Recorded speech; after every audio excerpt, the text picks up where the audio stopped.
gonna get to the bottom of it. Or die trying. Maybe even both. Anyway.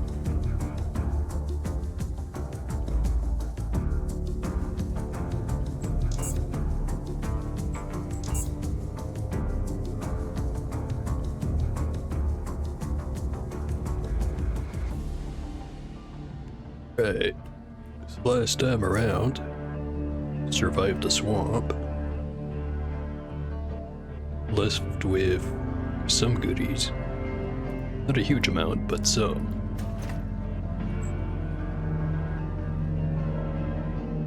How about I start with putting that stuff away?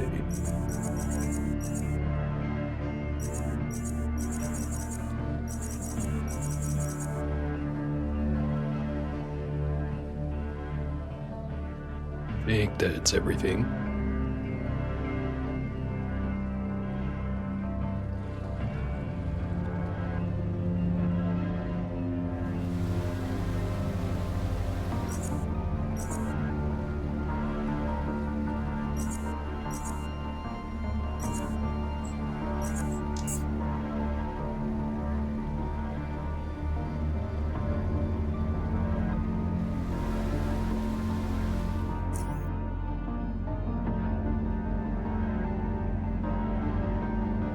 I was 1 point away from another level.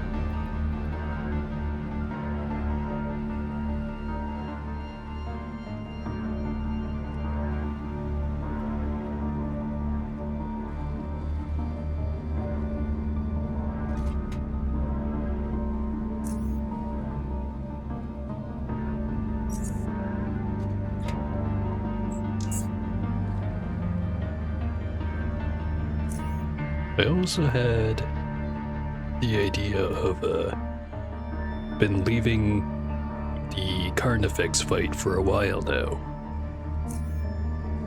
Maybe I should get around to that.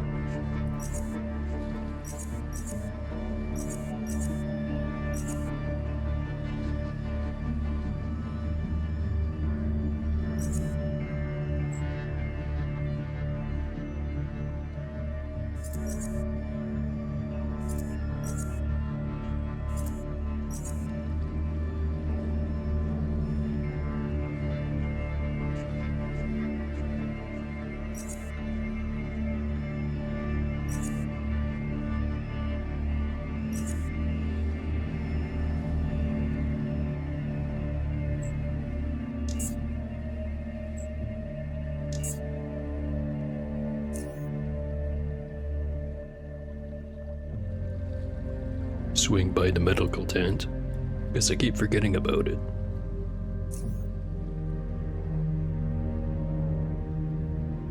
Catch him throwing an empty first aid kit at the tent wall. How are we running out so frickin' fast? He sees you. What is it now? Medicine.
Alright, gotta go by some of the stores. Not all of them, though.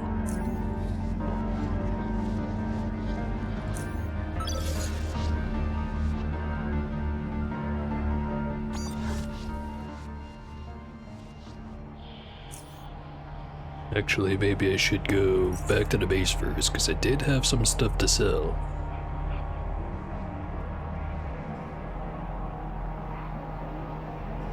Enough Molotovs.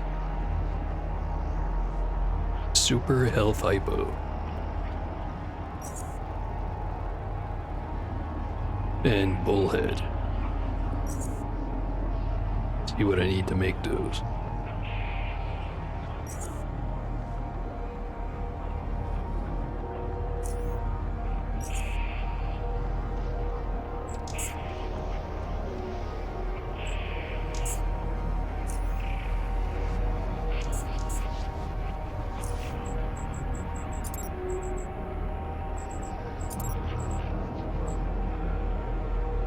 Preventative medicament that stabilizes neural pathways and improves concentration, allowing you to handle physical and psychological stress better.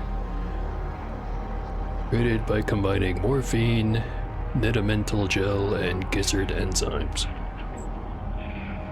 Well, I got 2 of those.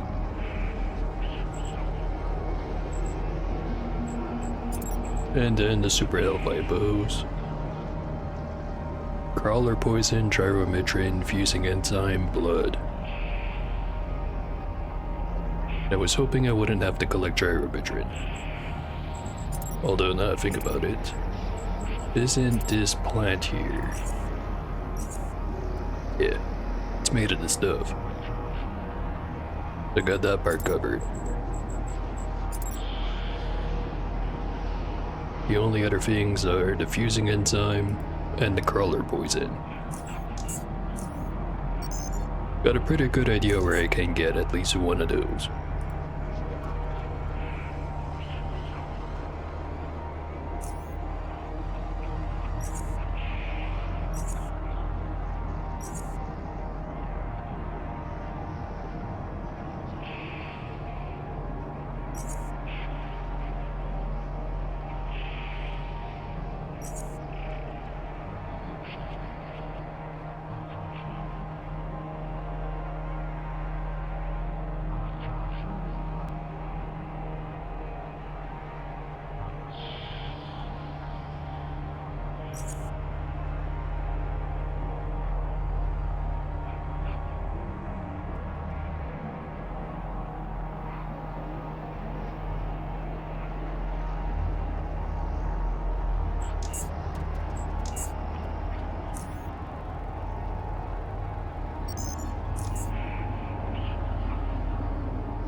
Put away the trophy. I already have 1 blaster, so I'm gonna sell this one.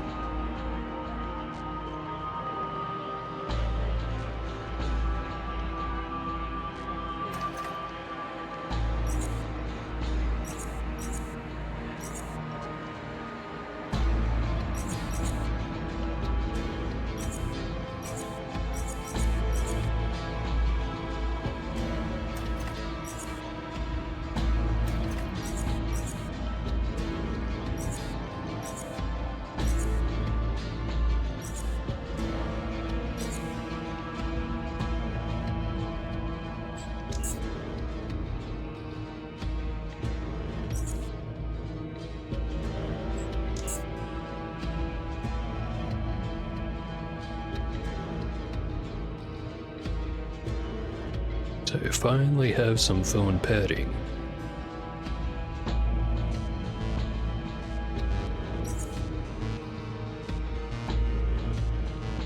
Grab that. Rubber soles. How good of a pair of boots can I make with the 5th best super steel that I have?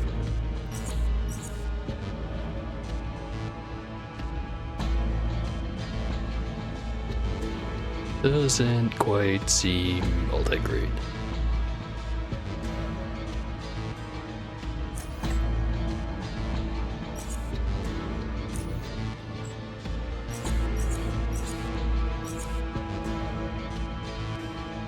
Boot spring doesn't add anything to the armor penalty. Kinda looks like I should make tungsten instead.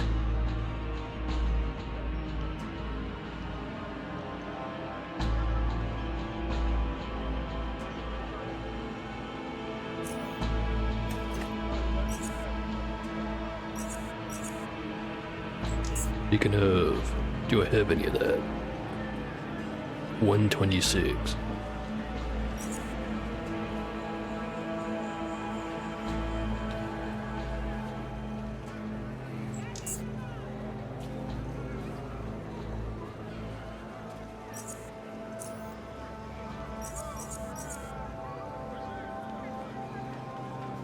And I put away the padding. Getting worse at this the more I play it.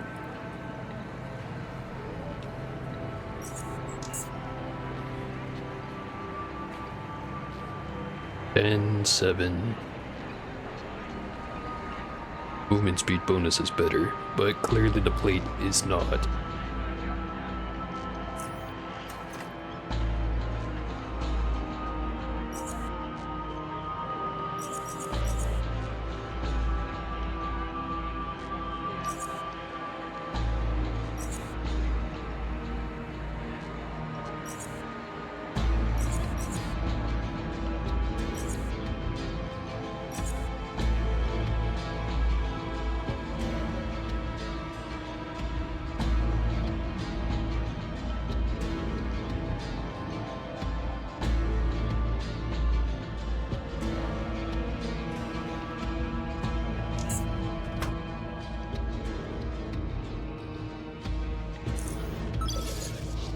Clicked a little too fast.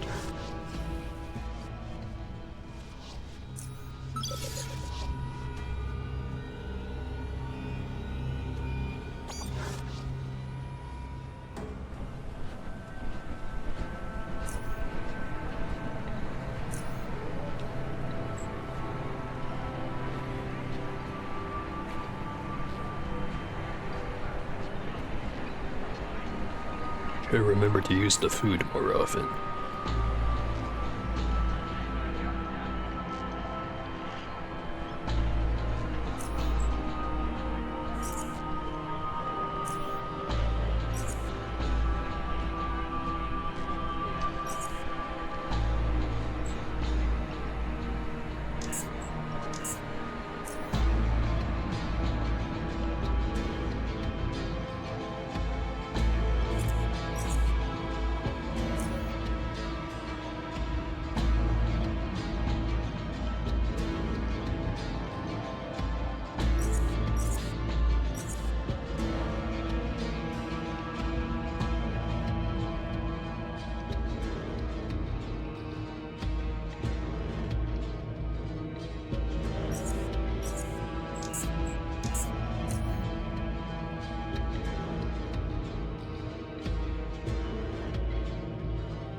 Doesn't want to buy nothing.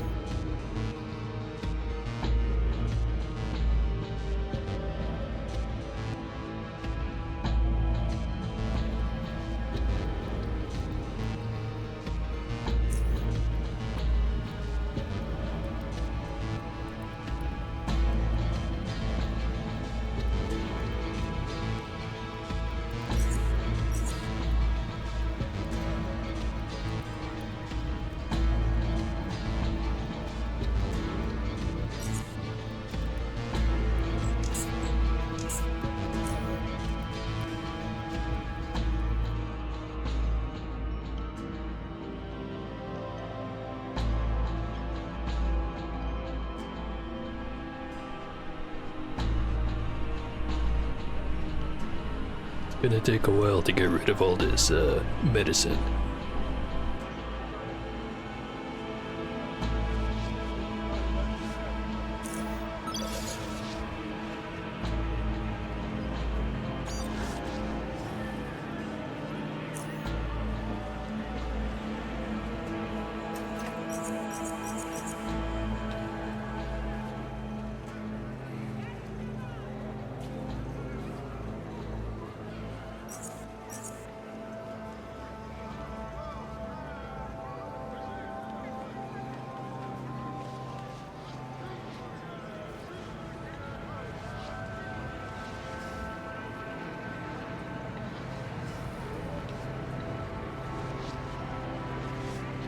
Go to junkyard.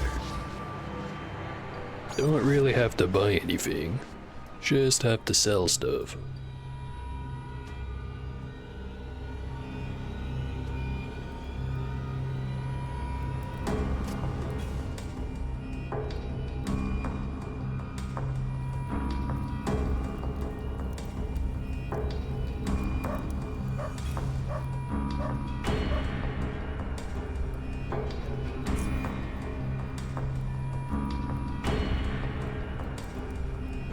I say that, and yet, Hexogen.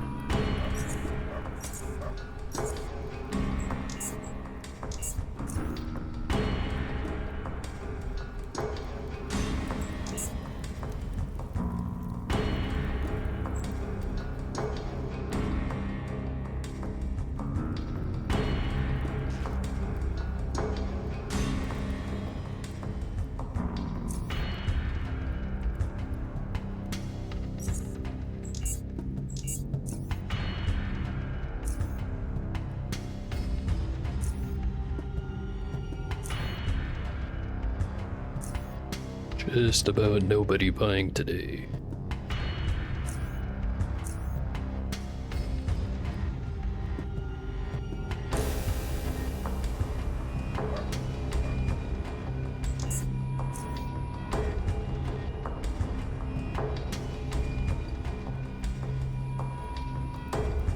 Might have to go to SGS instead.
Really do have to retire the regular Molotovs.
It is indeed a little bit quiet in here.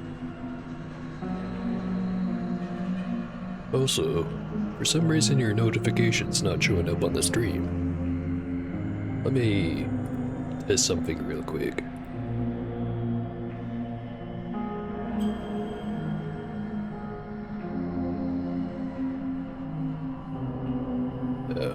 Weird. Used to have a button here that would let me replay notifications. It's not working right now. Well, scream's broken. And yet, I persist. But, thanks for the sub, Billy. It is very appreciated.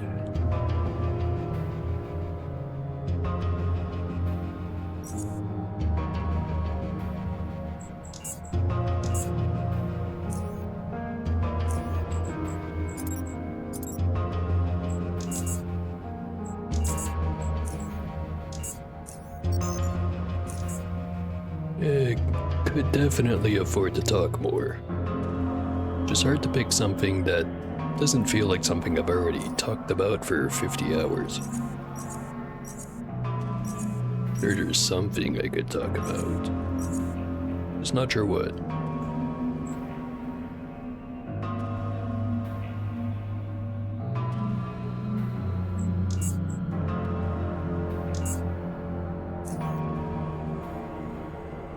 Vodka. Yeah, I guess that's a subject of discussion. Such as how nice it is when it's chilled over the rocks.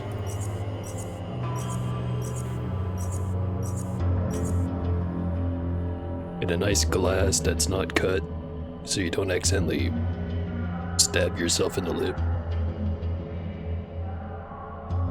Not that I have that problem. Just have to watch out for that one corner.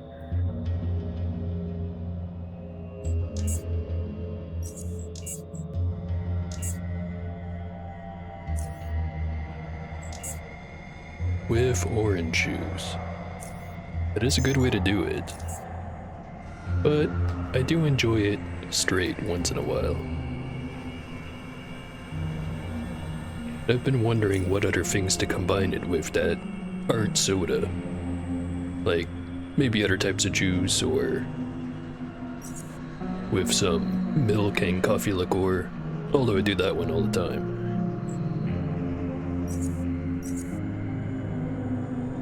Well, now I think about it, I haven't prepared it that way in a little bit now.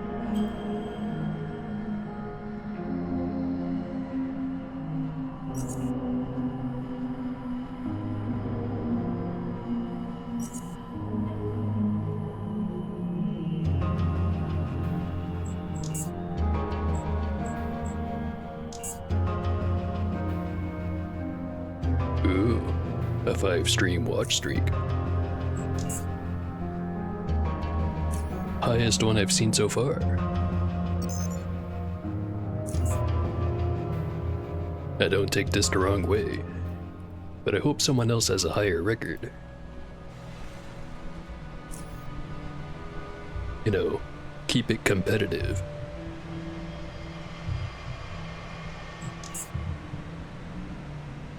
I'm gonna go over to Blaine's shop.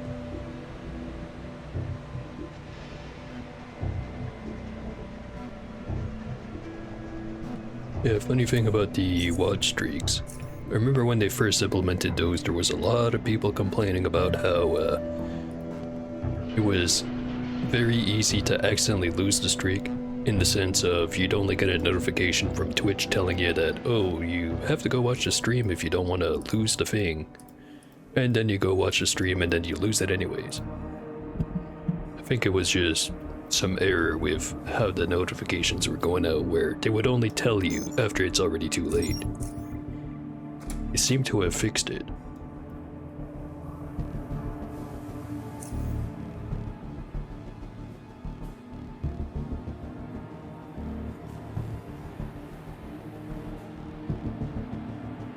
Yeah, on the one hand, I don't want to give him too much flack because just a nice little feature, nothing crucial.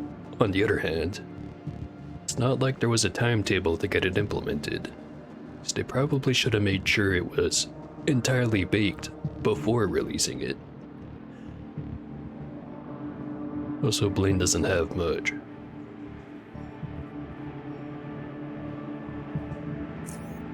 Well,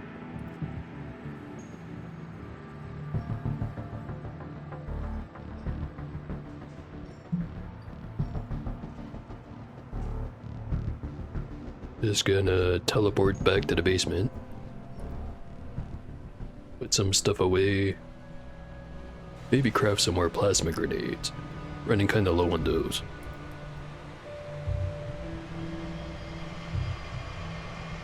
Dump the regular Molotovs, probably in the cabinet, and craft up a bunch of tier 2 ones.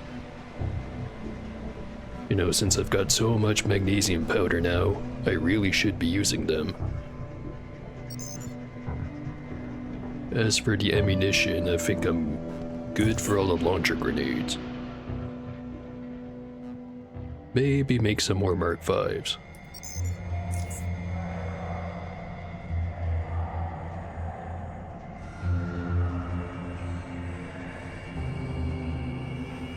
I really do wonder about that button I used to be able to press. Let me just have a very quick look at it.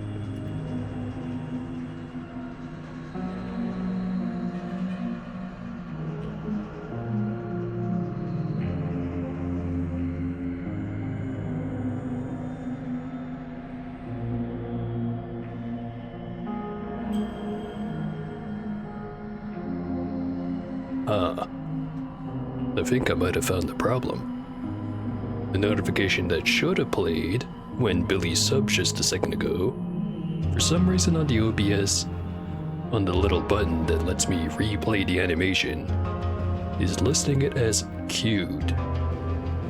But it never played the first time. So something be fucky.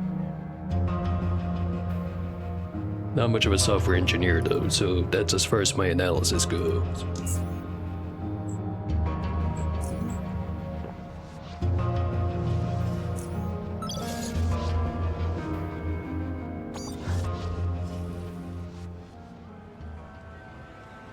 I have been seeing a lot of other people having weird chat issues. Not that I've been able to catch it live, but I saw some people having a problem with the chat just disconnecting entirely from OBS, which thankfully I haven't had. And some other weird little issues that I can't think of at the moment.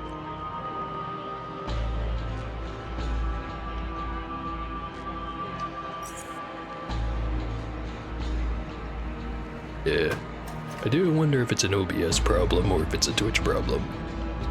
Guess we'll only know once it's actually resolved. Also, how you doing, Forica? Feel like I haven't seen you in a minute. Not that there's anything wrong with that. There are a lot of streams out there.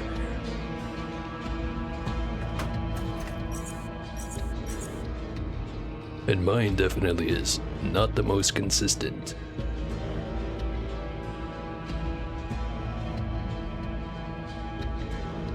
Put the medicine away.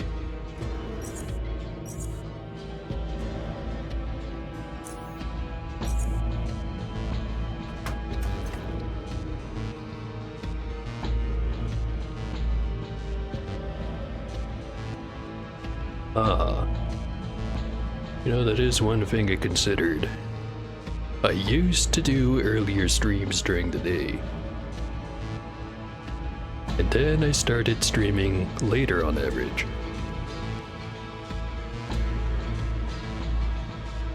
Maybe I should revise the schedule then.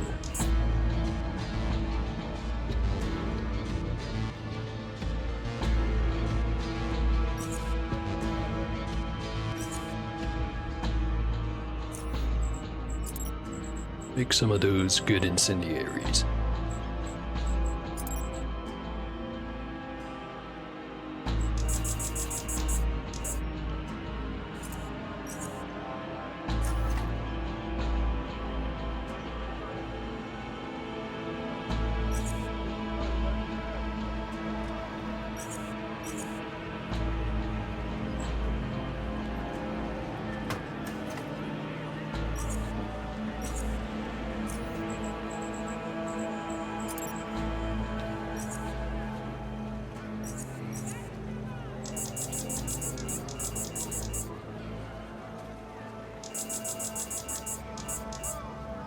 Plenty of them.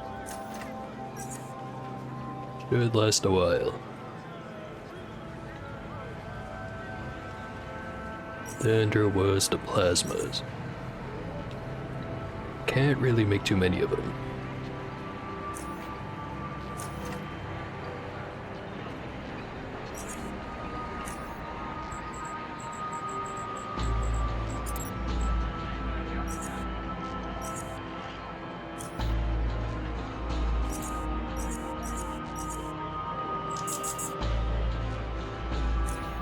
Some is still better than none.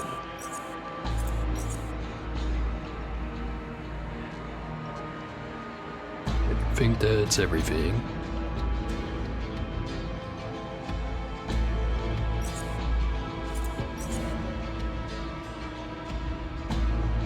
I think now it's time to go get the other thing done.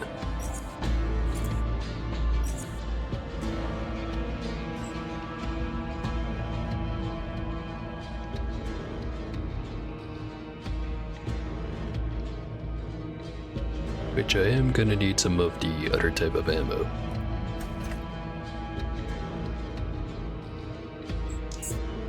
I'm just gonna make some more rather than walk all the way over there.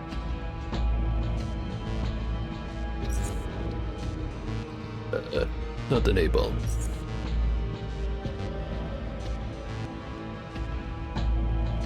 Where was it?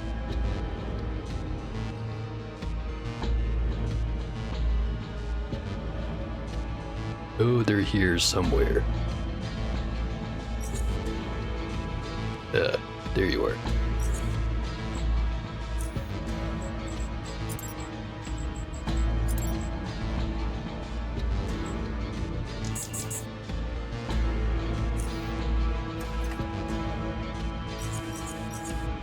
Nine thermal barracks.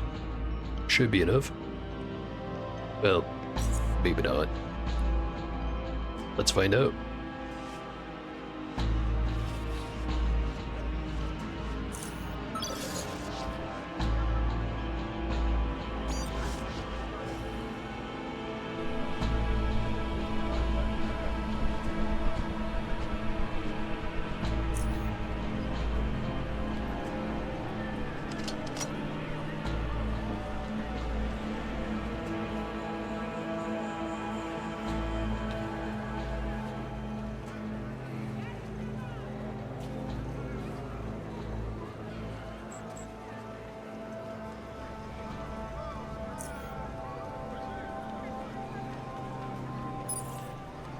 Shields fully charged.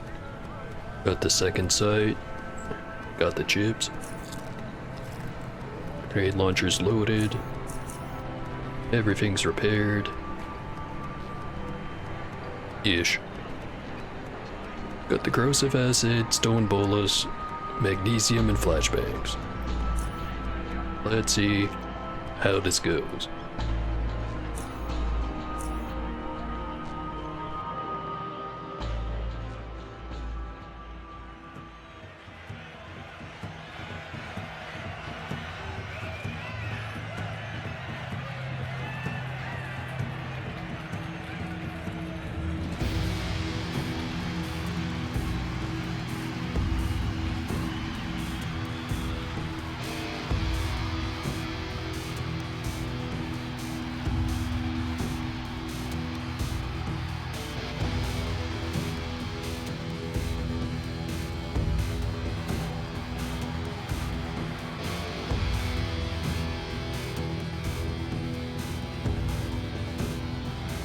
Forgot how long this cutscene was.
Hopefully, this time's not gonna be disappointing like last time.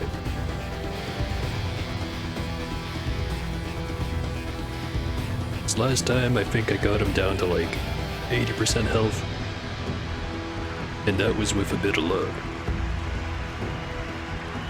This time should be better. Pretty damn sad if it isn't.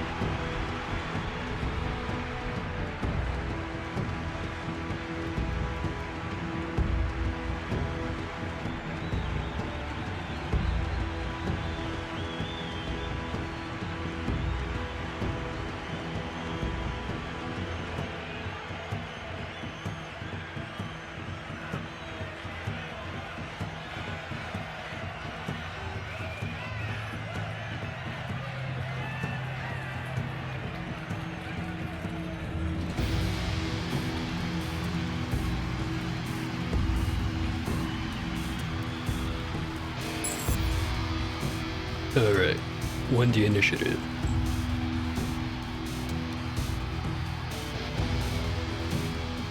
This'll put the corroded debuff, but it won't stick him in place. This one will, but it has to land. So how about flashbang, bolus, then acid.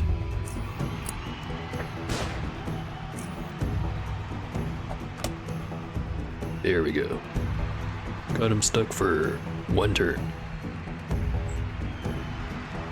And that apparently shares a cooldown with this one.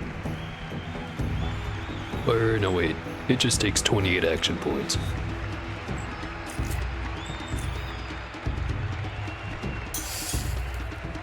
There we go.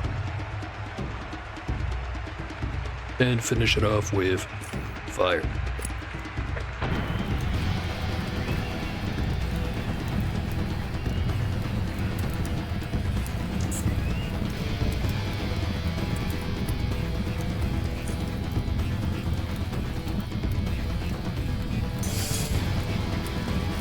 Got 7 stacks of corroded. All damage resistance and thresholds reduced by 52%. He's feared for 1 more turn. And he's not trapped, so he's gonna run. Could hit him with some more acid.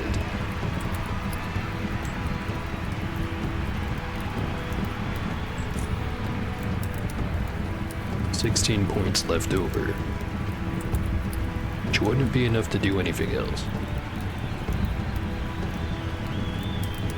Grenade launcher. Damn, that was a crit.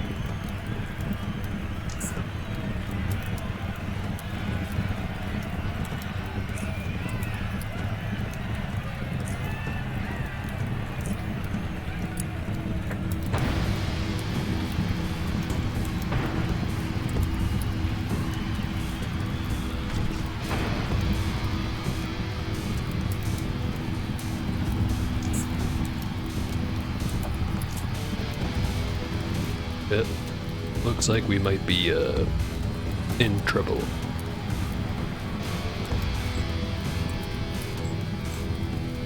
Ages.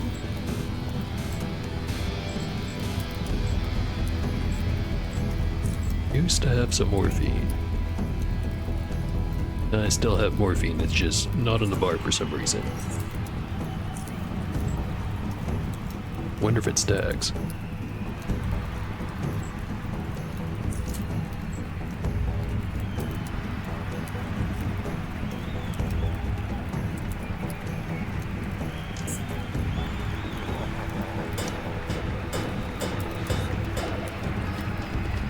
Well, this ain't good.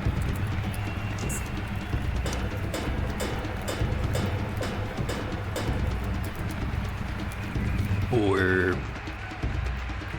maybe it is good. Not doing nearly as much damage as last time.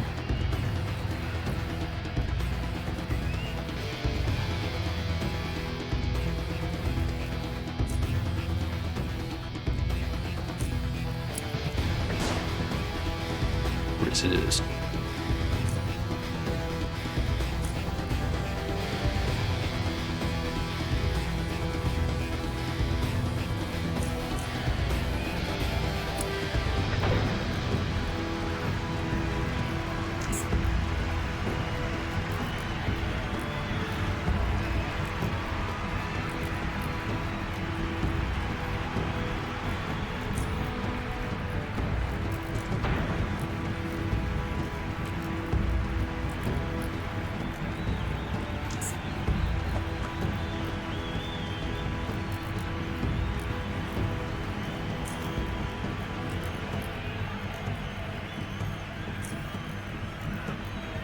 30% chance to land.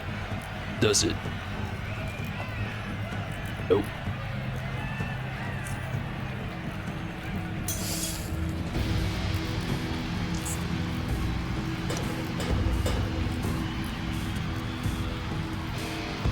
Just getting fucked up.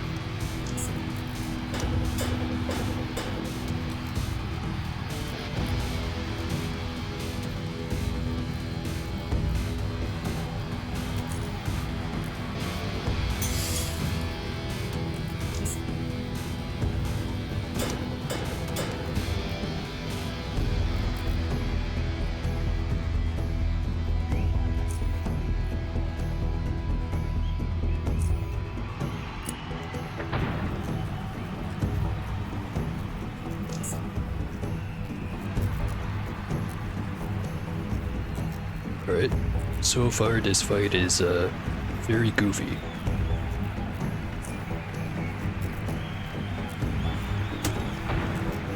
Much better than being very one-sided.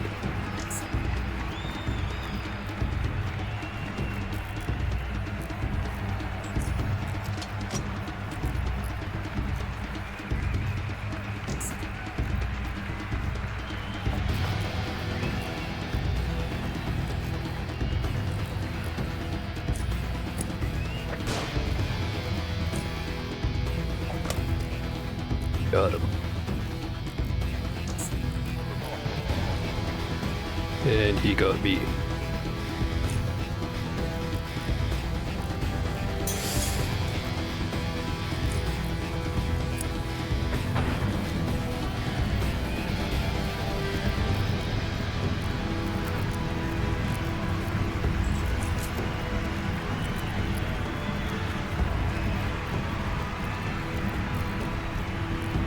Well, that was kind of a waste of adrenaline shot. But might as well make use of it.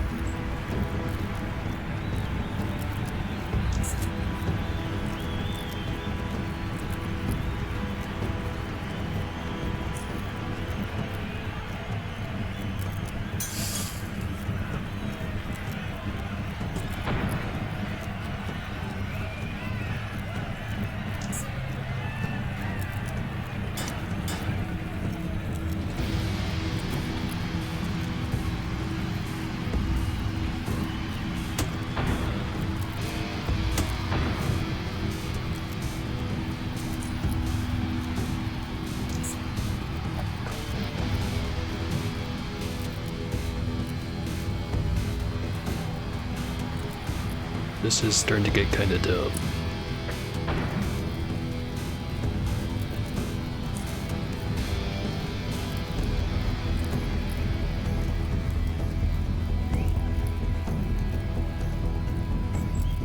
Also, why do I have focused him twice on the bar?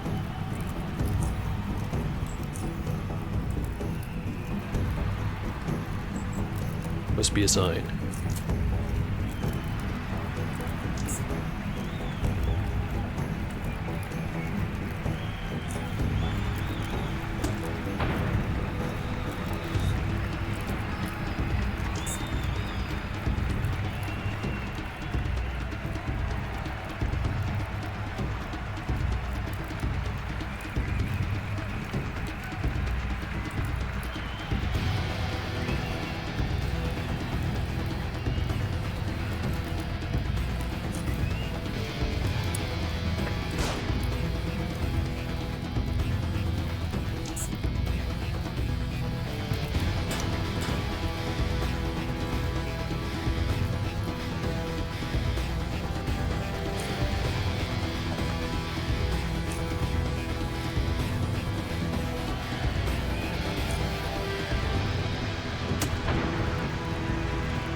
Out of Thermo Barracks.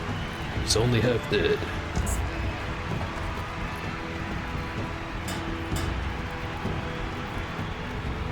Should have brought my taser.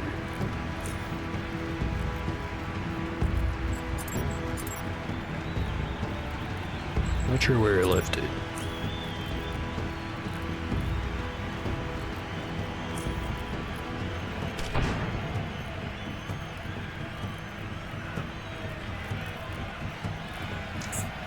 Should not have done that.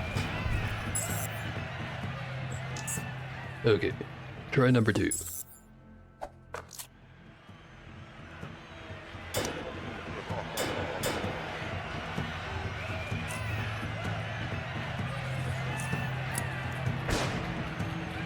No, that ain't good.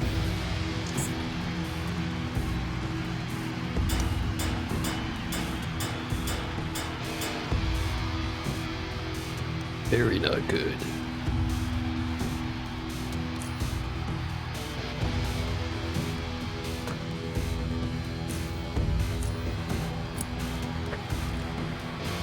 God damn.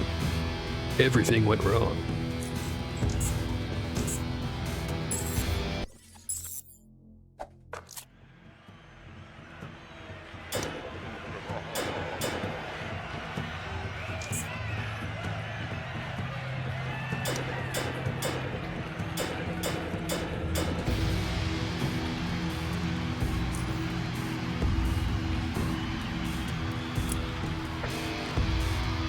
And again.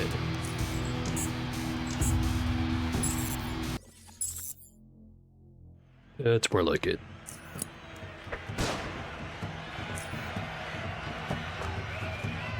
Is what I would say if any of this shit worked. There we go.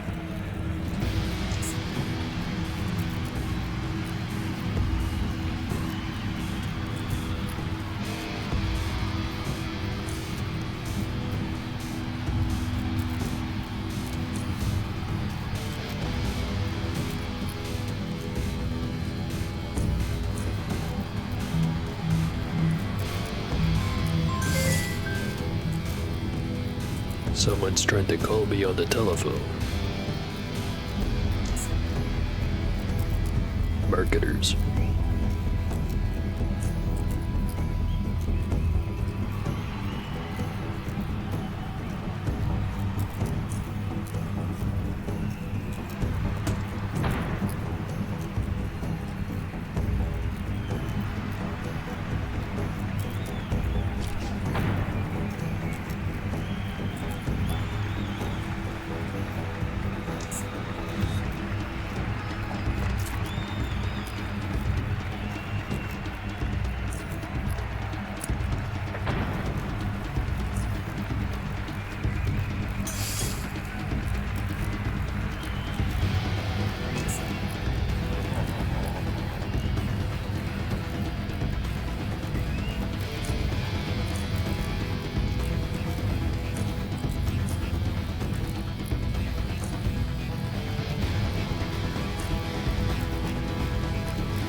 It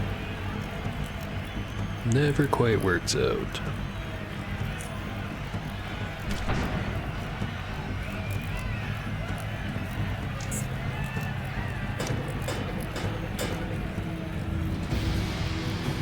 And just face stacking the punches definitely isn't working out.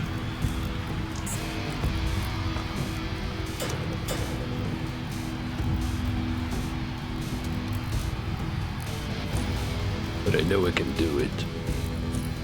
Just have to do it right.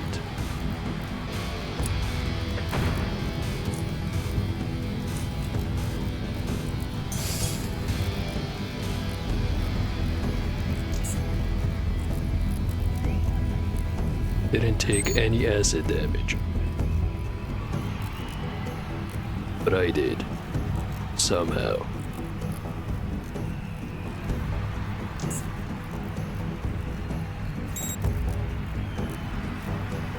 Camera's angry at me.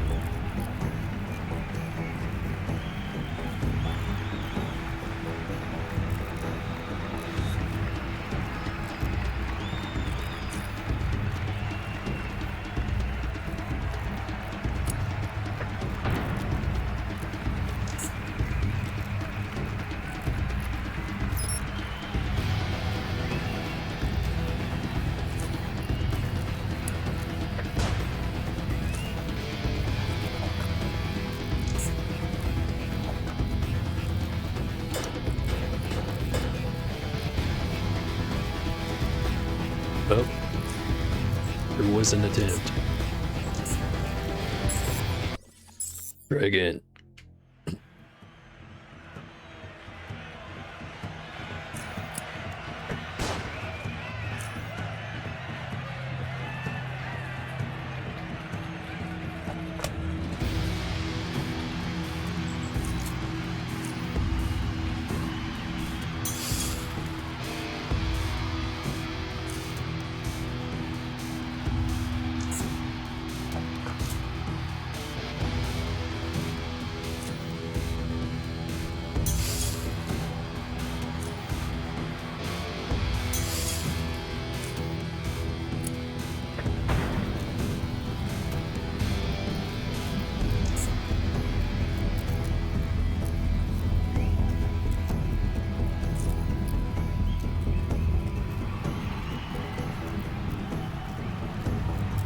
Gonna be all the way up in the corner. The grenade cannot reach. Oh wait, I'm not actually stuck in place.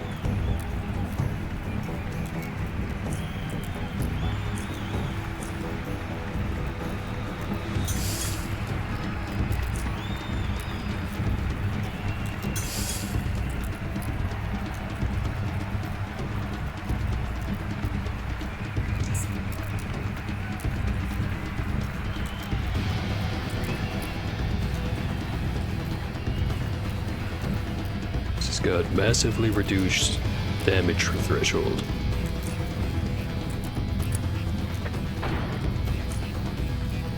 Keep it going.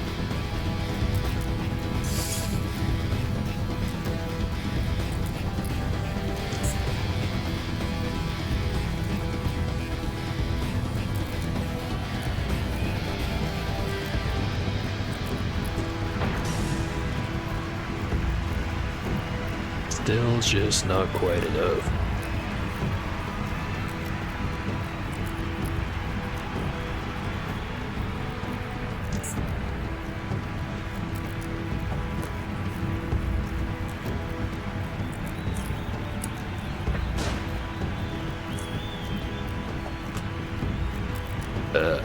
Landed that time.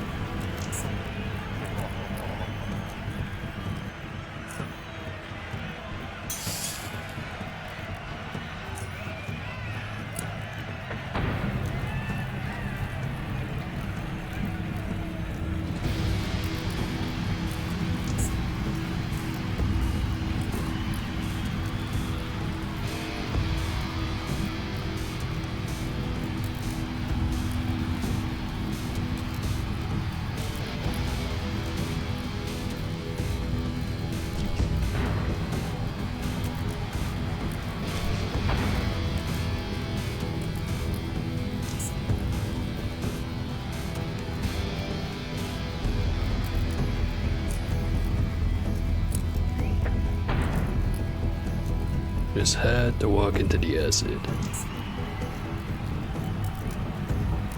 I'm stuck here.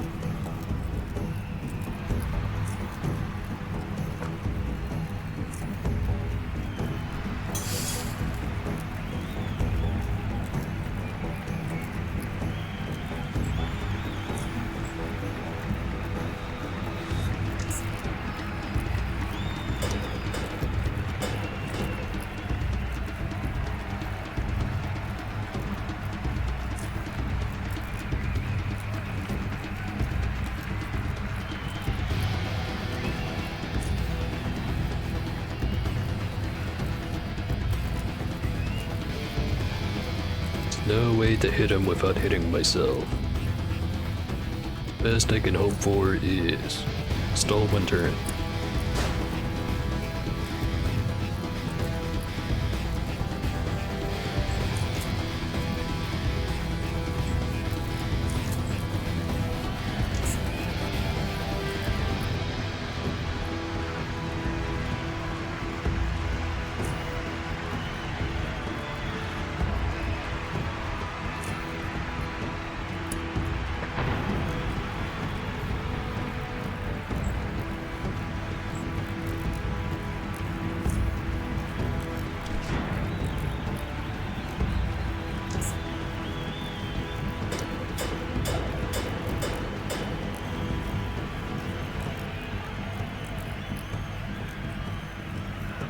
Don't think I'm winning this one.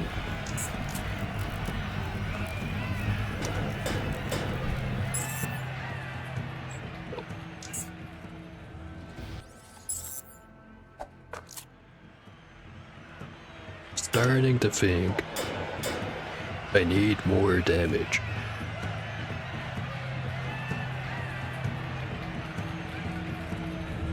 Not really getting it out of the thermal bearings.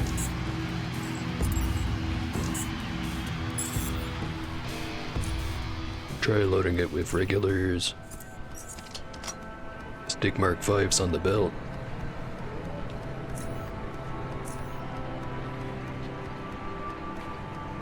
Try again.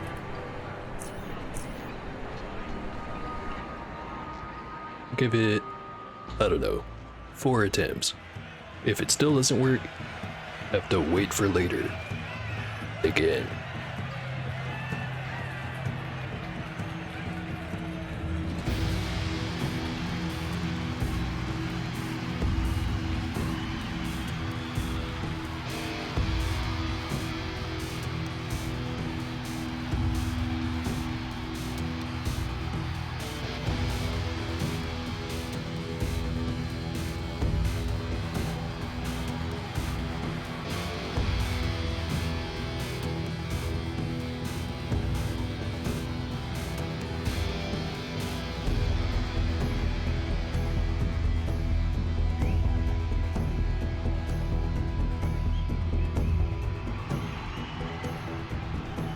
Also, now think about it, maybe I should use those concussive 25mm. It's not like the 25 does all that much damage anyway. Might as well get something else out of it. Maybe even a napalm rounds. You have a chance of setting him on fire.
At least I got plenty of time to sip my drink.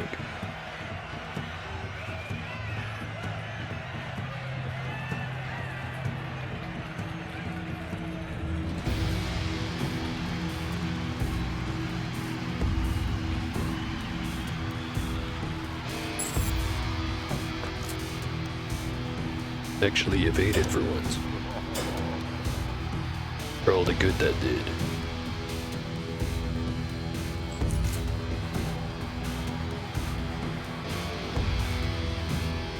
Okay. Try stun. Bolus. And acid. Working so far.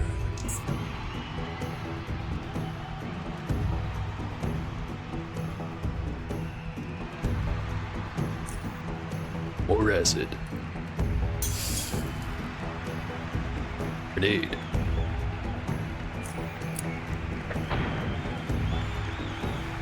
That did basically nothing. More acid.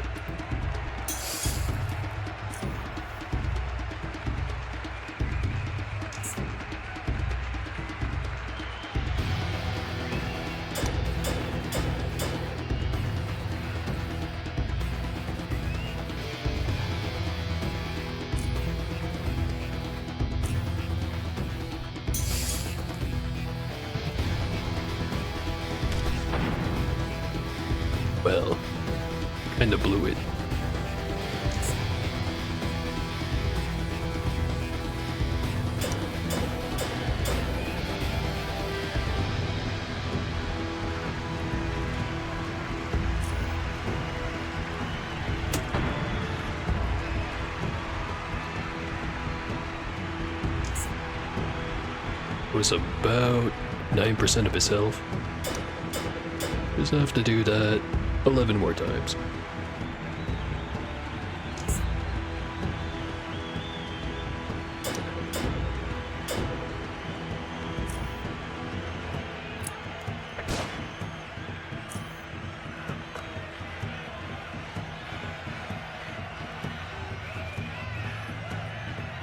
Totally gonna happen.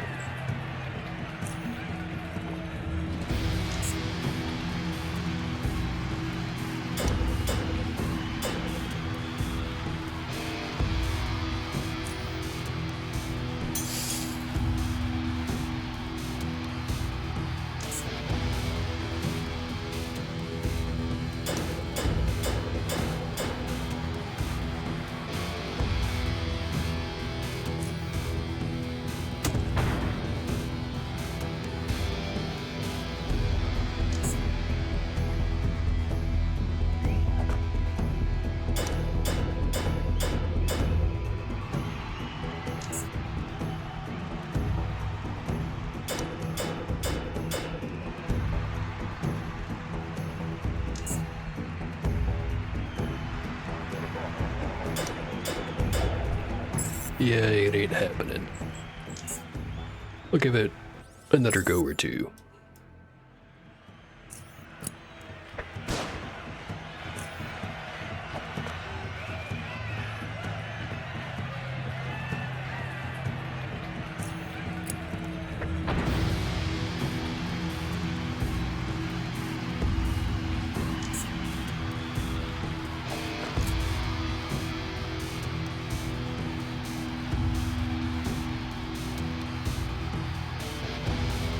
And you'll need to have a proper response for when this happens.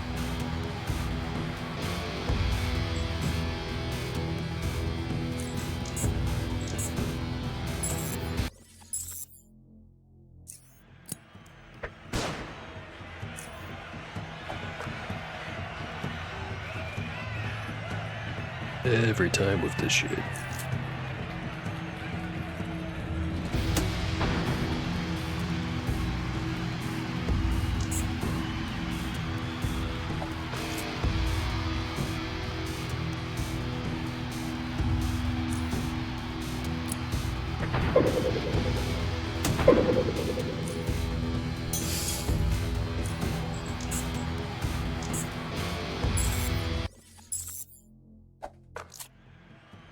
Yeah, it seems pretty conclusive.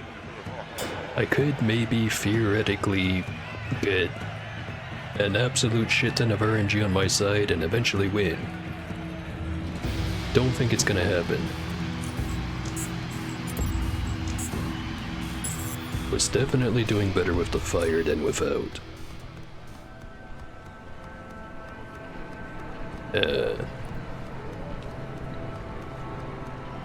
Try again later.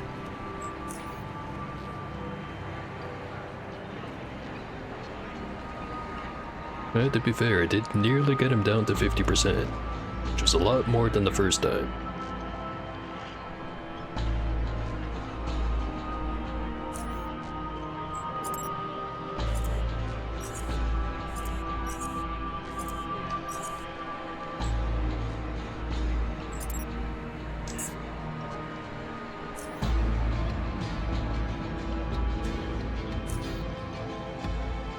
Kinda disappointed with the acid though.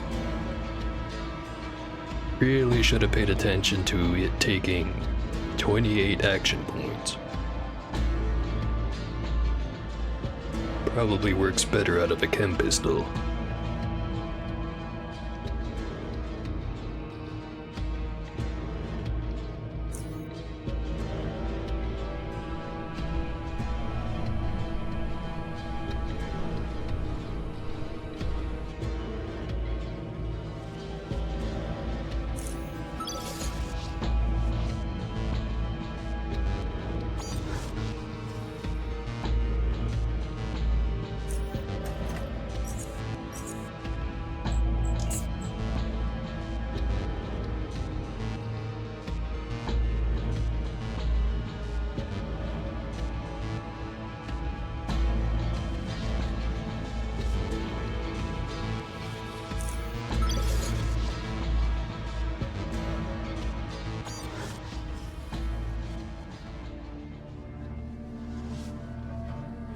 Always clicking too fast. Or not fast enough. One or the other.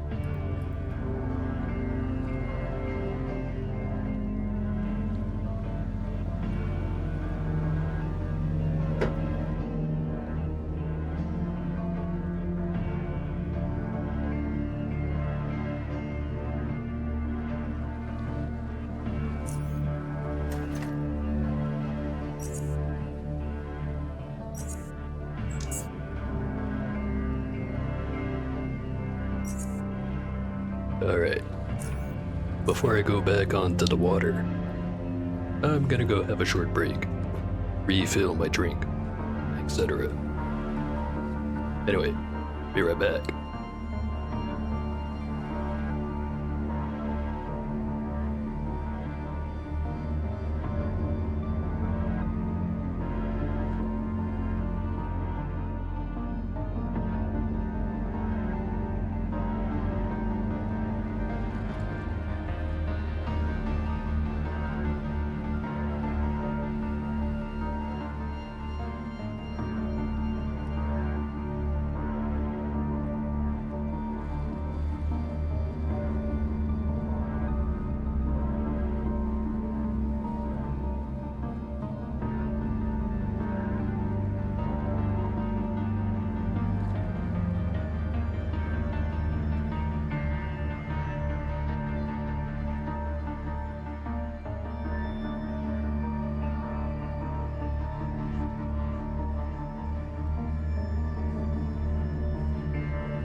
Back again, ready to make some piss.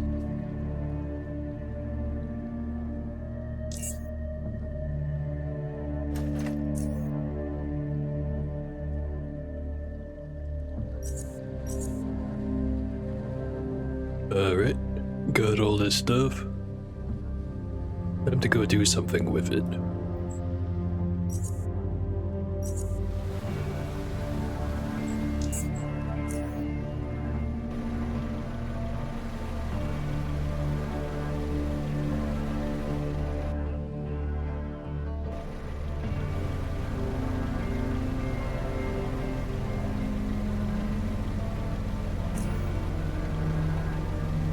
Alright, so last time around, got the marsh done. Some more areas there I haven't explored, but from what I remember, those are just kinda connecting zones. Nothing terribly important in them. Although there are things to shoot.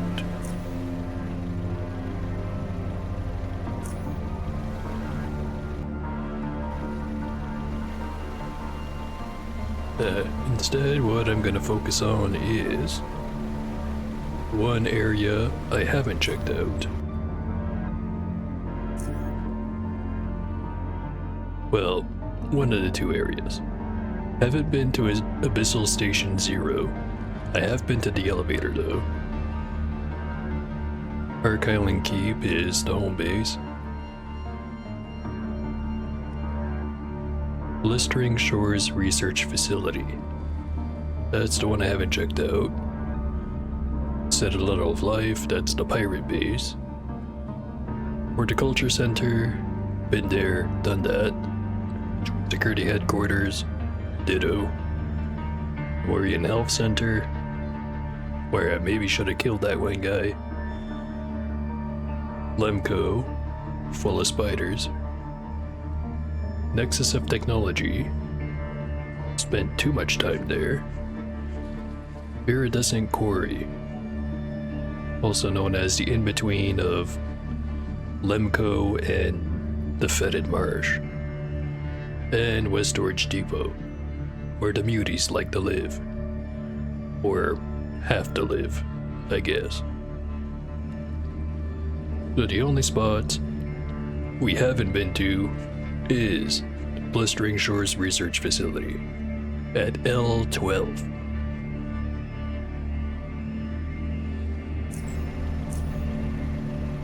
So the elevator was right there.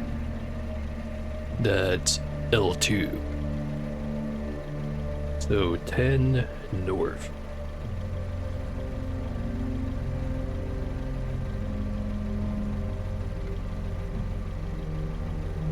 Roughly around there.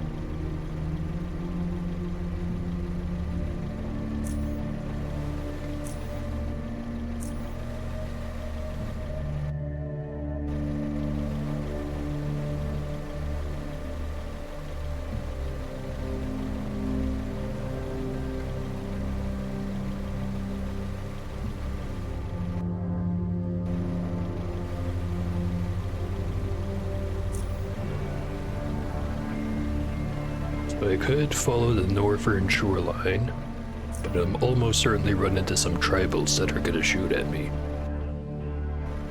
If I go all the way to the other side, sea worms. Kinda have to thread the needle as best as possible.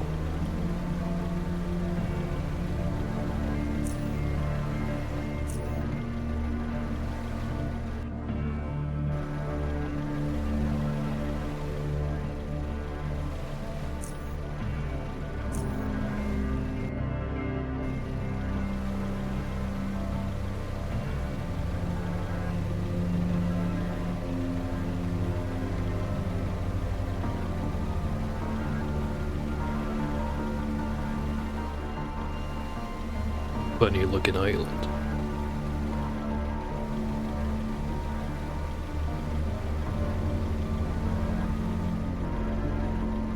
Anything hidden in the grass. Doesn't look like it.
Try going diagonal.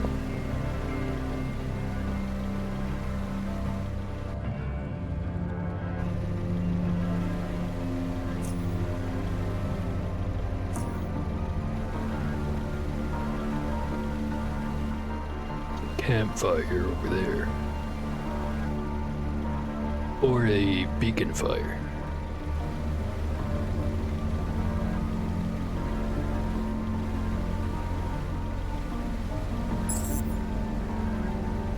Not quite safe, but just one of them. There we go.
Music's being weird.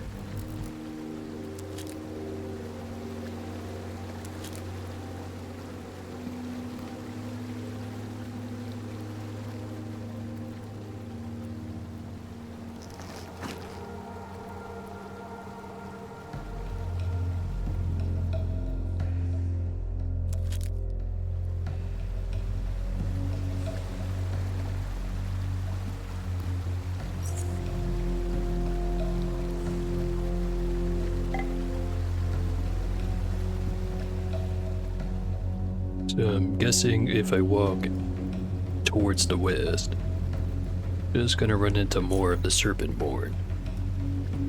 If I walk north, should bring me closer to the facility.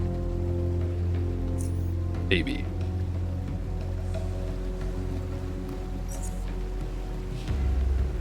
Don't remember this place super well.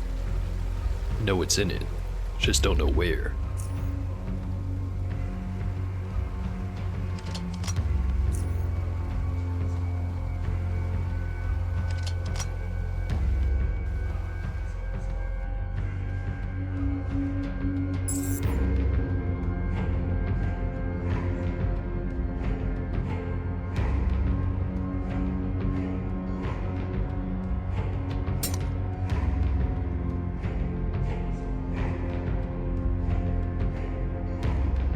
It's a lot of them.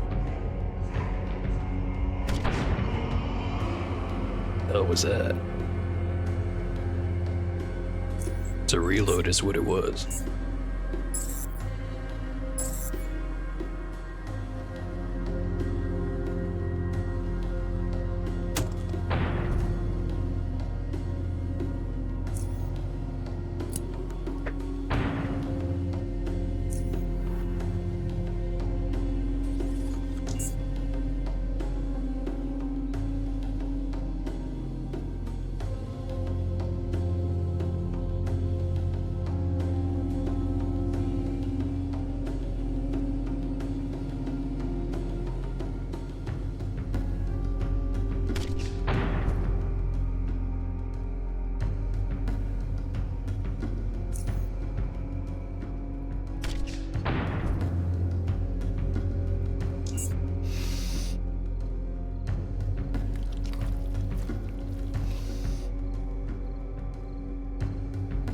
Very convenient traffic jam.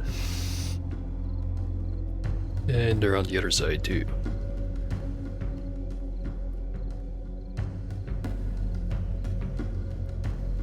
Ah, you look different.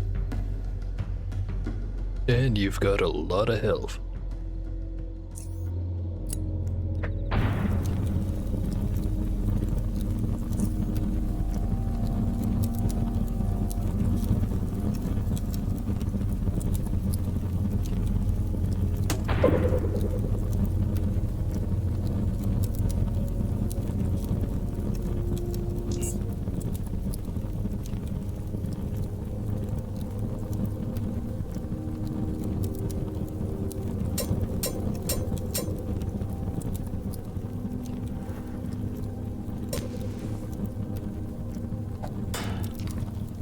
Oh, that ain't good. Yeah, whatever. Survive hit.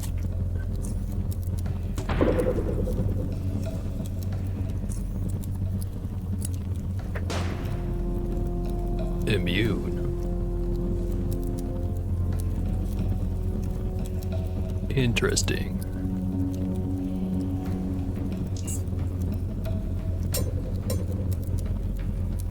Well, I'm got to get sliced into bologna. That's a lot of damage.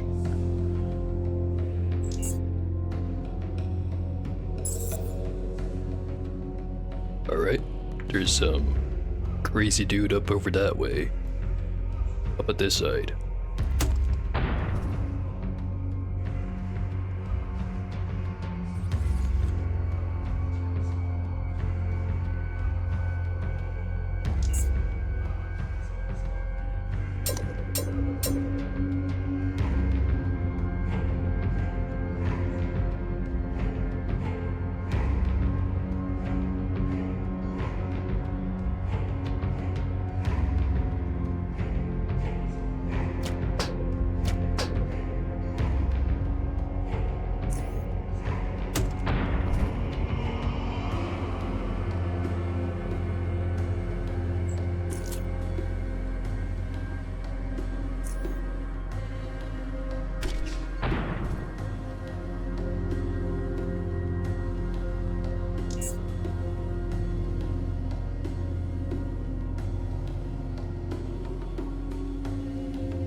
So he's highly resistant, immune to flashbangs.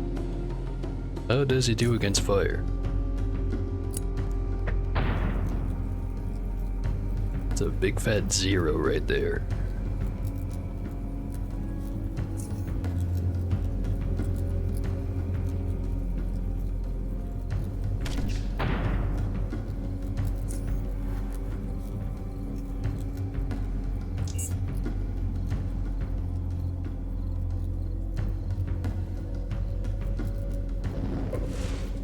And he's got fireballs.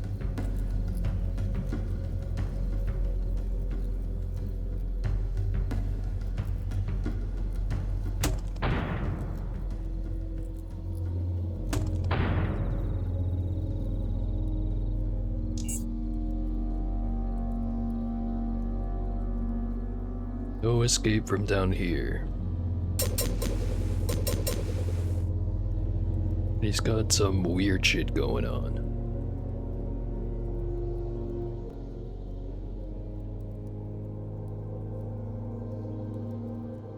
That's just regular sword build stuff. Unlike the typical sword build though, he doesn't have a secret 50% chance to miss per attack. It might be donezo.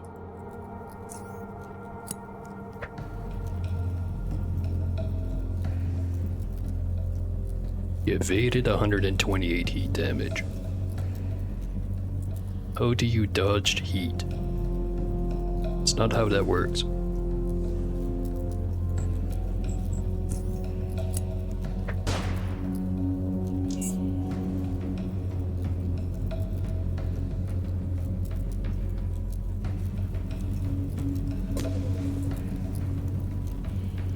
also he's on fire and spreading the fire.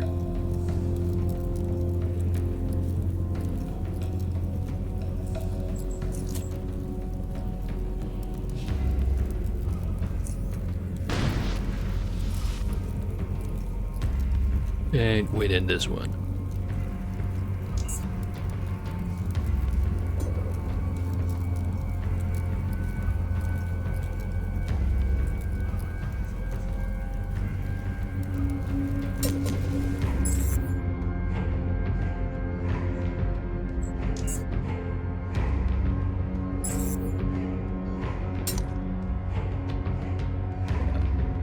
Think that's a sign that maybe I should not fuck with these guys. At least not these specific guys. At this specific moment. Let's go the other way.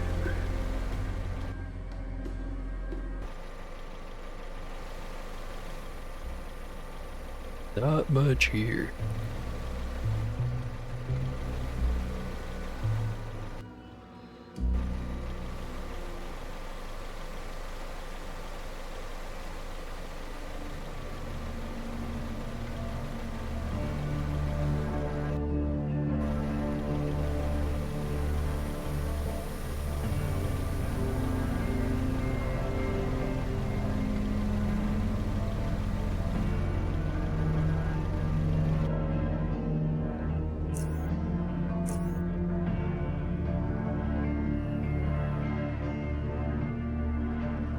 Shore area that does not connect anything.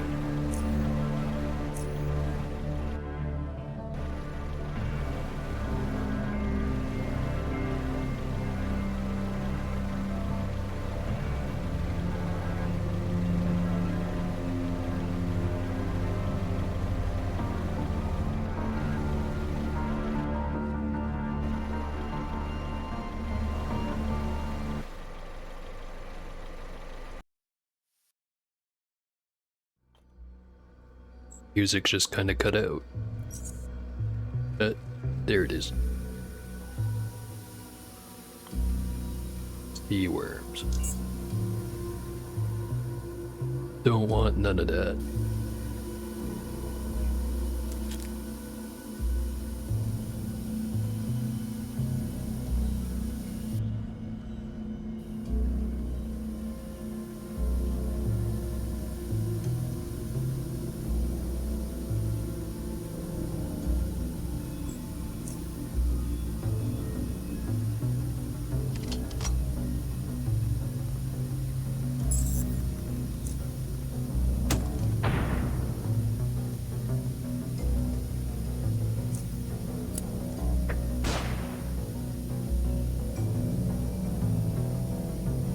Always an extra side grab.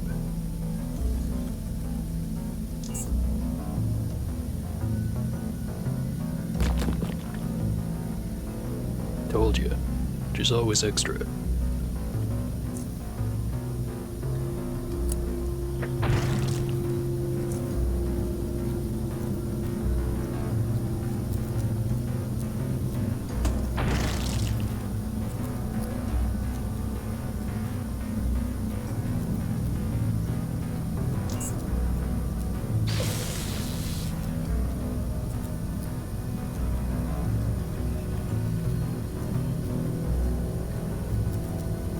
There's also hermit crab.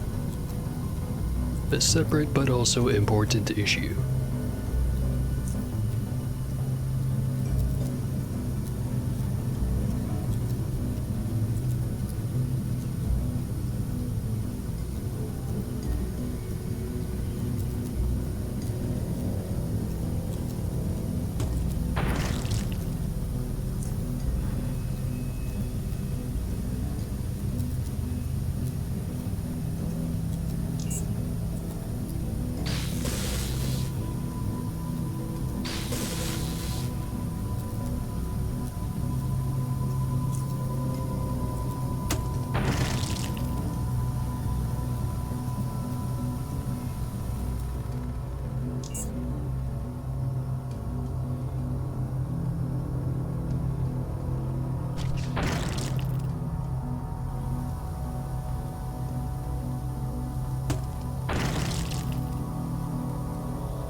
Might need to bring some more of those grenades.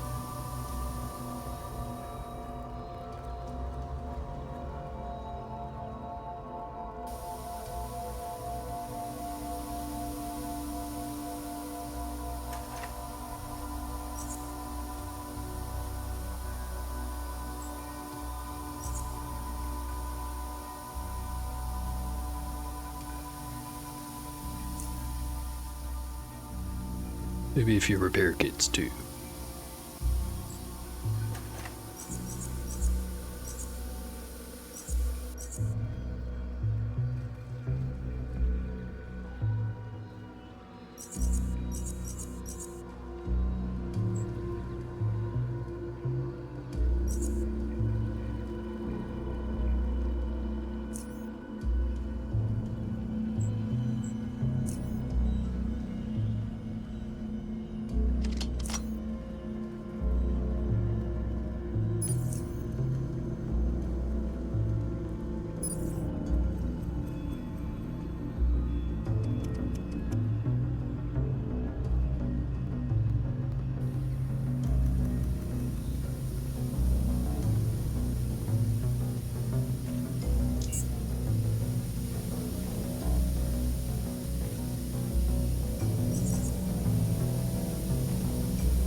Should take not too much heat damage from this blaze. Compared to someone who doesn't have fancy armor, that is. Where's the stat I'm looking for? Oh, right here. 49% resist, 13 threshold, 83 of the resulting. So definitely not immune, but a little bit resistant.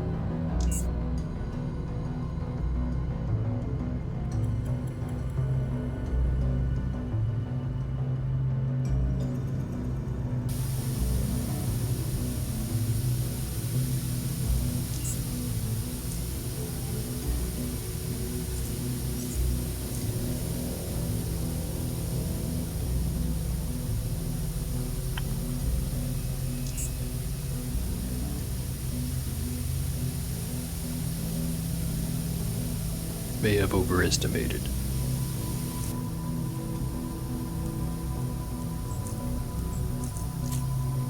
Damn it.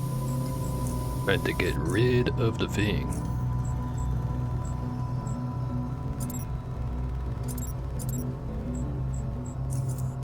There we go. Not sure why I had that locked.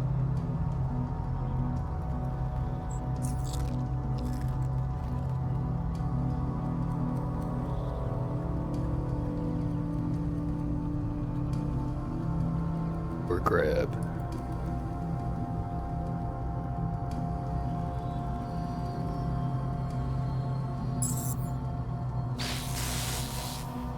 Not a good start.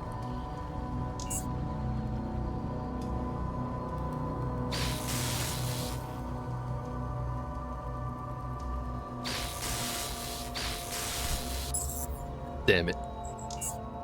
Try again.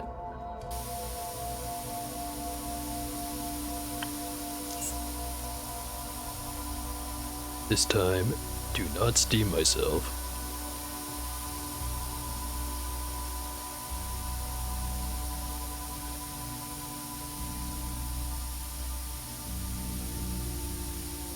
Apparently right there is within range.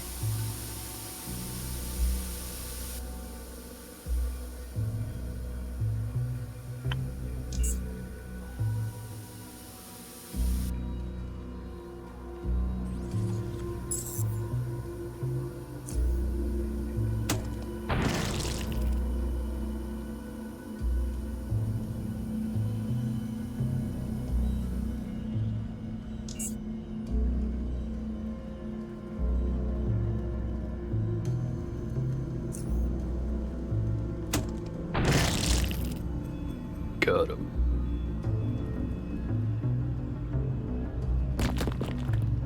And an extra.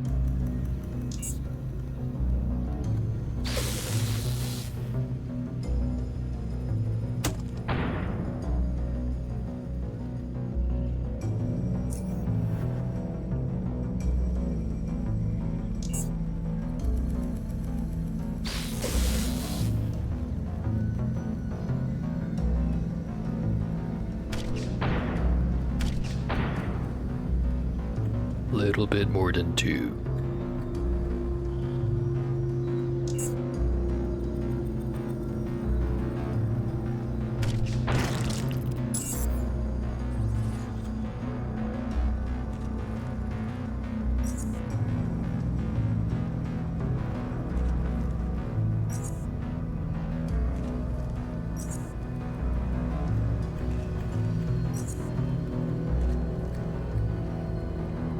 Over there's the dead end I was at just earlier.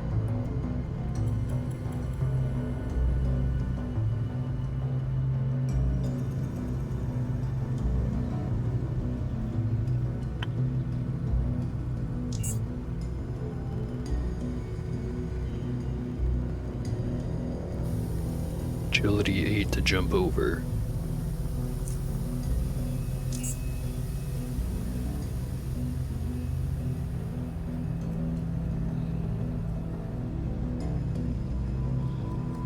Hermit crab. Not winning the initiative rules all of a sudden.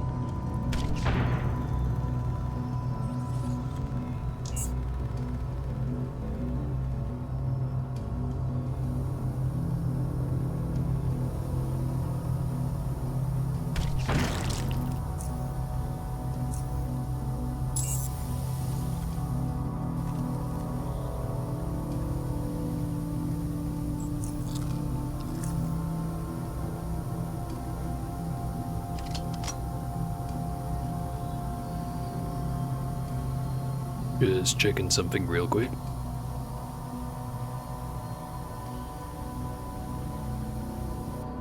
Okay, working properly.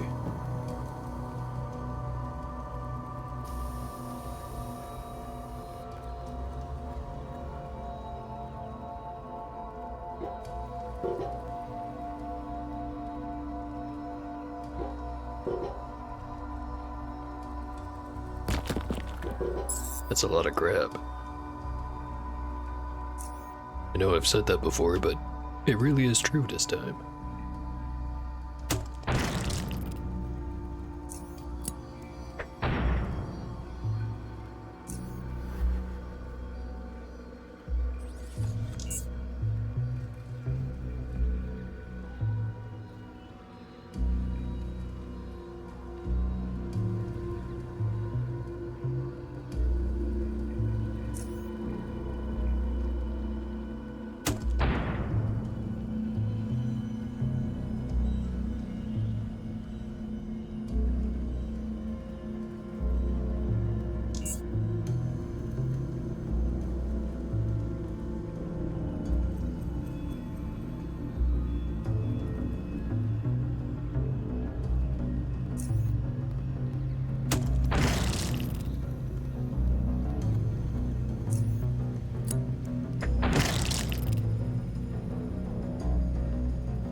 A natural marble. Very colorful, almost perfectly round pebble. It was very warm when you found it. It seems that now that its temperature is dropping, the colors are beginning to fade.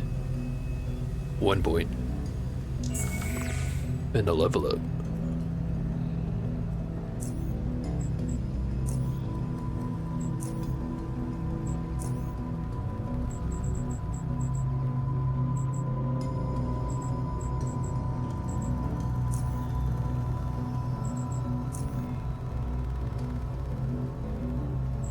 Getting better and better at biology.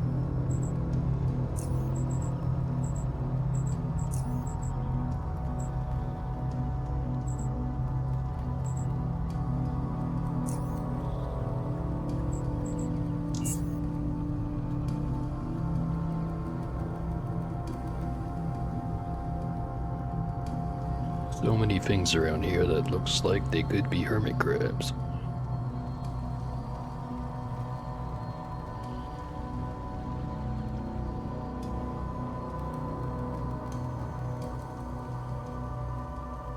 Geochemical Analysis Unit. Appears to have been damaged by high temperature, as its screen has melted completely.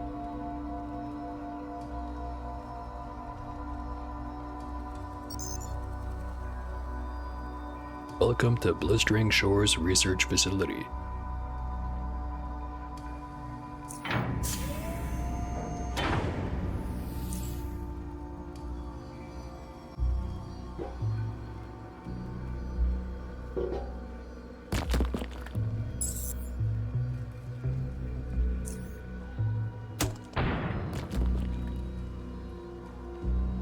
Here, even more crab.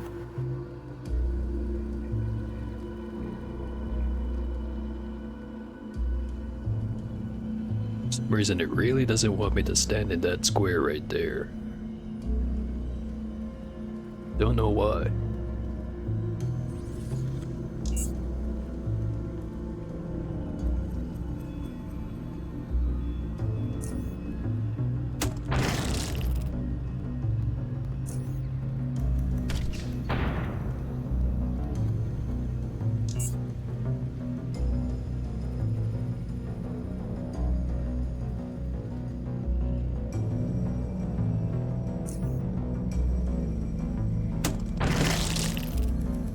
Very nice.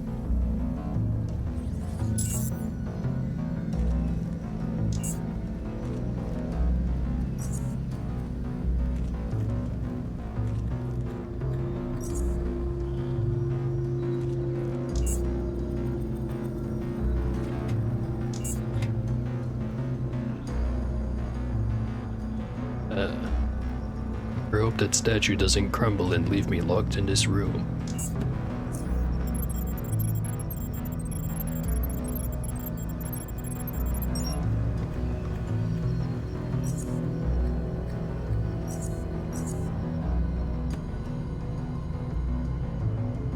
Strength 8 gate. I've been running kinda low on adrenaline.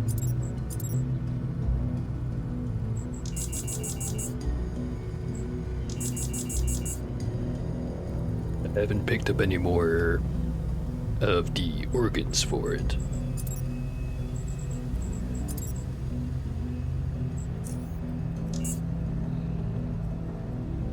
I'll just use the alternative medicine.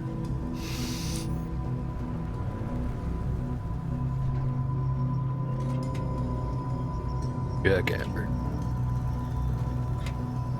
Oh, so much for that.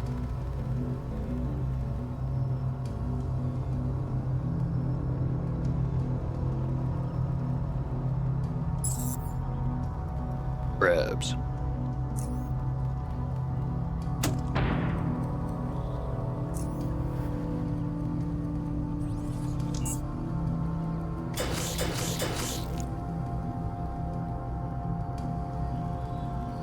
Hitting me with the snippety snap.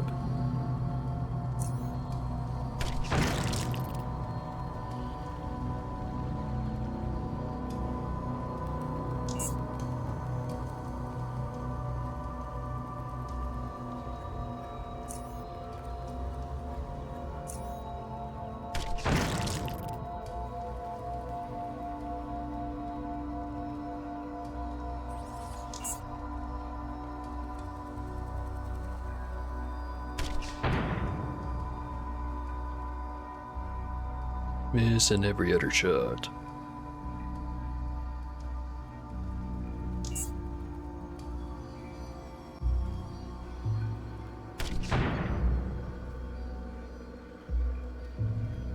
And I don't have quite enough to shoot twice in one turn because of the snippety snap.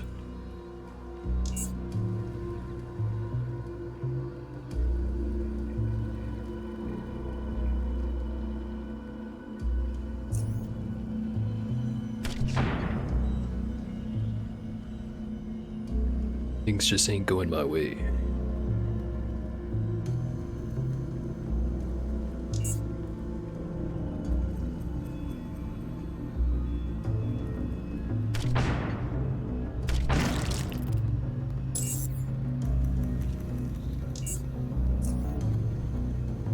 More of them.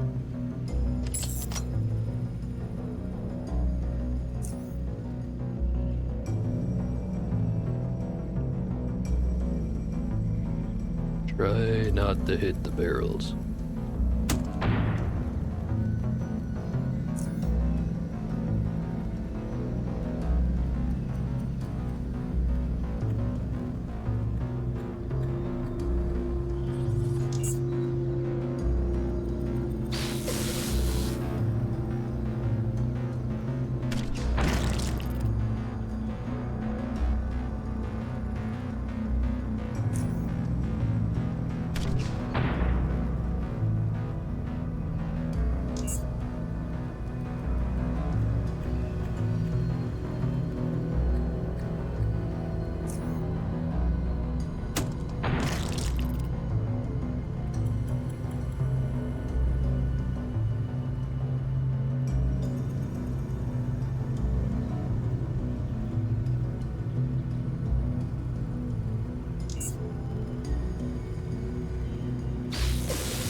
I see a hermit crab right there. See if I'm right.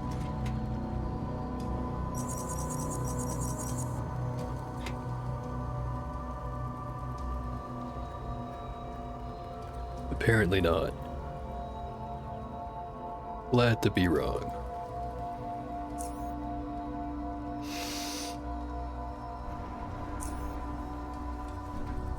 Shortcut.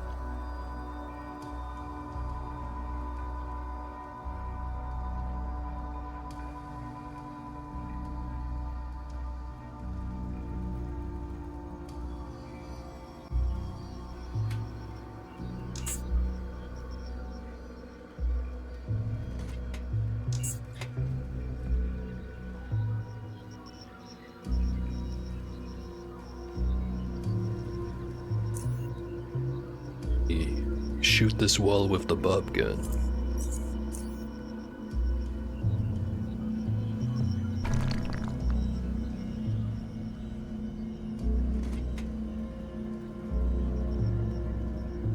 Couple of mid plasma cores.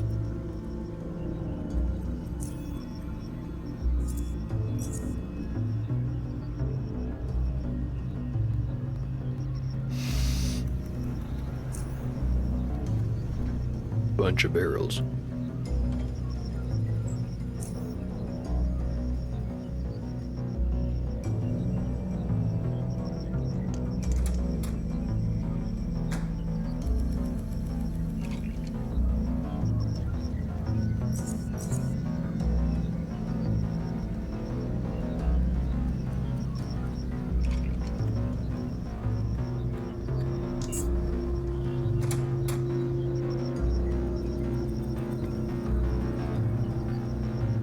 Another one of those advanced catalyzing belts.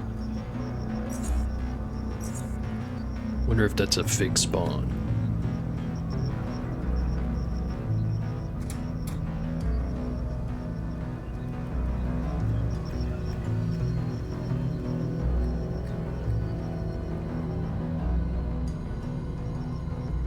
Nearly stepped on that.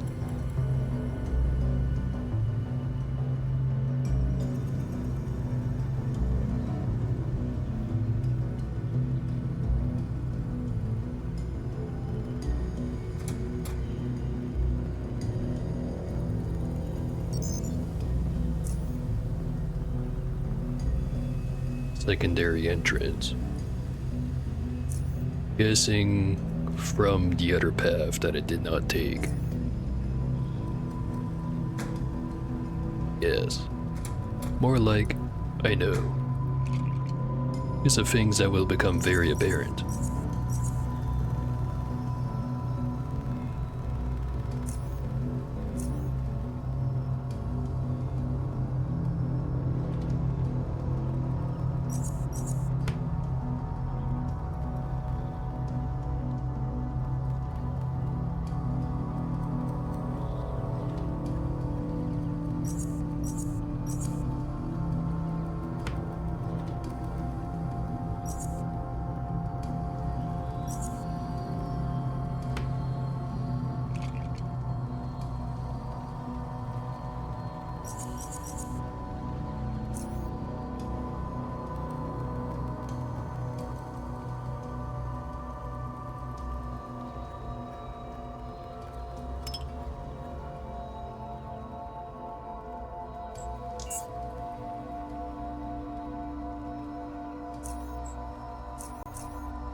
Alright, let's get the power fixed. Easy peasy.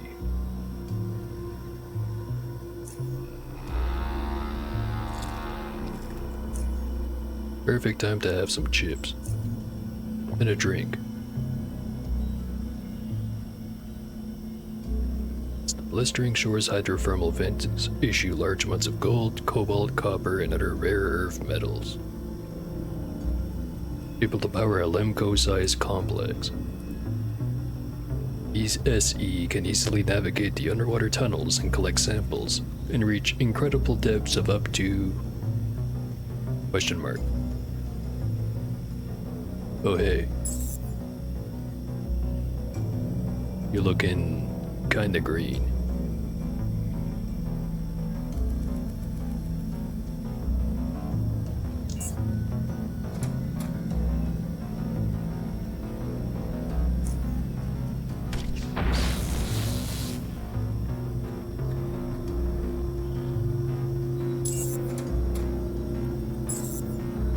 Here's another.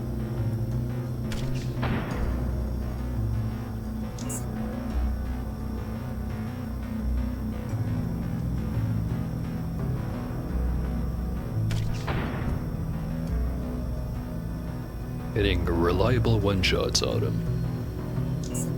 which is very nice.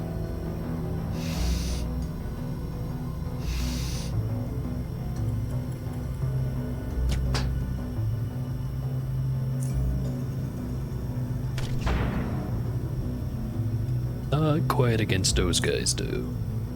Still takes two.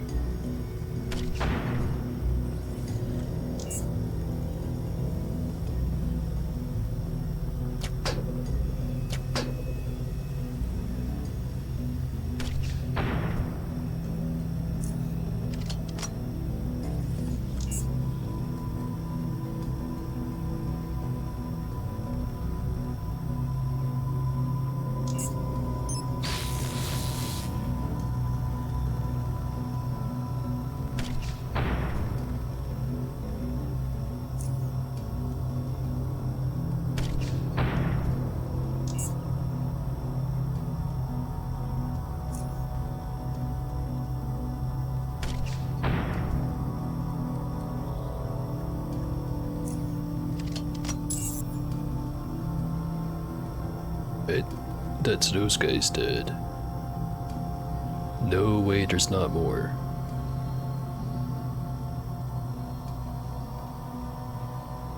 Large amounts of the serpentinite ore whose constituents are used in the olivalt stone production. Mineral-rich mud for spa baths, but the salt content, as evidenced by the eponymous lumps of fine salt covering the mud stretches, is... ... is merely the westernmost portion of a great basalt wall stretching more than 10 kilometers to the east. It's a long wall.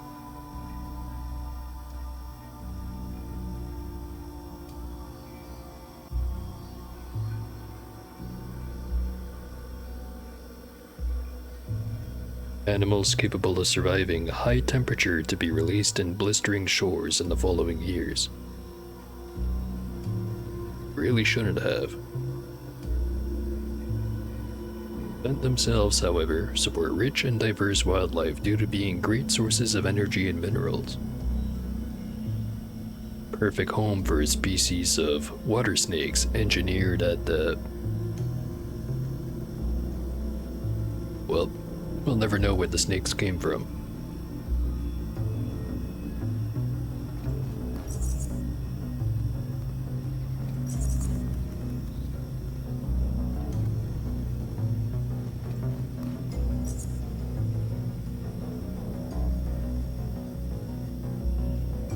Toggle gate.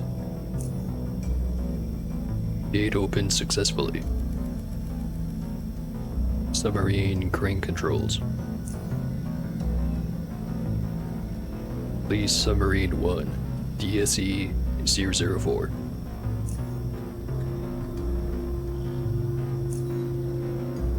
Warning, crane motor not responding. Activate emergency release. Yes. And a big splash.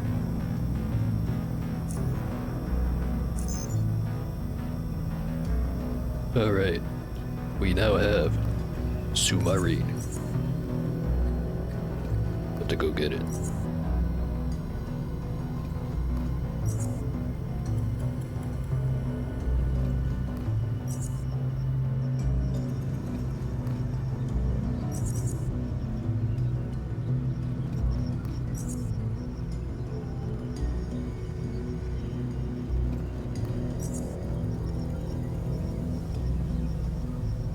These guys sure got here quick when I turned on the facility though. Makes me wonder if it's possible to sneak past the crabs. Let them fight the crabs rather than me having to fight them.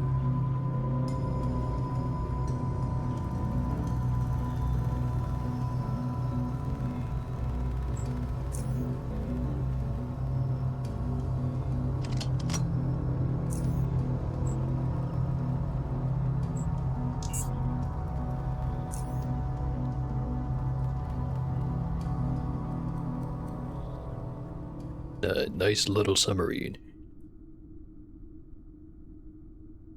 It's got a depth gauge. 0 meters. Seems to be working. Welcome error. Main controls. Engine on. Primary thrusters 0 operational. 2 total. Secondary thrusters 5 operational, 12 total. Warning, primary thrusters out of order. Manual piloting disabled. Limited automatic piloting available through course docking navigation system. See navigation menu for more information. Dive. Manual piloting disabled. Surface. Already surfaced. Navigation.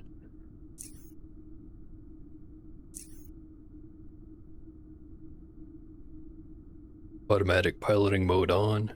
Please input surface or submarine pen docking coordinates of your choosing. Coordinates can be obtained remotely through or LIN, or entered manually. Set coordinates to Abyssal Station 0. Coordinates set successfully.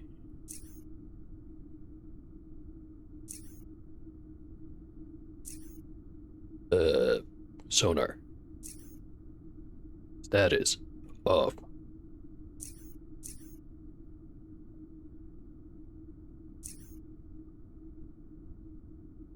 Primary thrusters are off. Most of the secondaries are off, with a couple on.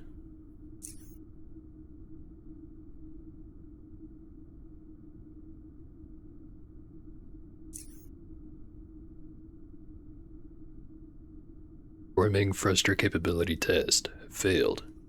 Unable to dock at Abyssal Station 0 from this location. Calculating closest starting location. Move vessel to coordinates L2 before trying again.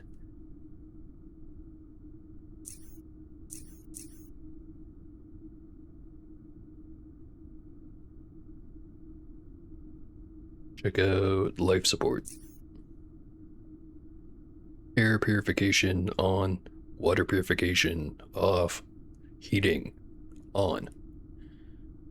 O2 content by volume 20.87%, carbon dioxide content by volume 0.354%, lock supply 0%, average temperature 17. Little bit chilly, not terribly much. Warning, liquid oxygen supply is empty. Please refill LOX canister at first available opportunity. Sure thing. Don't have access to arm controls or permeation sampler controls. What about the specs? Type, Deep Submergence Explorer. Class, Pterigotus. BID DSE-004. Design depth, 4,000 meters. Test depth, 2,700 meters. Propulsion engine, battery-powered subprime, LSPR-K6, 6 kilowatt electric engine. Displacement, 12 tons. And blah blah blah blah. Thrusters, max speed 10, max endurance 48 hours. Air purification, water purification, grabber arm. Radar, active phased array.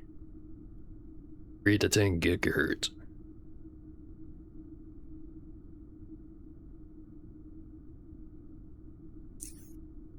Very interesting.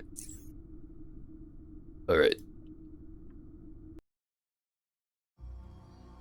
Gotta get that thing over to L whatever it said. Think I know it's just a guy. After a short delay and some jarring static. Hey kid. Where are you now? Over. At the Serpent-born Geyser Village. Right, thanks.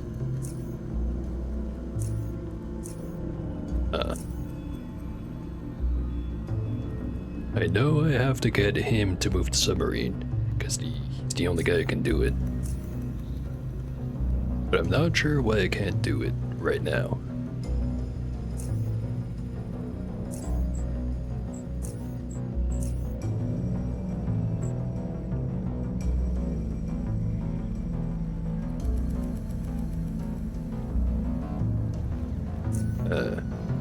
Maybe I have to contact the professor first.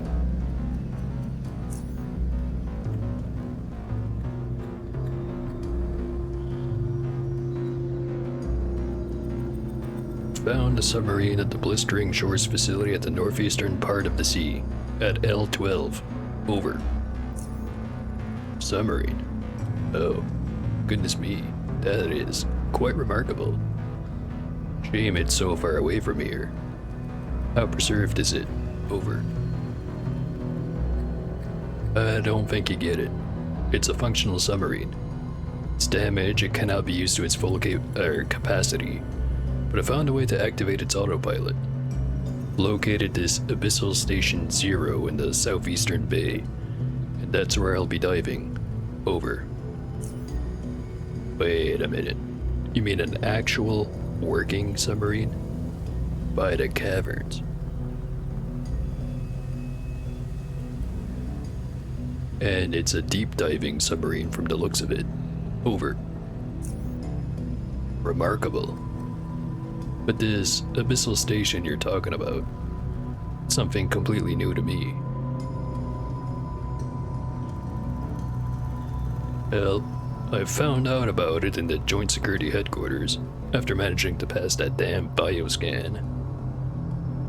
Then I ramble on. You report all your findings while the professor, as always, listens with great attentiveness. A rather sad ending for the Lemurian Security Command, I have to say. Goodness me, you stood in the same room from which Lemurian officers, fathers, sons, and husbands observed their home being demolished by the Biocorp Undernavy. And now Biocorp is in ruins as well. There's not quite the same type of fauna inhabiting the ruins. Yeah. It's an interesting parallel to make. 15 years ago, Biocorp Armed Forces officers too were looking down at Protectorate invaders breaking into and causing havoc in Dis. History tends to repeat itself. Yet sadly, it seems that with each iteration, humanity loses more than it rebuilds. Some things are lost forever. But not everything. There was this dispatcher terminal at JSHQ. On it, I found out about the transport vessel with a cargo ID that read Acorn. Well, not quite Acorn, but I'm dyslexic. Acorn. He takes off his glasses for a moment. Could it be? How large is it then, if... But how the hell am I capable of telling he took his glasses off? This is a radio frequency. Whatever. And it's at the Abyssal Station? Abyssal Station 0. Seems so. The location is marked as Abyssal Station 0 elevators. It's rather peculiar. This entire region has always been referred to as Lemgo. We've not found a single instance of this abyssal station being mentioned. Yet, if this station truly is abyssal, its depth could have saved it from the Biocorp's detection. The Acorn. They sent it to a place they deemed the safest. They must have sent people too. If the station has remained intact for so long, Corporal, there could still be someone down there. Well, it's supposedly what NFT does best. Conquering the most inhospitable places. Precisely. This is your next destination, Corporal. Abyssal Station 0. In case that these elevators are no longer functional, there's still that submarine you can try to use. Although, fear whether it could endure the depths. See Marcus about your well-earned bonus when you come back. Best of luck, Corporal. Best of luck. Hold field out. Will do. Out. Alright. Now maybe I can get the ferryman to bring it.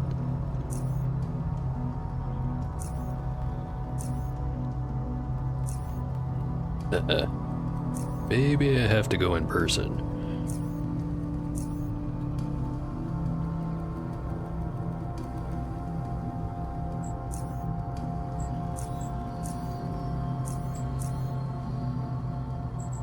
Why do I have 2 of these?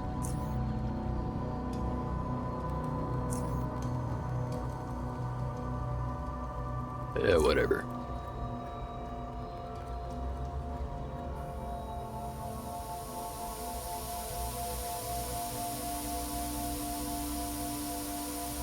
Now that I've opened the gate, I should be able to just sail right over there.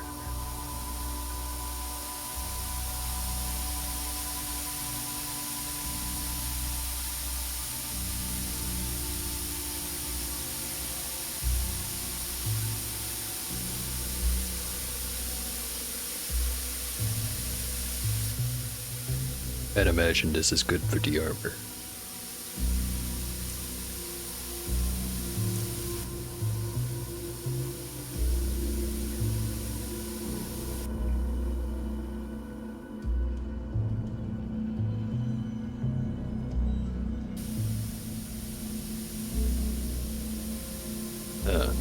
Now I can look at this one.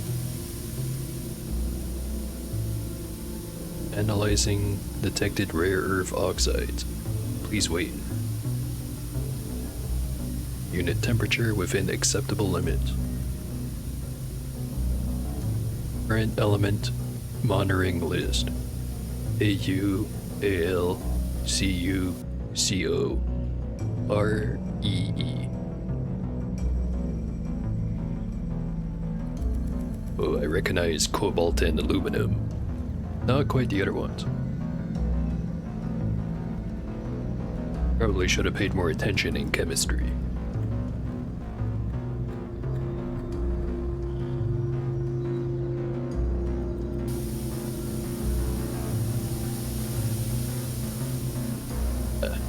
Gonna have to get past the sea worms if I want to sail in there. It's always a catch.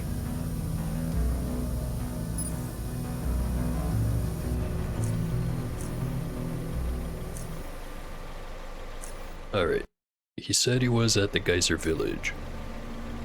Not sure exactly where he parks, however.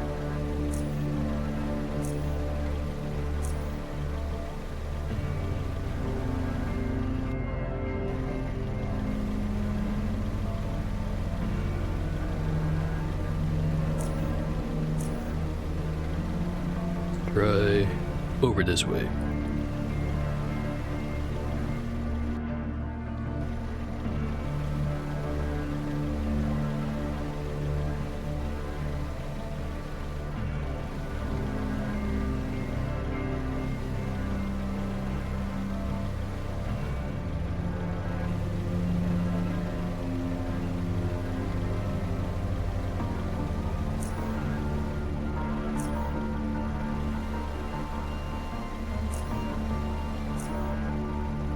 Maybe up here.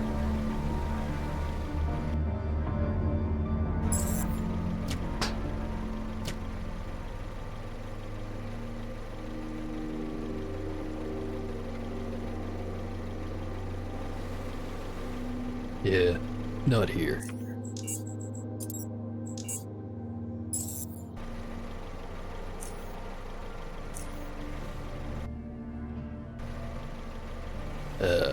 There he is.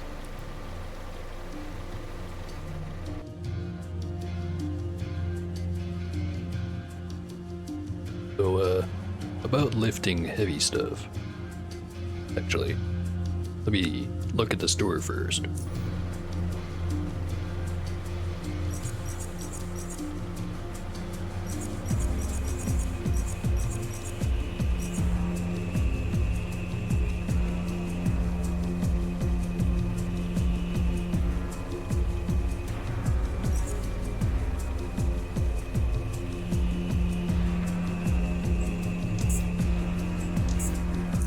Alright, now about the heavy stuff.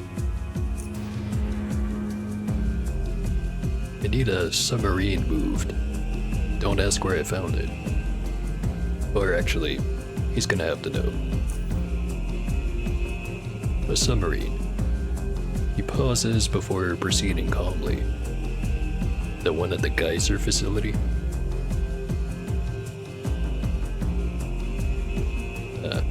So you've seen it, haven't you? I have. I've seen it through the gate. Been there many times, but never inside the facility itself. Locked. I can't lift it onto the boat because it's too large from what I've seen, but I can tow it.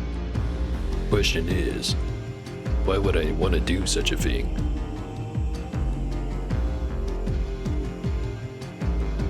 I'll pay you for it.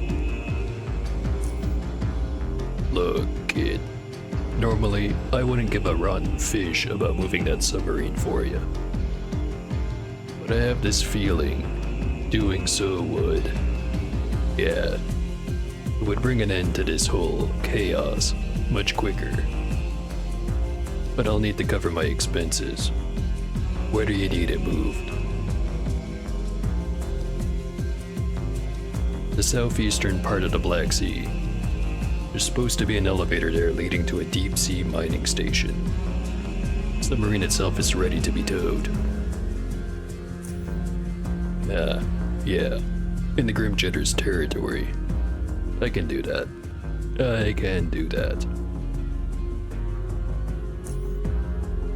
It'll cost you 700 charons.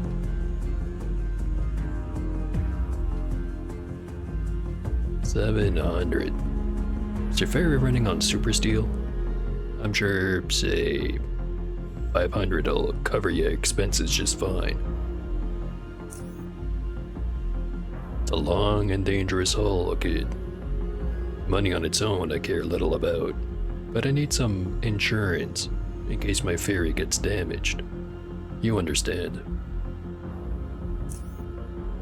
500 it is. He nods. It's enough. Great. Here it is then. Counts and pockets the coins. Fine. I'll tow the submarine as soon as I'm done here. Anything else before I leave, kid? Nope. I'm off. See you some other time.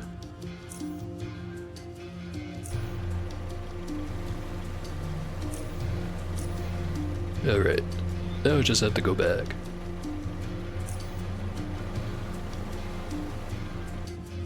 Maybe go collect my bonus while I'm at it.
Trying to think if I need to resupply on anything.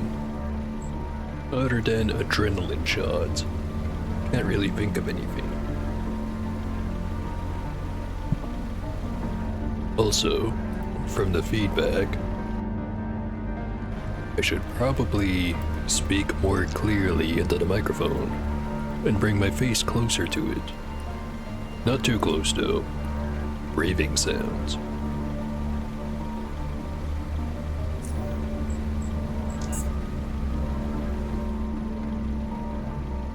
Got plenty of the regular grenades. Plenty of thermobarics. Probably more than enough 25mm high explosive.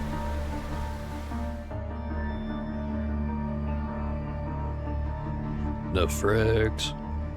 Could use with some more incendiaries. Enough flashbangs.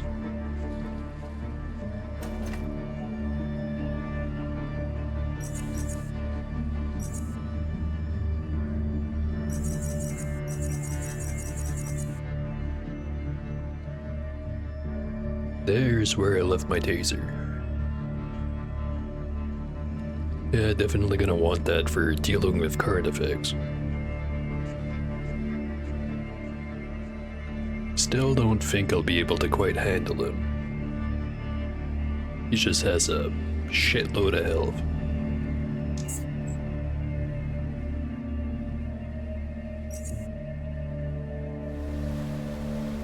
On the other hand, don't want to leave that hill unconquered. Gonna have to figure it out.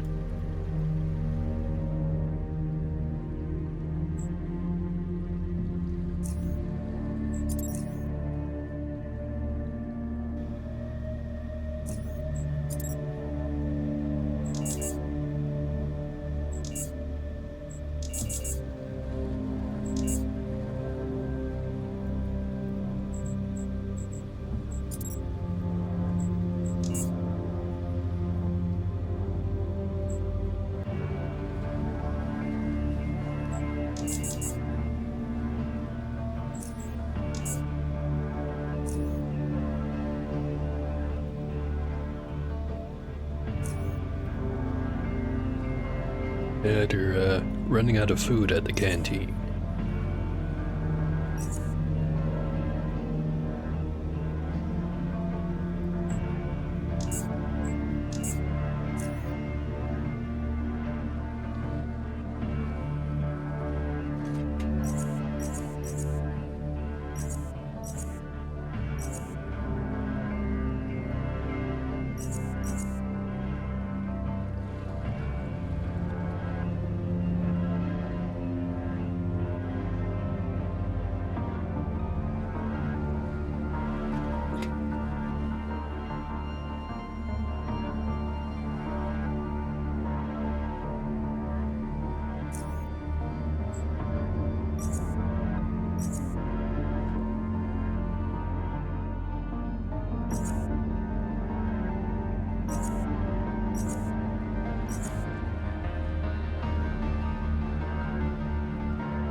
Alright, so that's the paycheck.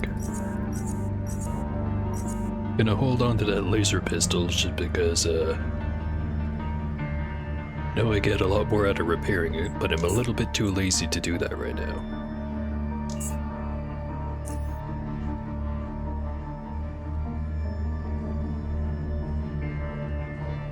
Why?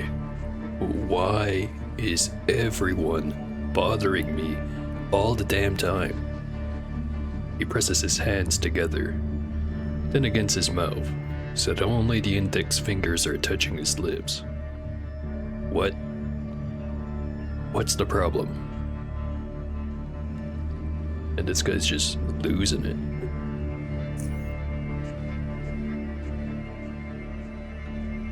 To be fair, I did probably take all of his money with that one cigar, and now he can't afford anymore. If anyone's even selling.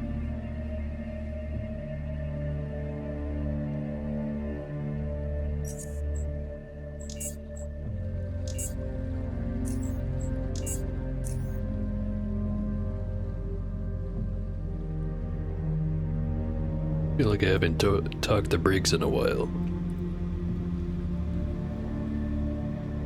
What's the camp security status? There are currently 27 sec troopers defending the camp. Firearms and ammunition supplies are satisfactory. High-tech equipment supplies, very good. Medical supplies, running extremely low. Jet ski numbers are very good. So maybe that's why he's going a little bit batshit insane.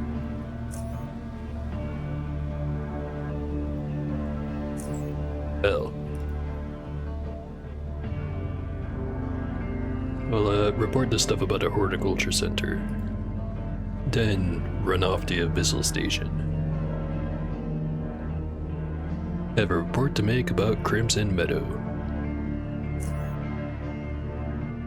You managed to convey the brooding atmosphere of the horticulture center so perfectly that the professor remained speechless for a good half-minute after you finish speaking. He speaks after this pause. By the caverns, that is unbelievable, Corporal. The vegetation, the insects, the pesticide. Amazing. Truly amazing. But one of the most important things is that you managed to find that dispatch console. They seem to be the key to discovering the locations of Lemurian facilities. Excellent work, Corporal. See Marcus about your well-earned bonus. I'll contact you as soon as I have a new task. You know, Biocorp seems to have left most of the facilities untouched. How come they never entered them? Not even after so much time. They had 2 centuries to do so. There are no records which could give us a clear answer. But as you've seen yourself, their usage of mutagen to eliminate Lemurians is a very good reason why they didn't immediately enter them. Now, after that, those. The Lemurians were the last enemies of the Biocorp Undernavy. After that, it was disbanded, under quite turbulent and unclear circumstances, and its assets were transferred to Biocorp Armed Forces. Some of it was later recycled, stored away, you know how it goes. Following that, we can only speculate. Maybe these circumstances have simply led to Lemuria not being seen as important, or important enough. Maybe it was forgotten altogether. Maybe it was the mutagenic contamination that prevented it. Or perhaps it all came down to some higher interest, or more precisely, disinterest, we can't possibly perceive. I think I've got a pretty good idea of maybe why they didn't want to do anything to do with this place, and they were fine with just killing everyone. And I think I'll wait till the end of the stream to lay it out.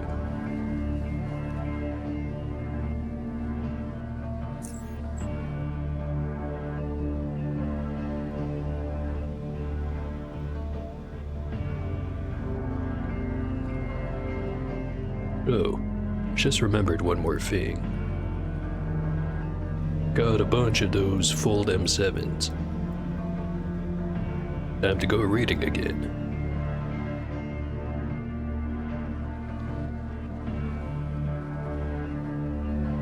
Yo, Seeker. He takes a sip of coffee. His coffee's exceptional today. How so? I don't know. I just feel full of energy. Extreme, man. Just extreme.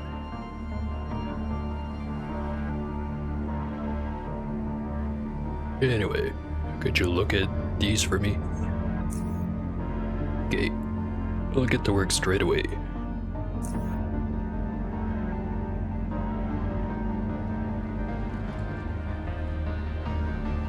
Done. Got something interesting for you. It's on the PC. I'll leave you to it. Appreciate it.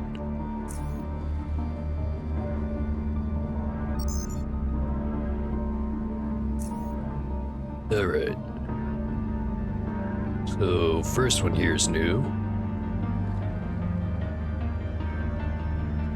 And the 7th one is also new. Let me just have a nice big sip, and then I'll get started.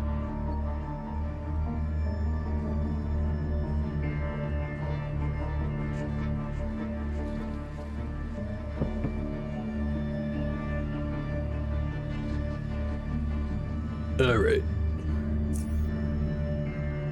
Jarl Asmund. Genetically Engineered Animals. Article for the Lemurian Intelligence. Last month's edition featured a wonderful article on the cultivation and genetic engineering of plants. Crimson Meadows by Benedict Osborne.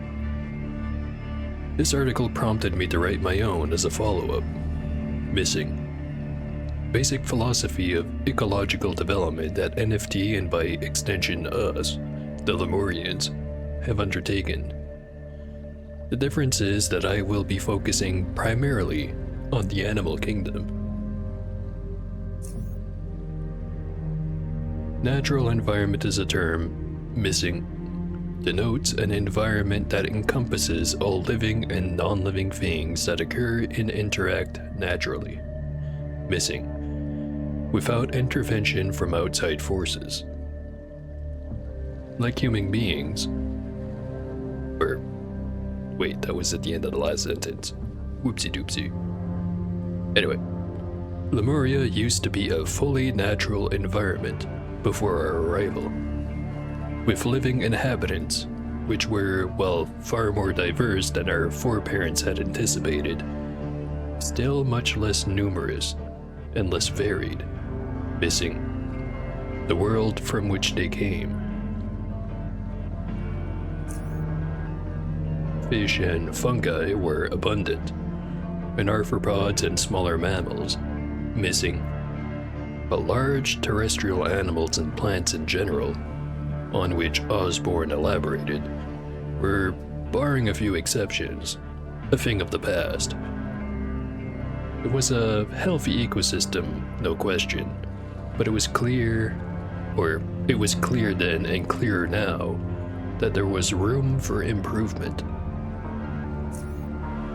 For it is our duty, missing, develop the environments which we inhabit, to populate them with life, missing, not only human, missing. Also our duty to cease our intervention as soon as we've aided nature sufficiently. Because a healthy ecosystem must be self-sustaining. Missing, we, the Lemurian Agricultural Committee, missing a long-term plan for the rejuvenation of the animal kingdom of Lemuria. The basic premise, missing, through means of genetic engineering, a fixed number of selected species, which would then be released into the wild and continue evolving through natural mechanisms, as opposed to the hitherto artificial ones. These base animal families would then further evolve and branch out into other species. Missing. The fundamental idea was to introduce into the environment all elements deemed necessary. The plan also included an important clause: reduction of reproductive cycles in all engineered species of animals, as much as possible, while also engineering their DNA in such a way as to boost mutation rates in a controlled manner and within certain limits. For great care must be taken when, missing, speed up the whole process greatly. I will now elaborate further on both of these important points. The reproductive cycle is, essentially, what determines the speed at which evolution occurs. since only through conception, through merging of gametes, reproductive cells, and therefore their chromosomes, do we get an actual new organism with a different set of traits. But that alone is insufficient. We already have species with incredibly short reproductive cycles, like small insects. They do not differentiate very fast. Missing. Environmental factors are also important. That means we've missing natural selection. There's an important step before we can reach any of that. Mutation rate. Mutation is the primary driving force behind evolution. Natural or artificial selection do not create new species. They merely select them, determine whether organisms survive and reproduce. Mutation is what causes changes in the cell's DNA. And these changes could, if not deleterious, result in a healthy creature, missing, with different traits. Mutations can arise in many different ways, from radiation or chemical damage, erroneous DNA repair, missing, but these somatic or acquired mutations do not necessarily become hereditary mutations, also called germline mutations, and can be deleterious to a living creature, giving rise to diseases such as cancer or missing. Mutation rates differ between species, as well as between different regions of the genome. Therefore, missing, task, missing, our genetic engineer, or genetic engineers, is to modify the base family's DNA as to fine-tune the mutation rates. Missing, controlled hypermutation, missing, specific segments of the genome, missing, to increase the probability for mutations which are more likely to benefit the creature, missing, increasing their heritability, missing, and decreasing the probability for deleterious mutations to occur. This is important. Missing, faster reproduction of animals more susceptible to mutations, missing, work exponentially to their benefit. Natural selection will take over from that point. Missing, life will expand and diversify faster than it ever could. Missing, planned stabilization of mutation rates after. Missing, number of generations. Get the feeling they might not have gotten to that part. Blame Biocorp. Several enclosures have been constructed so far. Missing, contain the animal and monitor their progress. Missing, one of which is the Animal Enclosure 3, near the Crimson Meadow Horticulture Center. Missing, office I am sitting right now and writing this soon-to-be article. Missing, through my window, I see a herd of blubberous bovinoids grazing on juicy red grass. Soon, these majestic creatures will become the first of our artificially evolved animals to be released. Missing, in 10 years, once the vegetation spreads further and more species become introduced into the wilderness, this cavern will be teeming with life, richer than ever. I guess that kind of explains where the bison came from. And now the other one, which maybe I should have read first, because he did mention this name specifically. Benedict Osborne. Now, just like the last one, let me have a sip.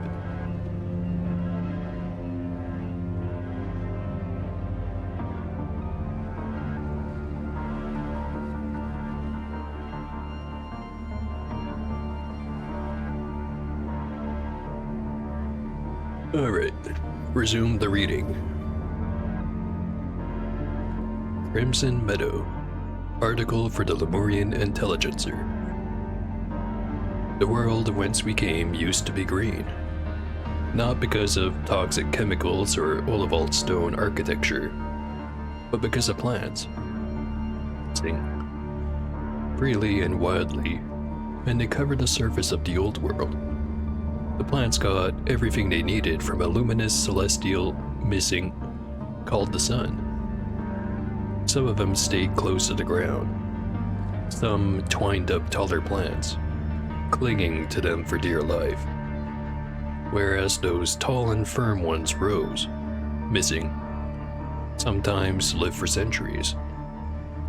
These ones, trees, we don't see anymore. Missing, their size or shape, all of them needed the sun. The sun still exists, but its light no longer reaches us.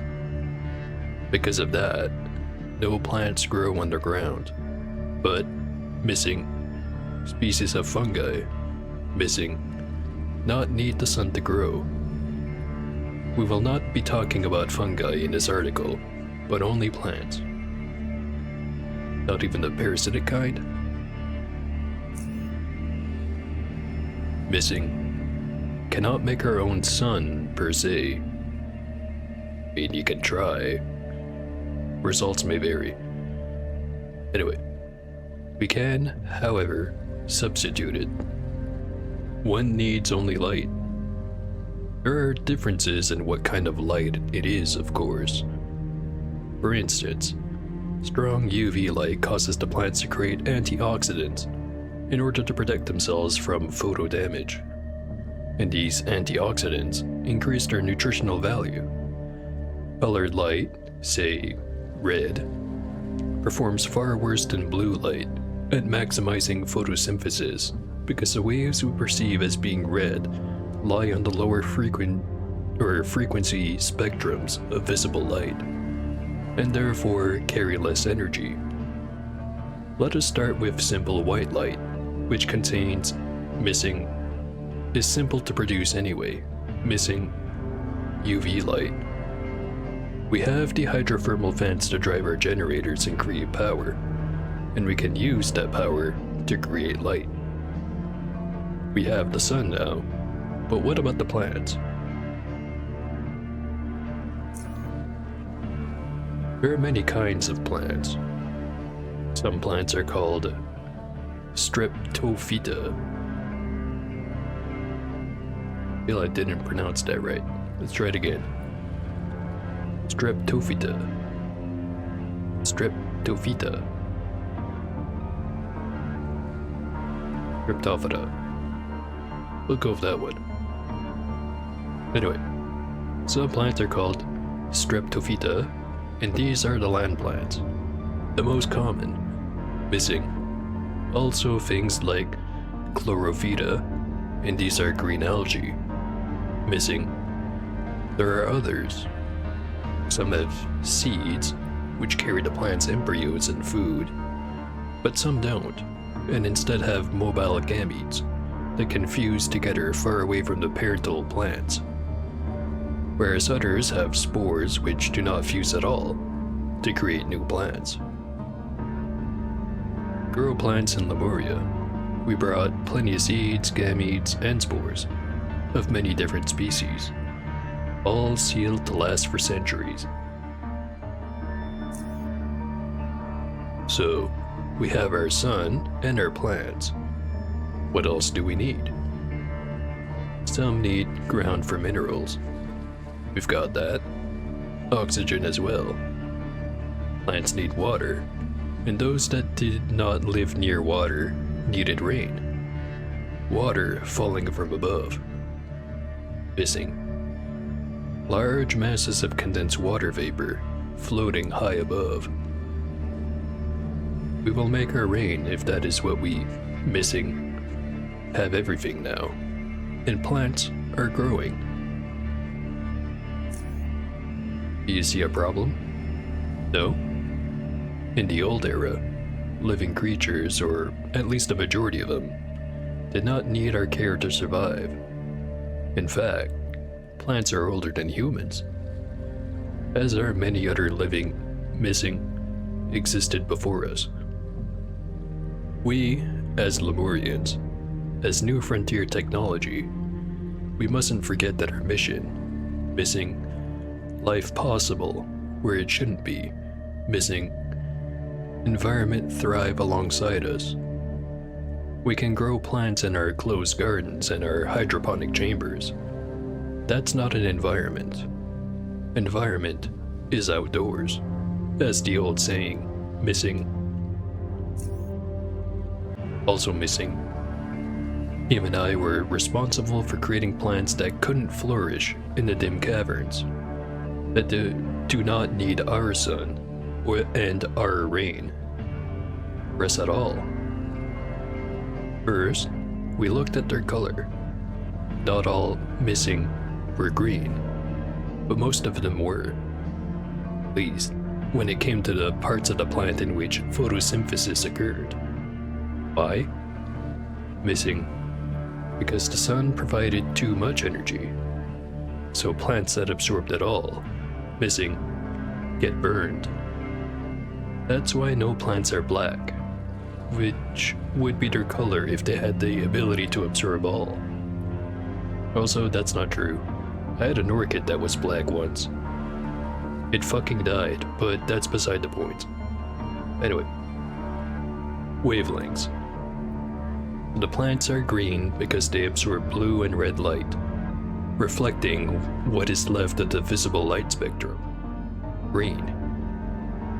Chlorophyll is the actual pigment which allows photosynthesis in these kinds of plants.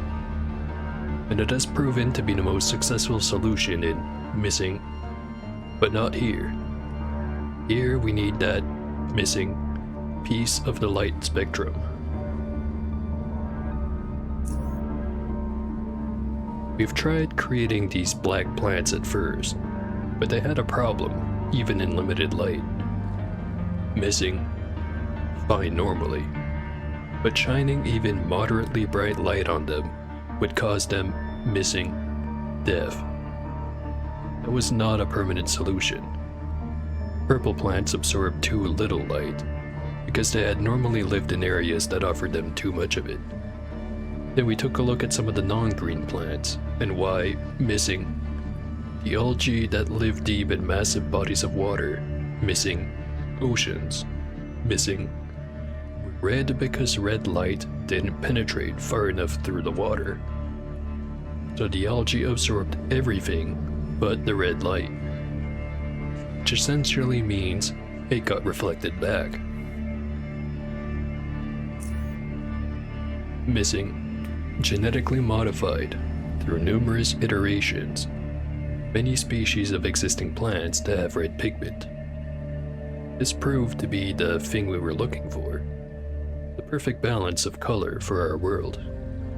2 species of water reeds and 3 of grasses were among our first successes. The water reeds first spread beyond the range of our light tower, and took on a life of their own. Then the grasses, missing. We are constantly adapting new species to dimness, giving them the green that they had been giving to us. But soon, they will be able to adapt on their own. One day we might missing trees. This is not the end of our work. New challenges await us, and there is so much to be done. The most important thing is that we have managed to at least create a crimson meadow in this gloomy underworld. Not our meadow, no. Where we want it to exist, even if we cease to. Well, glad to tell you, you succeeded. Maybe you succeeded a little bit too much.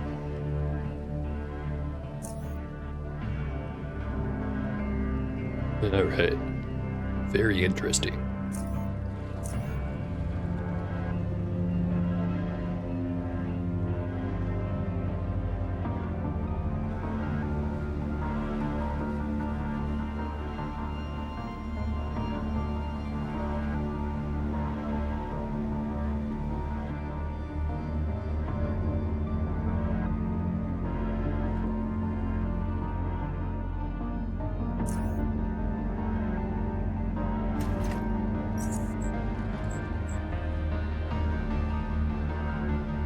think I left all my electronic scrap back at the house. So I'm just gonna leave the laser pistol there for now.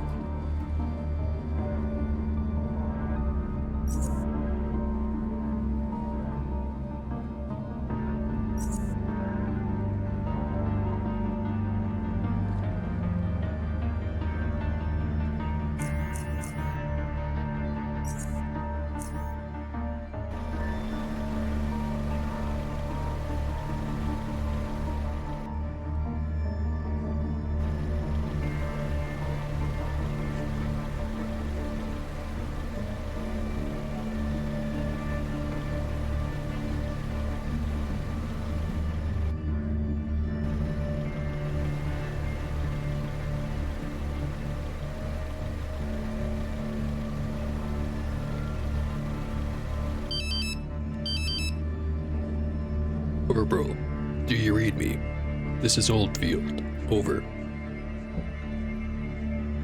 I read you, Professor. Go ahead.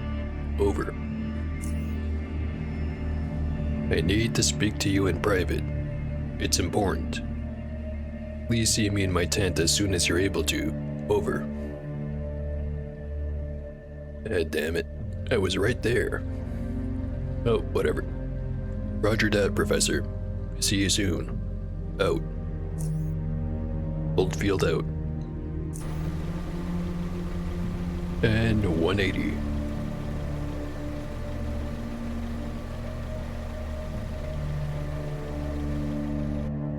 Just about to say, haven't seen a pirate in a bit. Got kinda worried when I got the call. Actually. Yoda. Any enemy activity?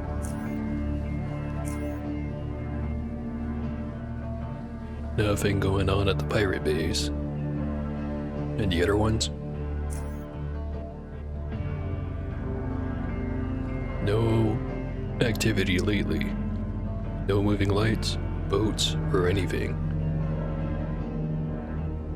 Alright then.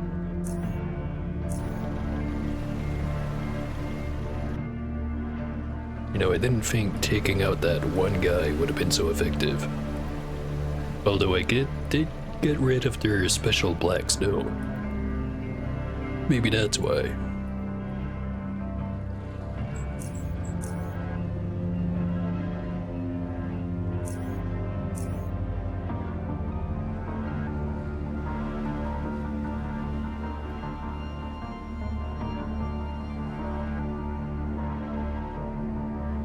Corporal, you're here. What did you want to talk to me about?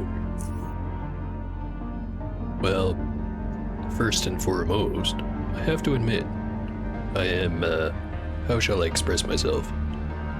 Overjoyed with how you've performed so far. That's no hyperbole. What you've done for this expedition in such a short period of time is nothing short of incredible.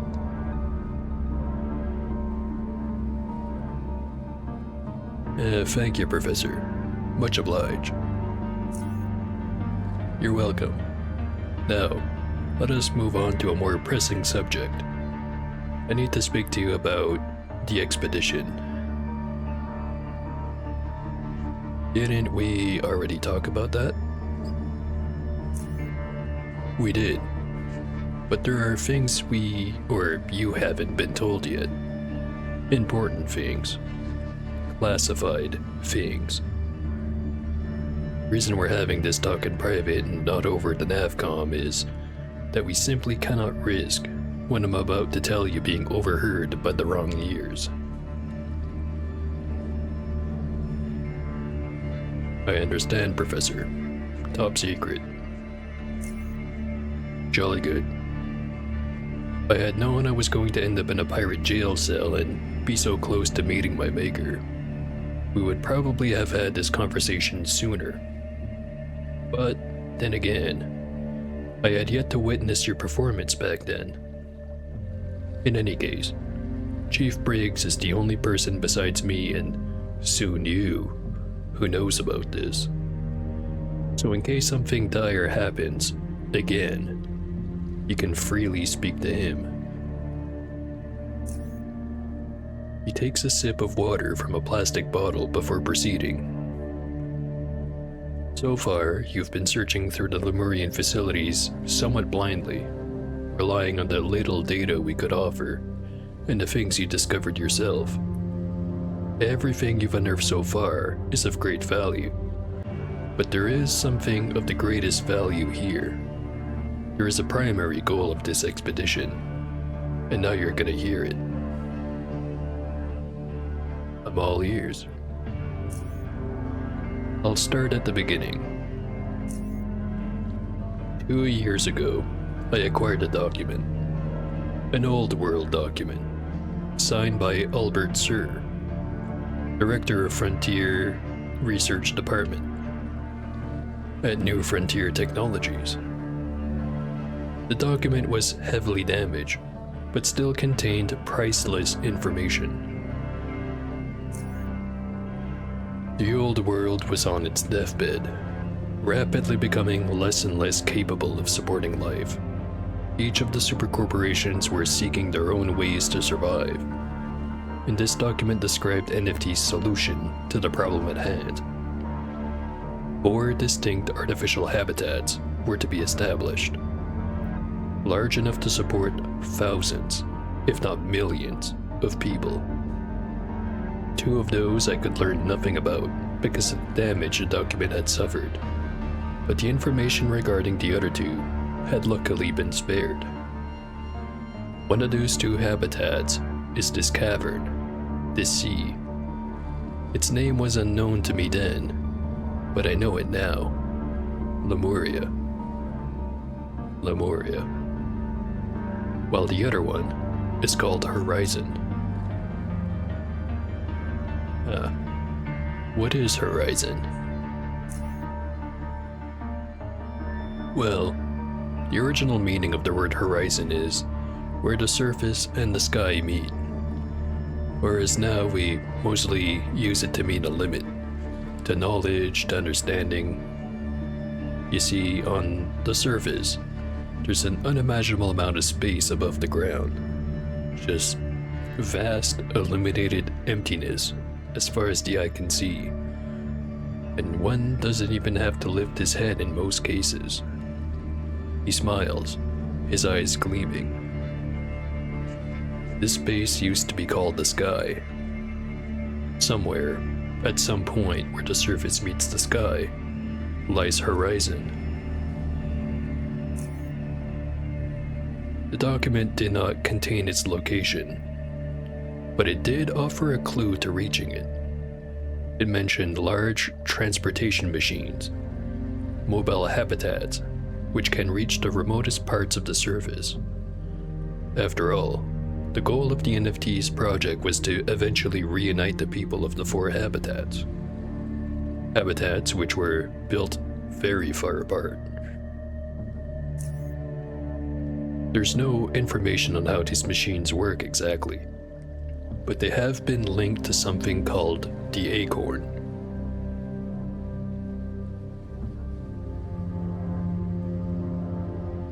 Or let me try that again.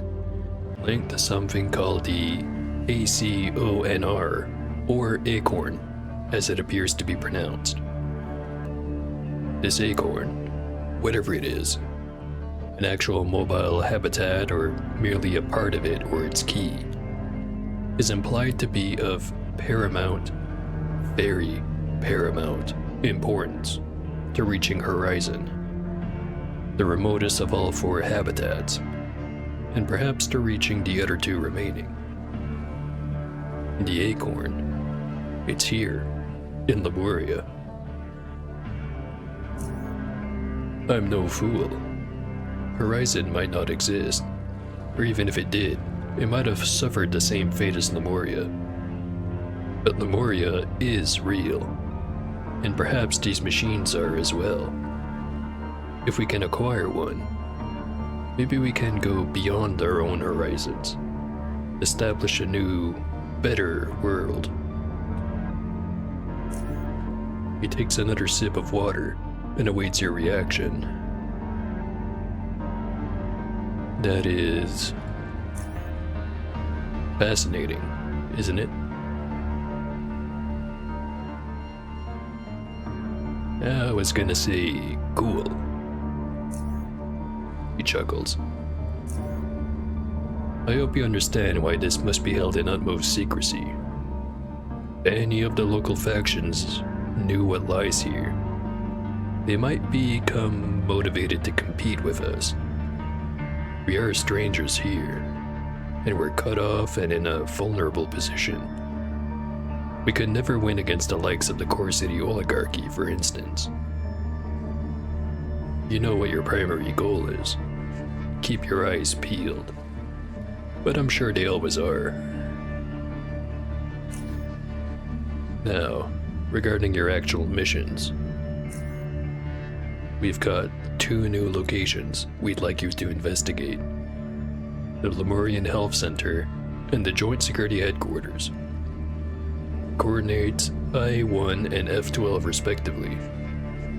The former is deep in piratory, the latter deep in savage territory.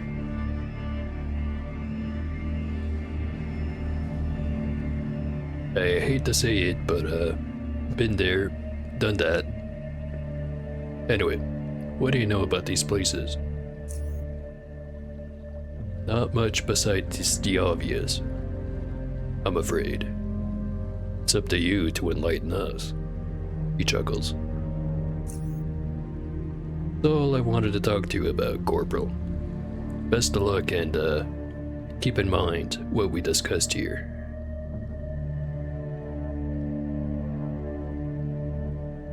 Got it, Professor. Time to get going. Farewell, Corporal. Alright, just take a quick lap around the tent.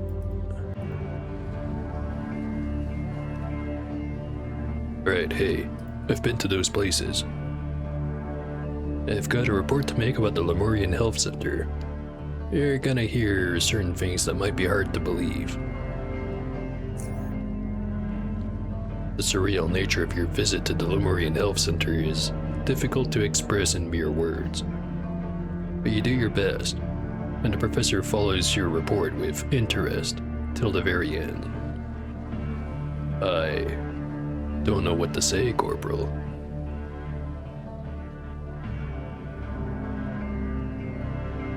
You, believe me though, right? After being here for this long, there's nothing I find hard to believe anymore, Corporal. Glad to hear. Now, let's, move on to me getting Phil's microchip implanted into my hand. Indeed, we should, yes. Was there a reason why you did that? Well, I needed it to access the Joint Security Headquarters. There's a scanner there which wouldn't let me pass without an implant in my own hand. Yeah. I believe you mentioned that to me. I believe Dr. Savage can extract the implant for you. I'll keep that in mind. In any case, excellent work, Corporal. C-Mark is about your well-earned bonus. I'll contact you as soon as I have a new task for you. Right then. I think that technically counts as sequence breaking in reverse.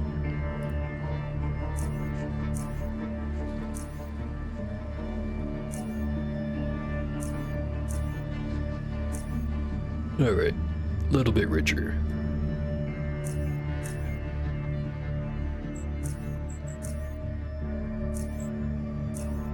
And now, finally, down to the Abyssal Station.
Wrong way.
Sure hope the spiders aren't back.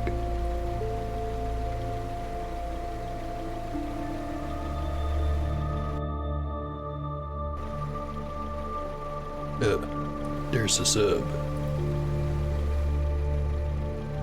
No signs of the ferryman.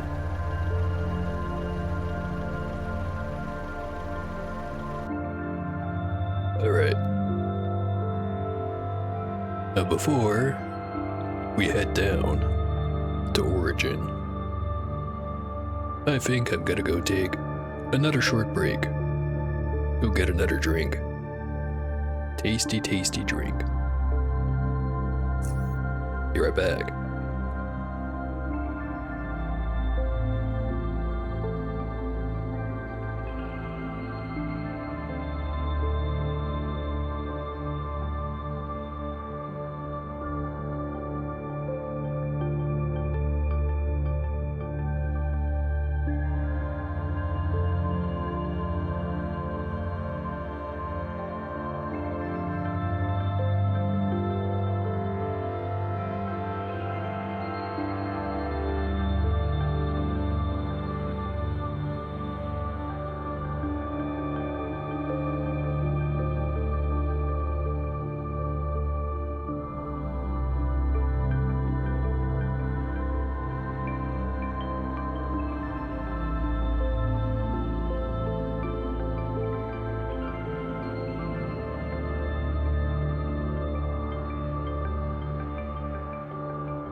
Little bit of gin goes a long way.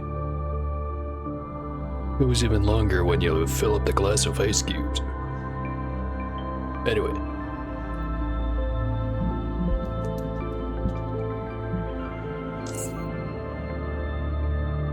Let's get down into the tube.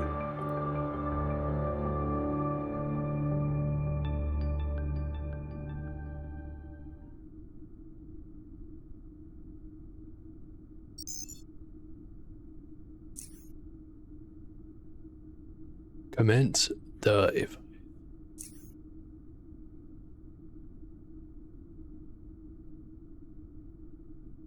Thruster capability test passed. Pinging sub-nav units. 0 units responded. Obtaining gyro compass information. Done. Plotting course. Done. Vessel is ready to dive to Abyssal Station 0. Commence.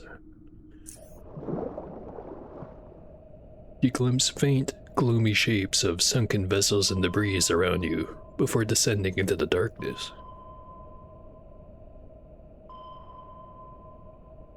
161. 208. The walls are getting closer. You're descending into a gorge of some kind. What was that? Stare outside.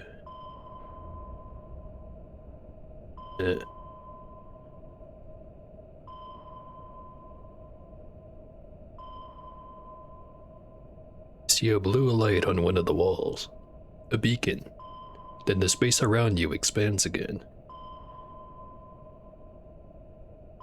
682. Bumped into something.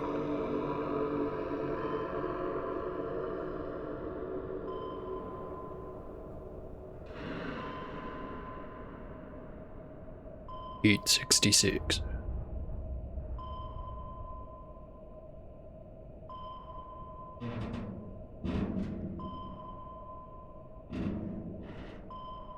Little bit of creaking.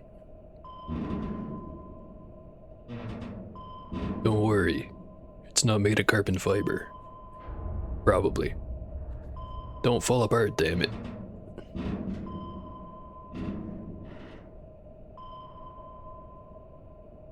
See another beacon. On. Another beacon. Station must be closed.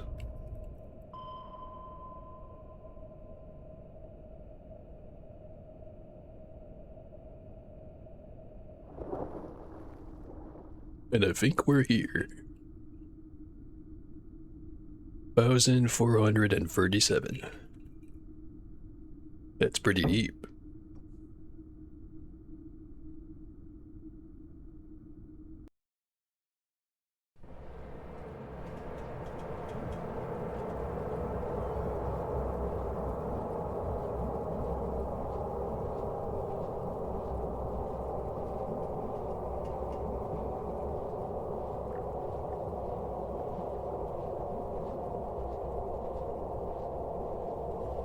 Liquid oxygen tank with a few cryo canisters next to it.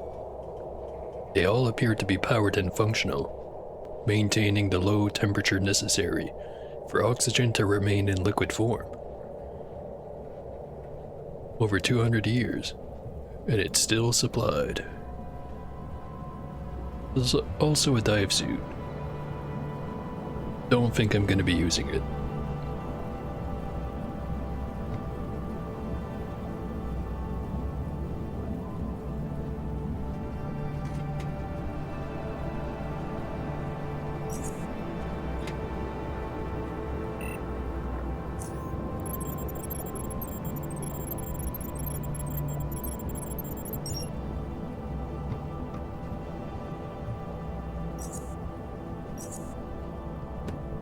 Surprised that there's light coming through the windows, although it might just be artificial lighting.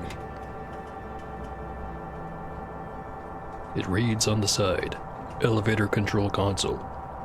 It is, however, out of order.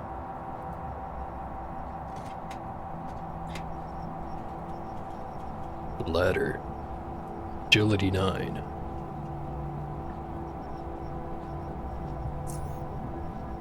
Yeah, that ain't happening.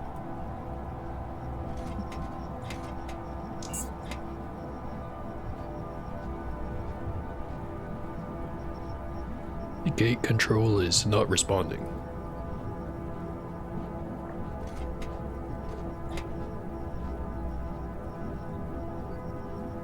It's a 9 strength gate.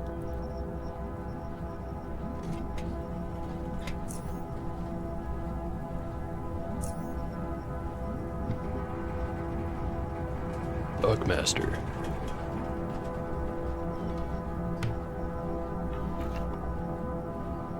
Or one of those snow globes. Or water globes.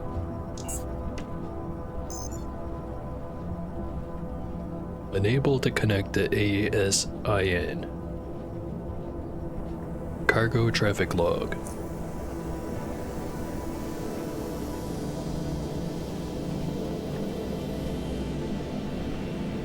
There's the acorn.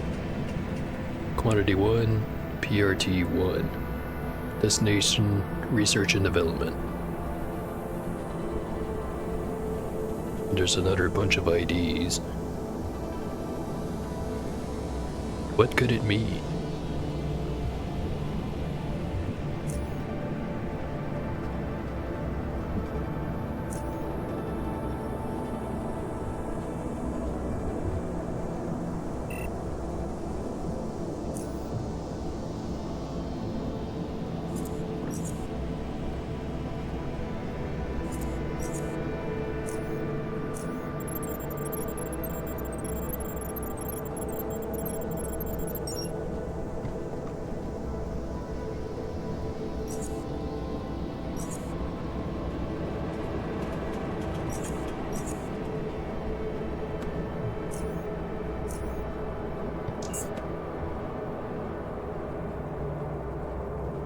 It's dead. There's a gaping hole in its chest, apparently made by a plasma projectile.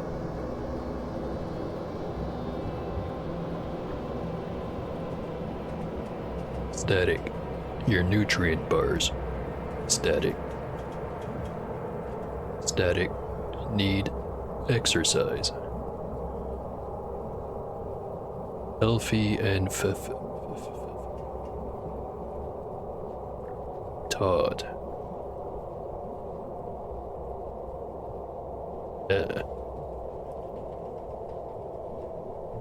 Firefight. Sub-islander. Elevator. Danger. Most sorry. Inconvenience.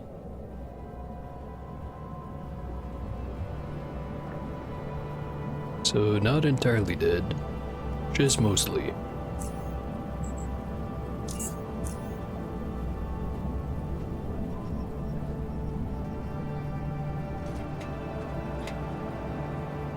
Residential 1, Residential 2, Power, and R&D.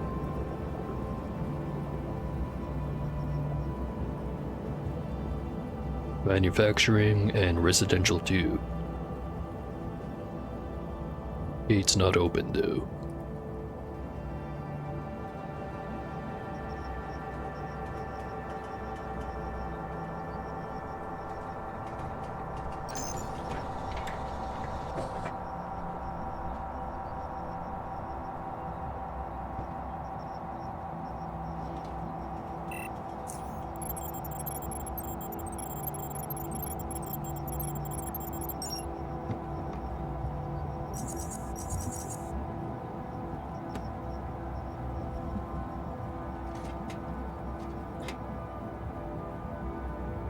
Residential 1, Residential 2, Power, R&D, Manufacturing, and Residential 2.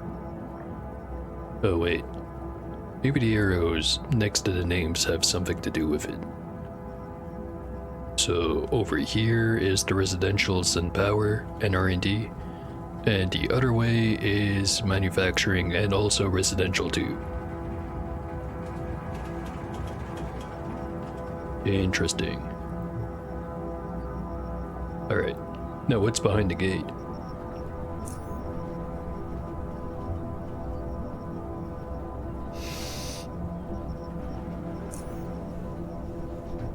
Bunch of boxes. Pesticide. Acid.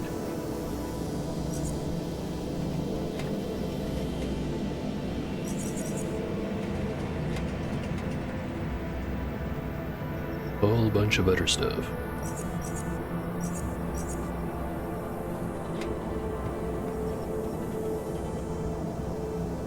Chalk, tungsten, steel, sledgehammer.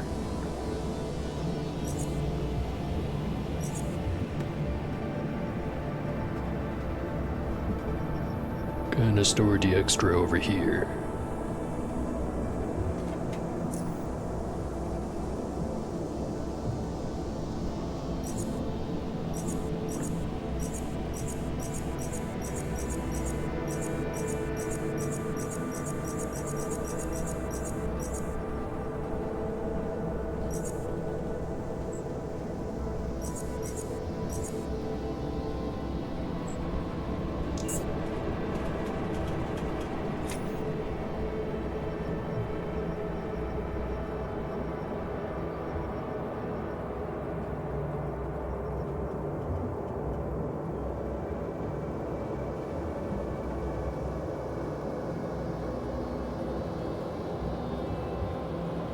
Trucking, manufacturing to the left, residential 2, food processing, and aquaponics to the right.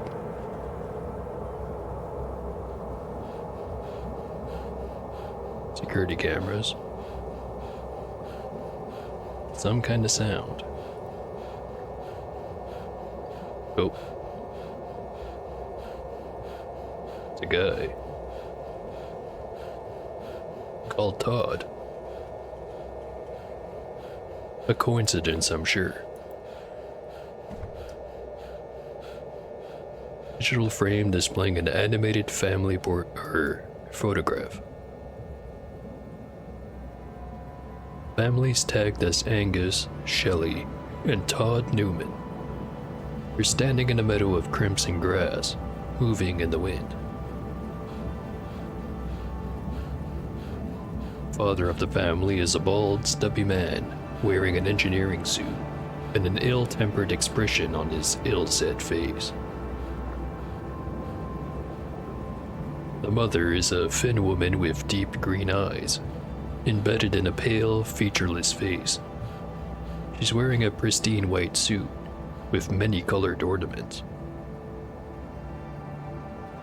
Between them is Todd, a young, skinny, thin-haired, pale boy, trying to find a suitable smile for the camera.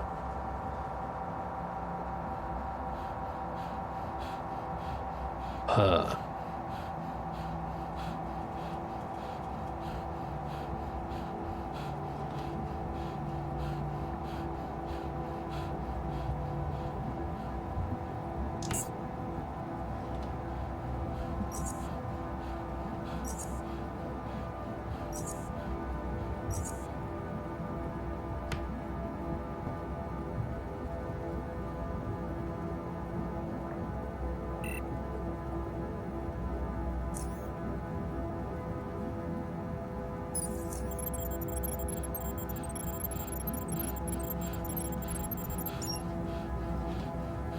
Here's Todd again.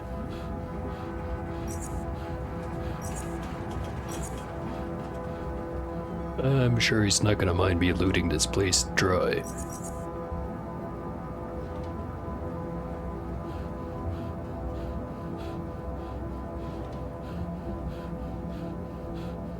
A broken motion picture frame.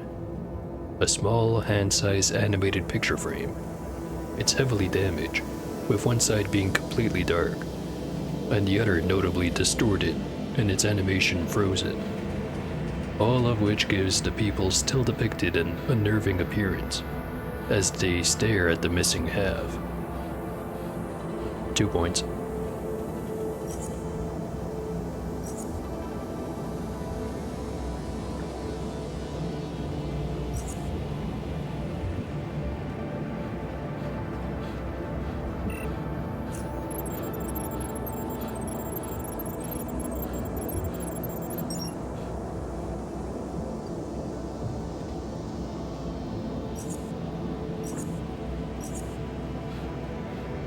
128 quality tungsten.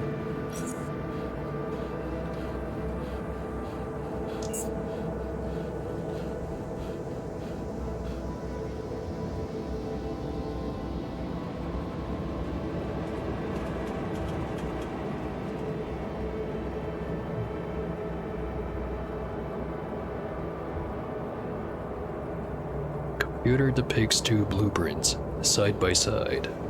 One for handmaidens, the other for strongmen. Certain components are highlighted on both sides, and their properties displayed, presumably for comparison.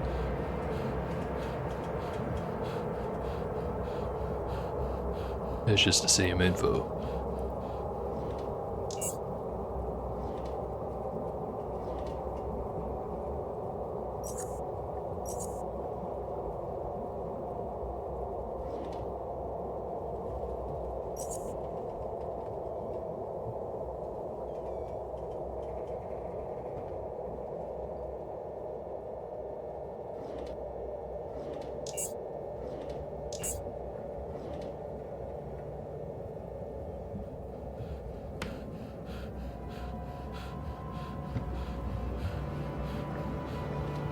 Odd sure is huffing and puffing. Good on him though, getting a good workout.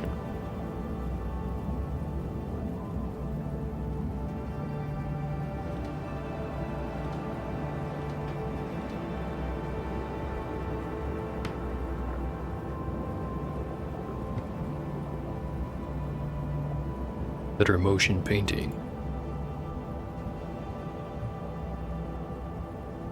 Family is tagged as Stig, Asta, and Sineva Oyvinder. They're standing in a warmly illuminated hall of imposing, perpendicular architecture. The father of the family is a tall, smiling man, wearing a Lumerian doctor's coat and high-tech monocle over his light blue eyes. The mother is a petite, smiling blonde, wearing a simple but fittingly elegant cyan dress.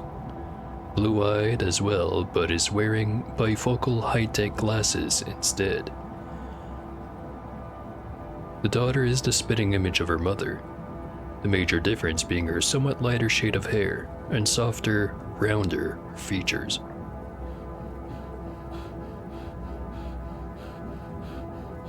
Right? So we've got two families.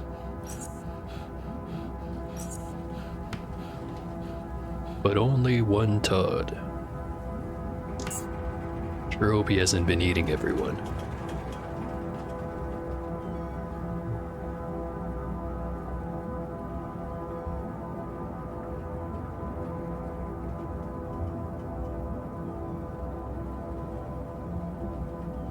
Over there, there's residential 2, food processing, and aquaponics.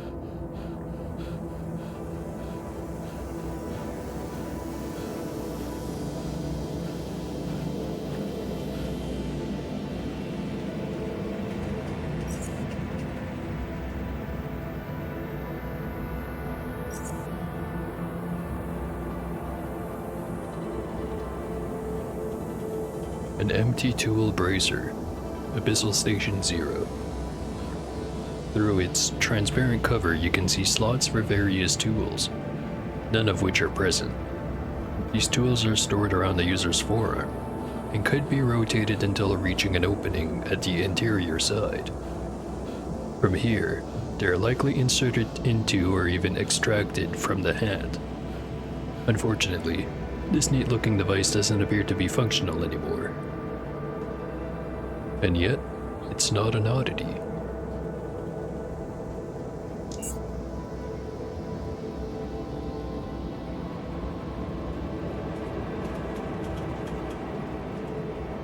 Station keeps going that way. The fitness room. An odor of pungent, sour sweetness mixed with sweat permeates the air. The ventilation unit appears to be out of order.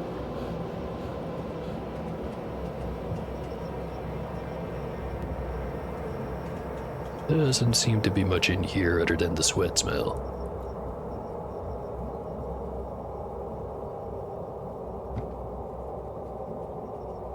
Childcare. A name has been etched into the wall in big shaky letters. Mikhail. At least I think that's how you pronounce that. A child's drawing. It's a piece of e-paper containing a shaky drawing of Lemuria. Buildings, people, servants, horned animals, crimson meadows. It's all there underneath a towering blue light. 2 points.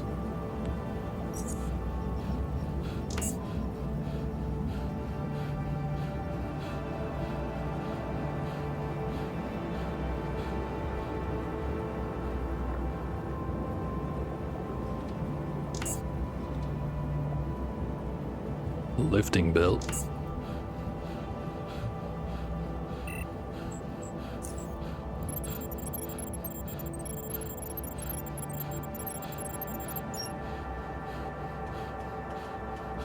Look at him go.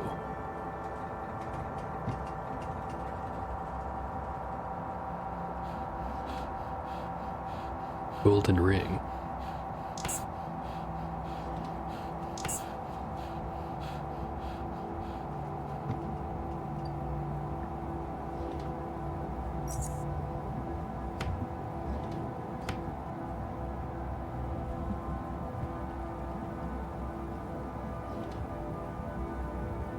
Chewed up pill bottle.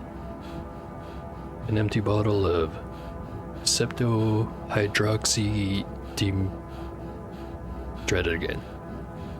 Septohydroxydiminostratin, a potent antidepressant. Someone was in a hurry to get these pills. 2 points.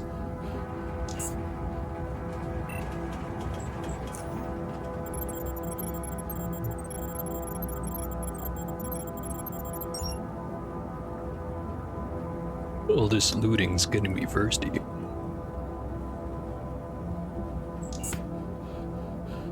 I think that's this hallway. Don't mind me, Todd, just moving all this stuff to somewhere else.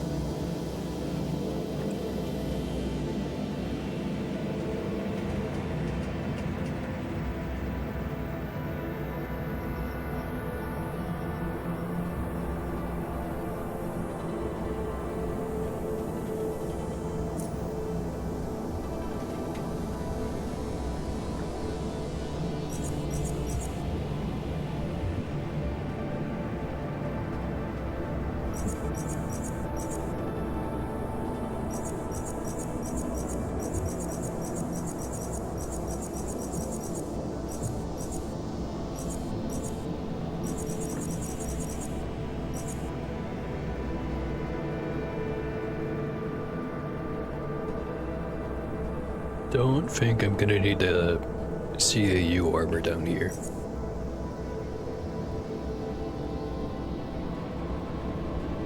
And if I do, things have gone horrifically wrong.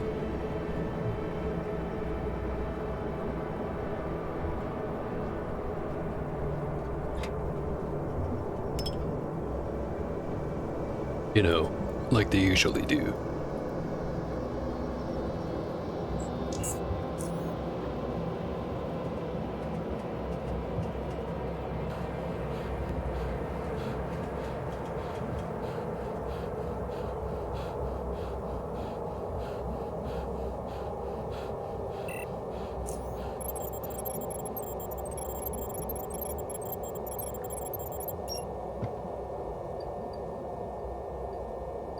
See, we're in the epilepsy room. Complimentary shotgun.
Power substation unit. And see power levels for the whole station here. Research and Development Dome has the most power allocated to it out of all domes, but draws little at the moment. Power Dome houses 2 hydrothermal generators, both of which are in good condition. Food processing, aquaponics, and manufacturing domes draw no power at all. They're disconnected from the grid. Docking and 2 residential domes are stable.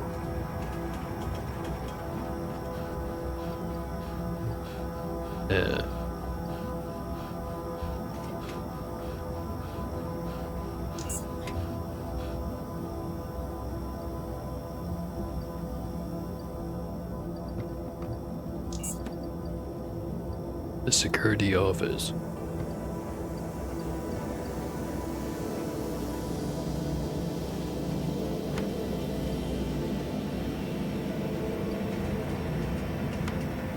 Now, I don't think high explosive landmines in the undersea base or habitat is a very good idea. But what do I know? I'm no security professional.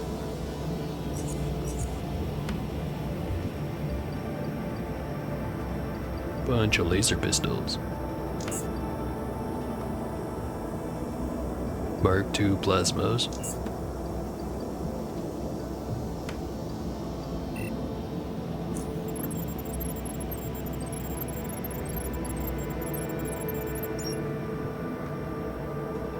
Mark III plasmas.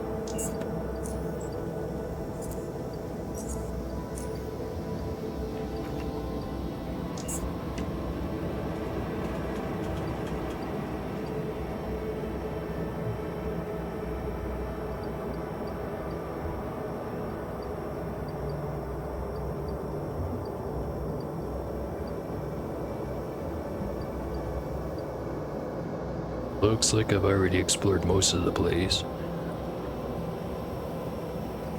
But let's go for 100.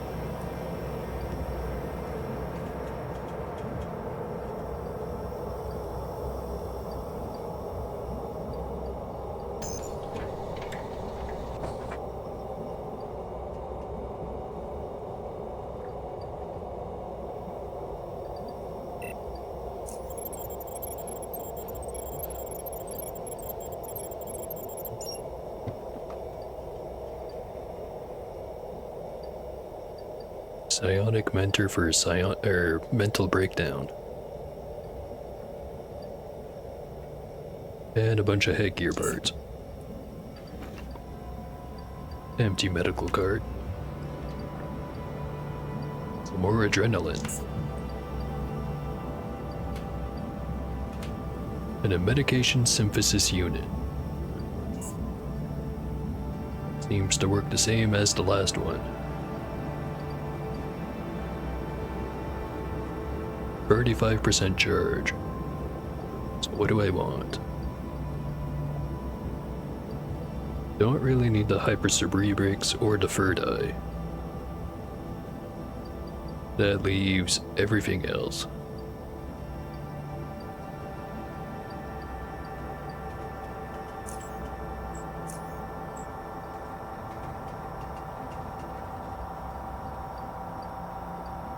Don't think I have any bullhead.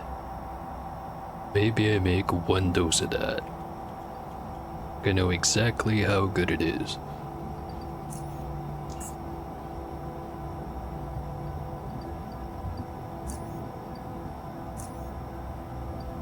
And with the leftover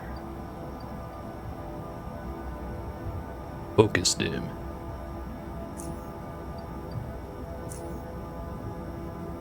Sure hope Todd didn't need this. Alright. Preventative medication that stabilizes neural pathways and improves concentrations. Allows you to handle physical and psychological stress better. Grants stun, daze, and incapacitation immunity for 3 turns. That sounds pretty good.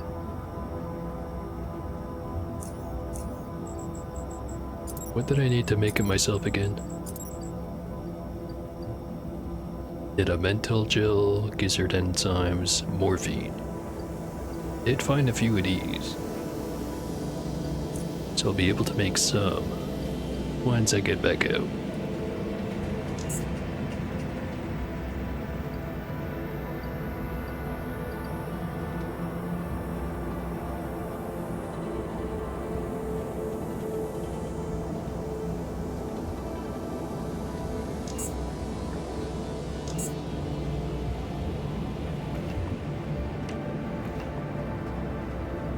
Atlantean Health Report.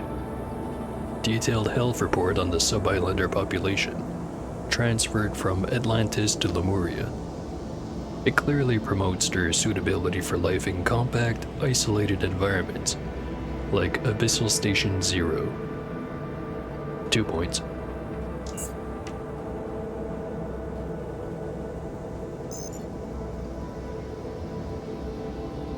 Let's check out the medical records.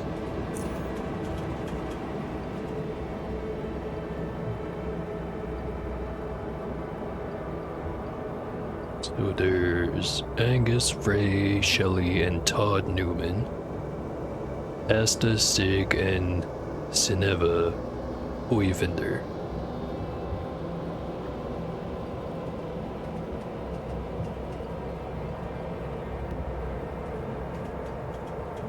Only one clickable. Todd. Tell me about Todd.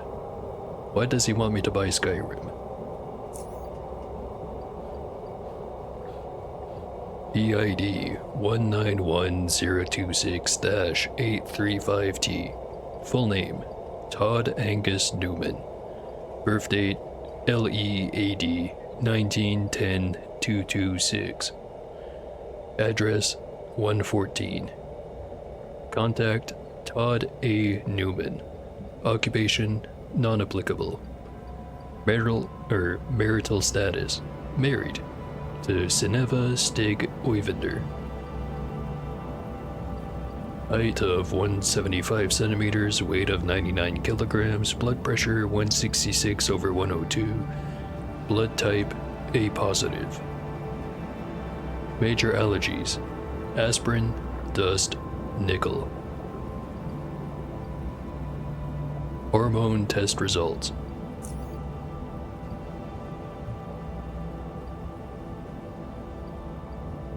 So, testosterone result 07.83.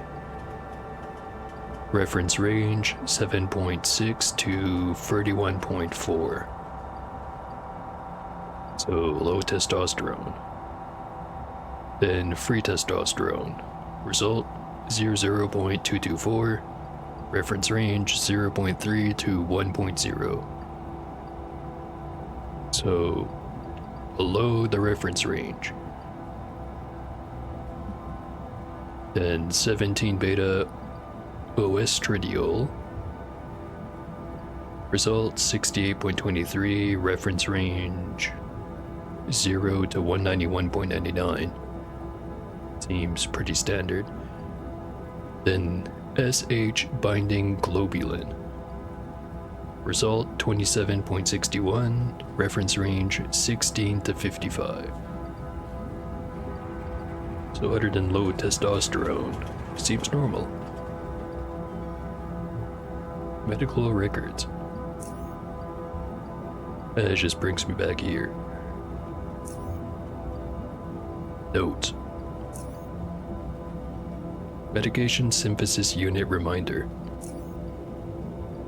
Useful substitutes in case of shortages.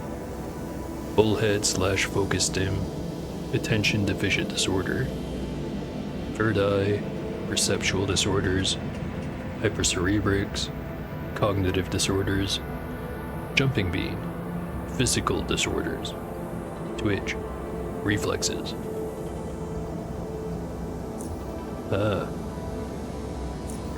I never knew that ADHD meds gave you a 50% increased chance of crit. Kinda makes sense though. Oh yeah, the rudder fix. Never mind. There isn't.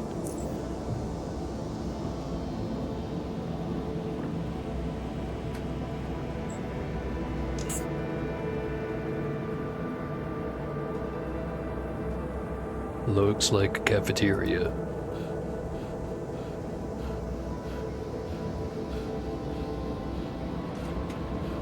Most of the dishes are moldy and appear as though they haven't been touched in a long time. There is some disgusting puke green mass in the sink as well.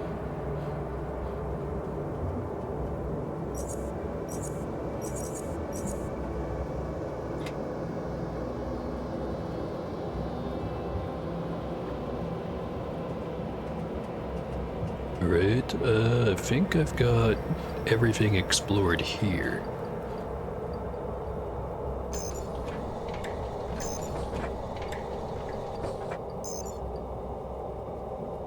Missile Station 0, Research and Development Dome. Authorizing. Authorization failed. Outdated implant security module version.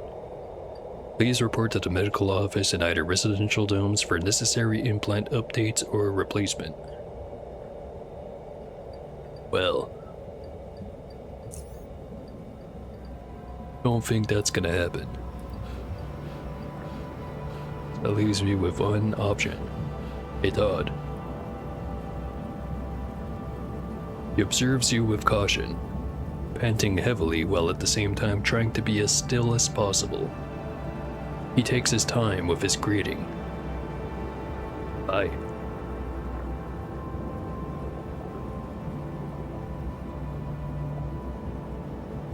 Hi to you too. Takes him some more time to respond. Hi.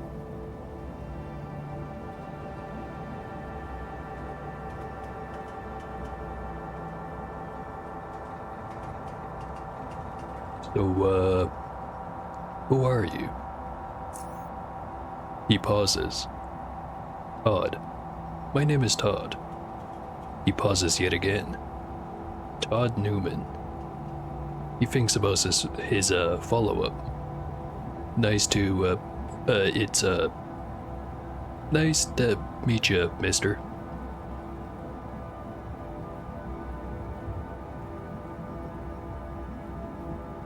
Hey, would you happen to have a microchip implant in your hand?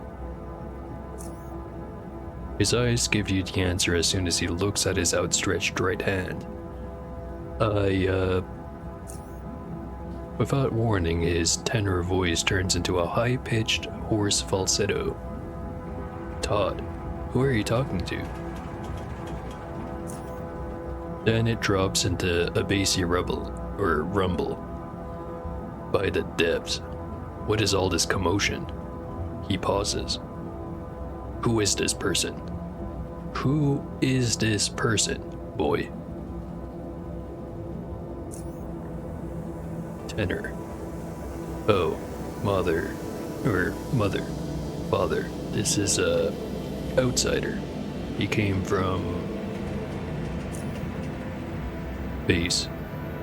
From the outside. Is it from the outside? Speak.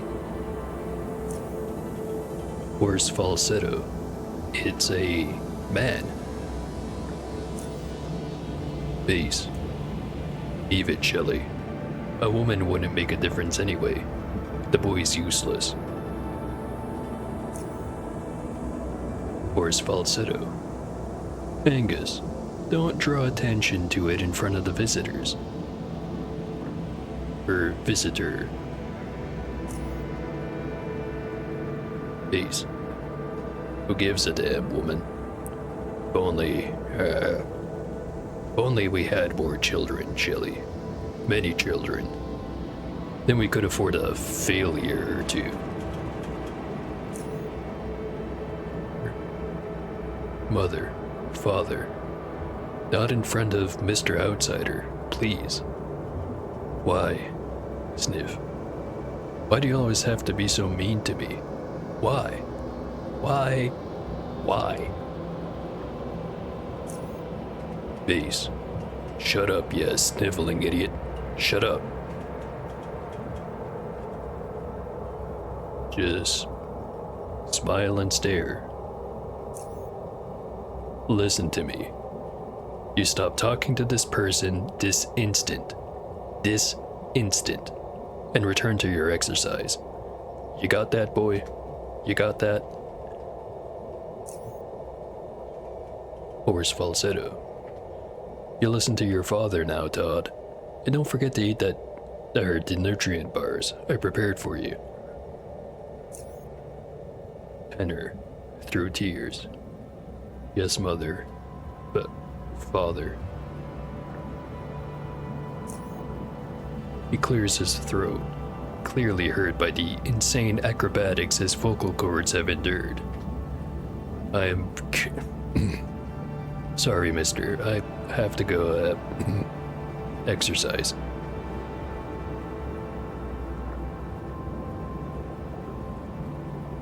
Some fun responses here. But, wait. Why do you have to exercise? He jogs away. Damn. Yeah, we'll get him on the next loop. Let me just sit here and sip my drink in all my unhealthiness.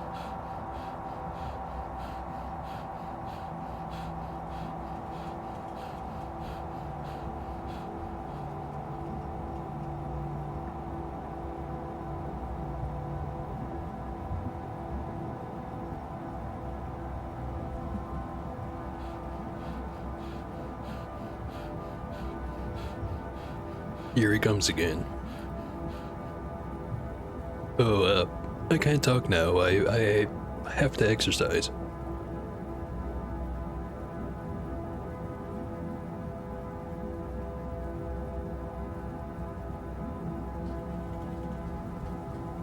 May I speak to your parents? Responds hesitantly. I'll ask. He closes his eyes, and the first moments pass in silence. A few twitches ripple across his face, but then he smiles. We wait a while longer while he opens his eyes. They're with the Oyvinders, but they say you can join them, Mr. Outsider.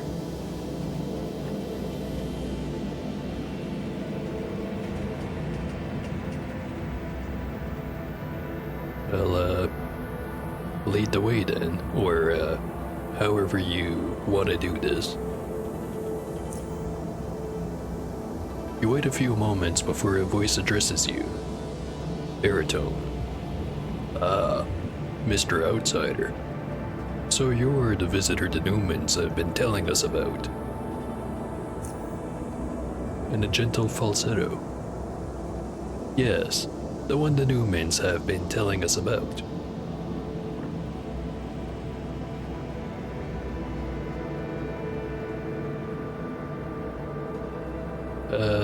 Not along. Mr. Outsider, yes, and, you are? Baritone. Stig Oyvinder. Or is it more Oyvinder? Whatever it is. Then the gentle falsetto. Asta Oyvinder. Our daughter Sineva couldn't be present. Hoarse falsetto. Ah, yes. We're Shelley and Angus Newman. Welcome, and we apologize about, what you heard during our first encounter, Mr. Outsider. Peace. Yeah. We're sorry if the boy did something embarrassing. He's an imbecile. Hoarse falsetto. Angus. Forgive our son, Mr. Outsider. He's been doing plenty of exercise lately. We all make mistakes when we're tired. Isn't that right, Angus? Isn't that right? Bass. Baritone. Where are you from exactly, Paul? That is, not the name I used, but let's go for it. I am from Southgate Station. All voices answer as simultaneously as Todd's vocals apparatus allows. Another station? Where's that? Ooh. The hoarse falsetto. Oh, do tell us more about the outside.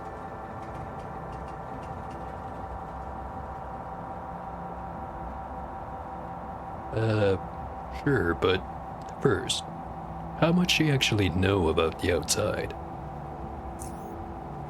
Please. What's there to know, Mr. Outsider? It's nothing but filthy water. Baritone. Presumably our guest is wondering if we know about what's above all of the water, beyond what we can see through our windows, or have been told by our grandparents. Peace. Ah, that. Well. Oh, wait. Don't you have pictures or data from the past? You know, before you came down here? Baritone. Not as much as we'd like. A long time ago, there was a great energy emission that wiped out almost all the data from the central database. Documents, pictures, video files. Gentle falsetto. Barely anything survived. Baritone. Barely. You will rely on the few bits that survived the Great War. The aforementioned emission, the disunion, and everything up until now. We rely on those and artistic renditions of what might, or what things might be like outside.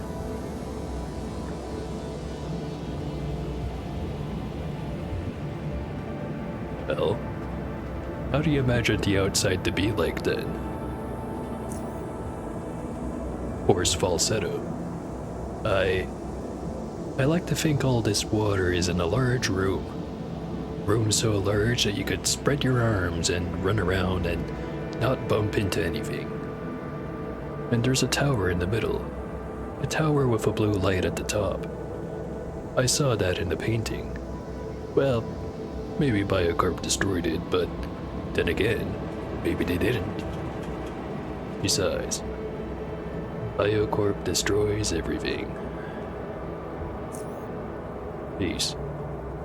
I don't know. My father told me there's no ceiling above the water, but just one big empty. Baritone. What would you see when you look up? Peace. Nothing. All black, I think. Some people were talking about... Yeah, I remember it clearly. They were talking about being a big, natural light up there. Dome-sized. Even bigger, but that ought to be the light of the tower Shelley mentioned. It ought to be. We all know from experience that if you want light, you have to make a light source. Light doesn't just shine out of nothing. Baritone. With that, I can agree. Hoarse falsetto. I just realized we never actually discussed anything like this before. How exciting. Asta, what do you think's up there? Gentle falsetto. Almost everything is water, and on the water there are stations. Some are under the water, but most are above. Your people like stations above water, while we, sub-islanders, like stations underwater. Baritone. It explains the physiological difference between our two people. Besides, We know that sub-islanders came from Atlantis to Lemuria many years ago, before moving here.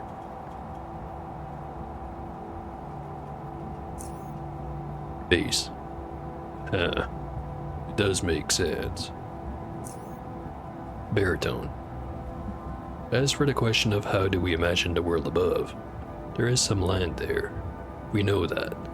Islands. These bits of lands are called islands. Stations there too. In general, people live in stations. It's warm, safe from whatever creatures live outside. Base. It has to be cold outside. Can't imagine the size of heaters it would take to warm up that kind of space. Horse falsetto. And it's probably unsanitary. Yeah. She shivers. I never let Todd touch anything unclean. He catches all sorts of things. But he's a good boy. And he listens when I tell him to wash his hands. Or take a bath. Base. You're overreacting, Shelly. Horse falsetto. It's his immunity. Do you want him to get ill, Angus? Do you? Baritone, interrupting the arguing pair. Mr. Outsider, how about you tell us what it's really like outside? Horse falsetto. Oh yes, please. Well, up there.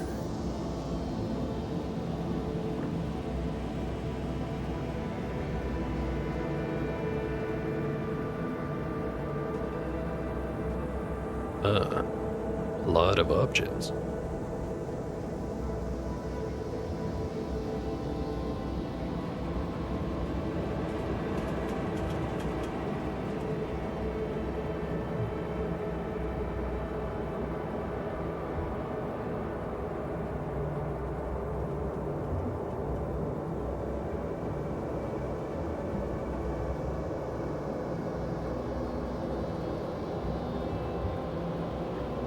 Some of these answers are definitely a bit more creative than other ones.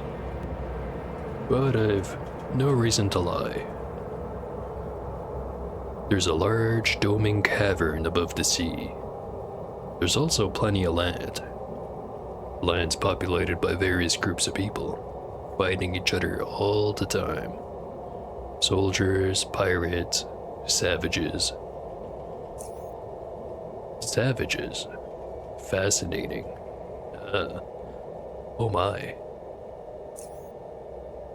They stare at each other in silence, processing what you described to them until one of them speaks. Base. By the depths. That's unimaginable. Horse falsetto. Life is so dangerous outside, and I can't imagine how unclean it must be. The Oivenders remain silent, looking at each other from time to time. I really do wonder how my character's capable of discerning this, considering we're talking with one person who seems to have 4 other people in his head. At least 4 other people. Horse falsetto. Oh, I'd like to see the outside. But then she looks around. But it's safer here. Much safer and cleaner. Now everyone is silent and completely lost in their imagination.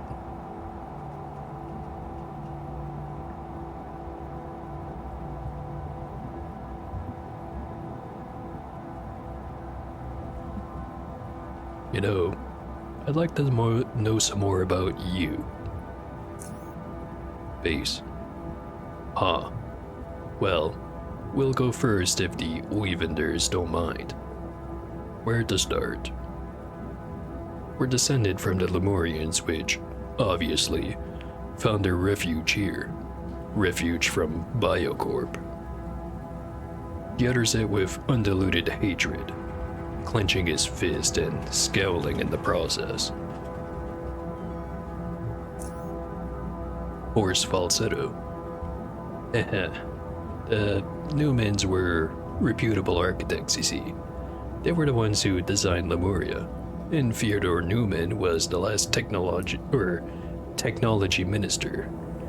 A powerful man who surely would have become the prime minister if things hadn't turned out the way they did. Meanwhile, I'm a direct descendant of the great composer Kurt Reilich. Base. Yes. Although there aren't many family names left anymore. As my father used to say, make sons unless you want your last name extinct. He even laughs basily, but then his spirit wanes as his predicament comes into mental foreground. Baritone. A fate which befell most sub-islanders. Most of our family names were lost due to the old family name inheritance laws. And they did have the record laws. Gentle falsetto. Completely lost. Hoarse falsetto. Yes, but our family name has survived to this day. And so did yours. Baritone. To this day. Bass. Huh.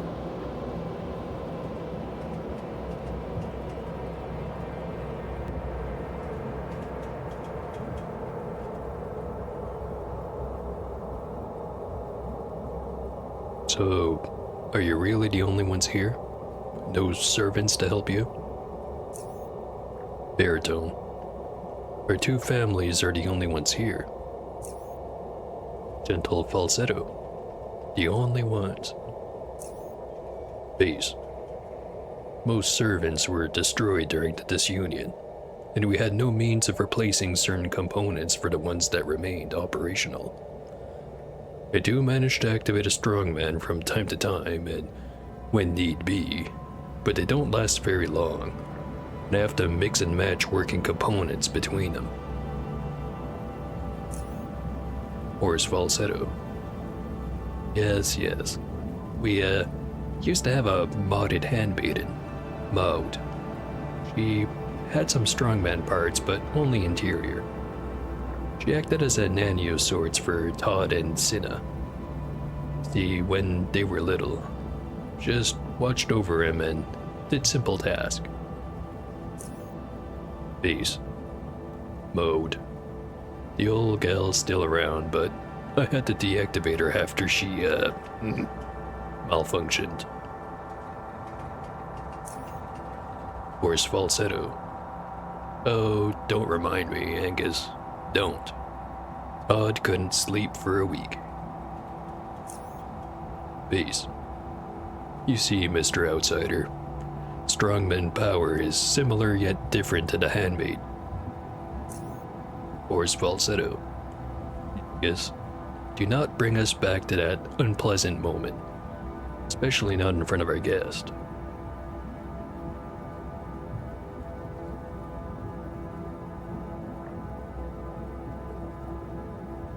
So, who exactly are the sub-islanders? Baritone. We are. Gentle falsetto. That would be us, the Oivenders. Baritone. We are the last of our people in Lemuria. Me, my wife, and our daughter Sineva. Hoarse falsetto. Tina. Ah, sweet child. Our daughter-in-law. Bass. Appearing as though he wants to say something else, but changes his mind instead. The sub-islanders came to Lemuria way before the Great War, and we've been together since. Baritone. Yes, our numbers were modest in the beginning. We came from Atlantis, A station that is said to be in a place called the North, in the direction of the docking dome, but way beyond it. So why did the sub-islanders come here? Why not stay wherever it is they came from? Baritone. Our people were adapted to living conditions that native Lemurians were not. The conditions you witnessed here. We don't need much room, much light, much movement. Gentle falsetto. The station was built with us in mind. It's much like Atlantis, the senior sub-islanders used to say. Baritone. Sub-islanders were perfect for working here and helping the Lemurian community. We performed mining duties, technology research, and, along the way, maintained our culture. What survived the integration, that is. We did live separately from the native Lemurians until the Great War. Then, many years later, disunion happened. Horse falsetto. We greatly admire the sub-islanders' language. Yeah. Isn't that so, Angus? Oh, and I have to add that I've always envied Asta for her beautiful name. It sounds so open and bright. It's a two ways, one at the beginning and the other at the end. Geneva sounds gorgeous as well. Gentle falsetto. Thank you, Shelley. Everyone falls silent as discomfort in the air turns thick.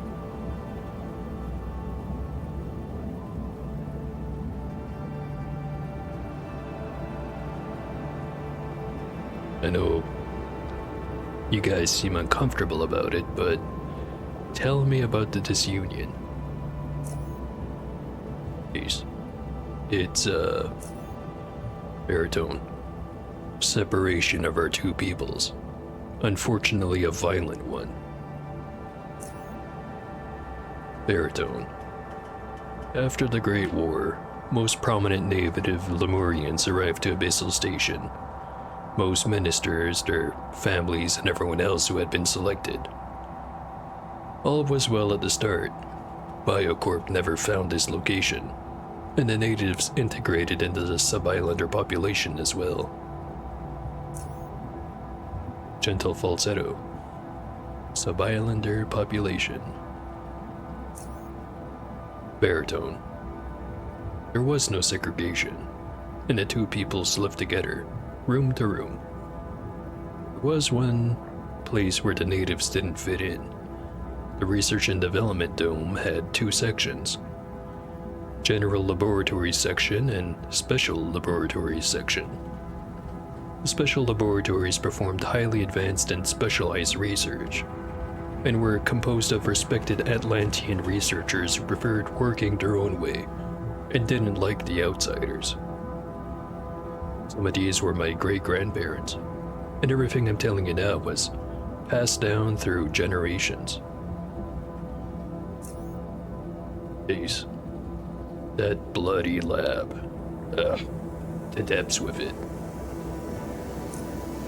Horse falsetto. Angus, do not interject. It's bad manners. Baritone. It didn't take long before arguments over the administration of the special laboratories and the direction of its research made all native scientists leave.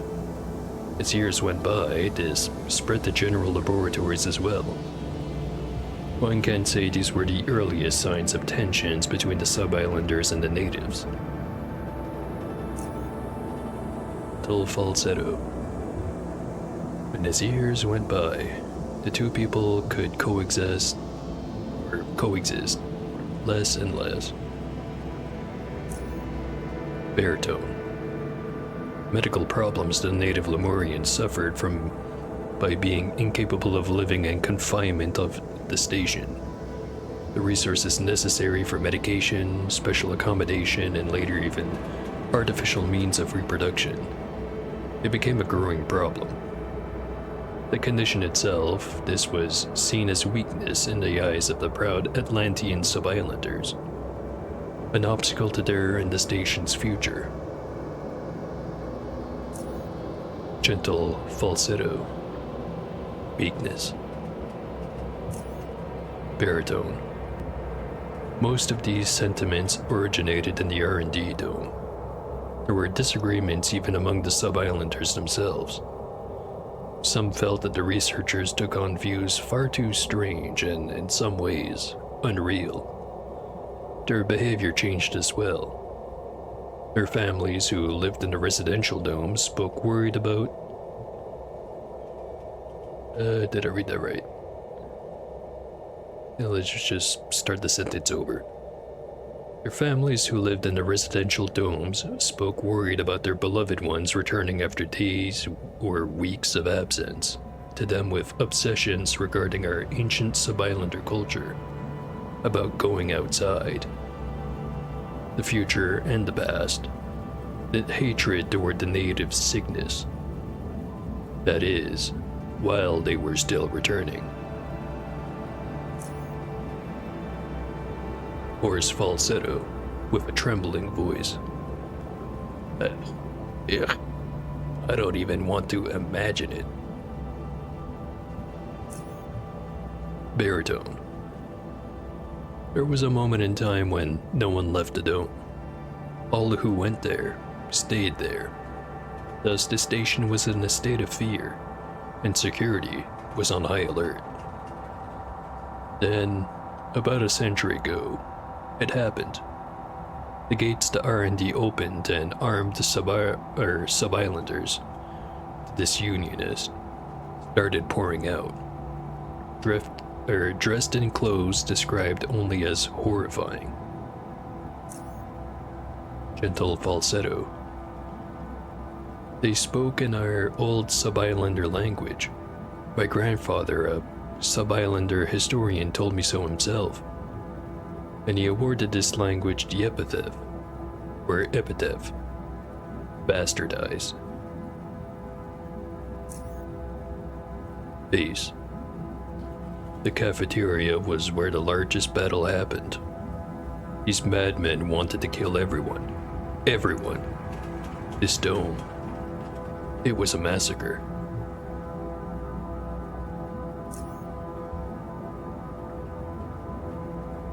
Damn, this is a lot of reading. Let me just have a short break. Very short, I promise.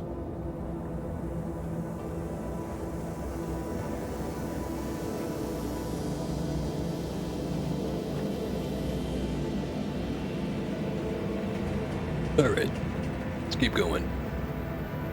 Baritone. Disunionists killed their own family members who refused to join them, the ones they could reach. Those who survived managed to lock themselves in and defend the second residential dome and the one beyond, food processing and aquaponics. Power dome remained sealed as well. Gentle falsetto. The disunionists left for the outside through docking. They took the pre-war subspheres. Baritone. They left corpses and desolation behind them. About 20 or so survivors, mostly native Lemurian, about 3 disjointed sub-islander families, which would later all merge into the Oivenders. Hoarse falsetto. There was, of course, some unfriendliness at that time, and some regrettable things were done, but we all got along well after that. Yes, yes. Bass, shaking head. It's horrible, isn't it? Us, we were all born way after all that, and we have nothing against the sub-islanders, but our grandparents. They lived through it. They remembered it. There were beatings, murders, suicides. Hoarse falsetto. Angus, please. Let's not go into the details. It's all in the past. Please.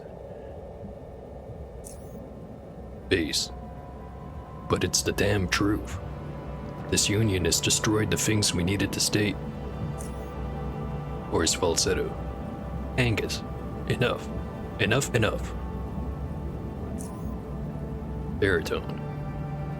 We better end it here. It's a difficult subject for all. Hoarse falsetto. Yes. If you weren't our guest. Oh, well, yeah. How about we speak about something more jolly? Yeah. What do you all say?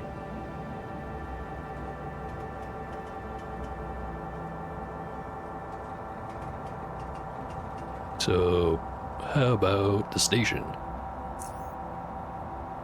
Anything specific in mind? Would you like to know about the other domes? Yeah. What other domes are there? Well, there's docking by the cafeteria, which is where you came from, I suspect. Then there are manufacturing, residential 1, this one, residential 2, food processing, aquaponics, power, and finally, research and development. Yes, research and development. Tell me more about that one. That would be the western exit, but it's locked. It is locked. No one goes there, and no one should go to that dome. Curse it to the devs. Can it be opened? Of course. Family has access to it. As I've already mentioned, the Newmans are direct descendants of the last technology ministers, Fyodor Neumann. This family has always had the privilege of station full access. But the Oivenders do too, of course. That dome is a place of tragic history, and possibly great danger, as it hasn't been maintained in a century. Scared the boy away from it real good. You have to drill it into his thick skull, you see.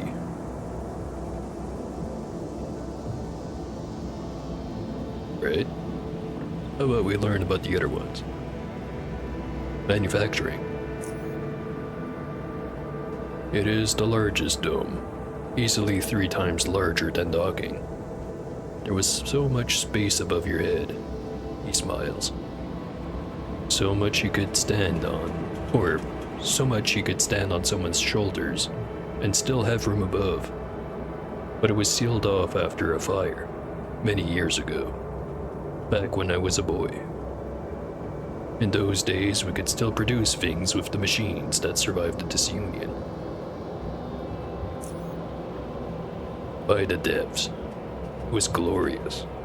A network of assembly lines and Autobots, which, my father told me, back in his grandfather's day, processed materials brought in by sublifters from mining outposts, and produced everything we needed, from simple number 1 screws to strong men and more sublifters. Now, we have nothing. Nothing. Tragic. How about docking? You came from there, right? By a submarine or a subsphere, right? It is, after all, the station's only connection to the outside. The place where our ancestors derived to their future home after being driven out of their former ones by Biocorp, where the war for them ended. And the same place where yet another war ended. Yes. Anyway, Mr. Outsider, the dock hasn't been used since those days, until you arrived, if you did come that way.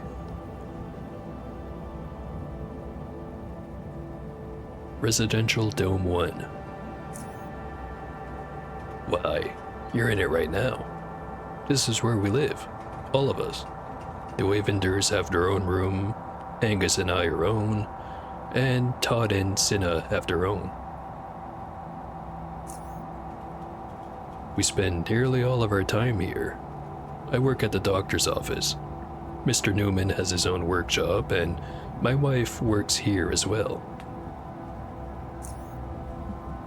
I work here as well. I spend half of my time at the food processing dome, but the rest I spend here. There's not much to do elsewhere. She sighs. Most of the fighting took place here, during the disunion, you know. The cafeteria was where... Oh, I can't. Please forgive me, I don't know why I even started. My shop.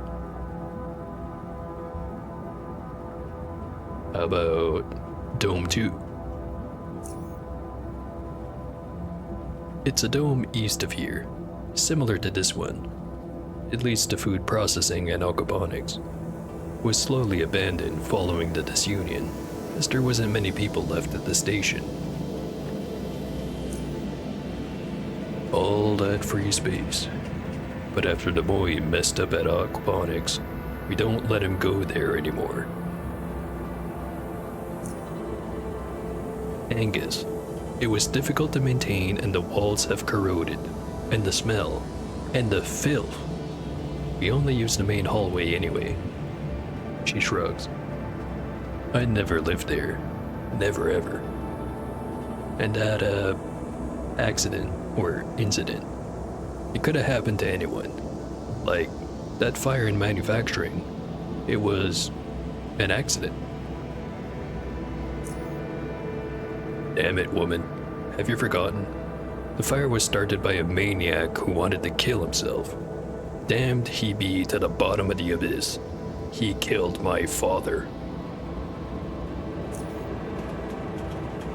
Angus, Shelley, please, calm down. Yes, Angus. Control yourself. We have a guest. Right? Food processing. Well, food processing and aquaponics are, two sections of a single dome. Yes. Think of it that way.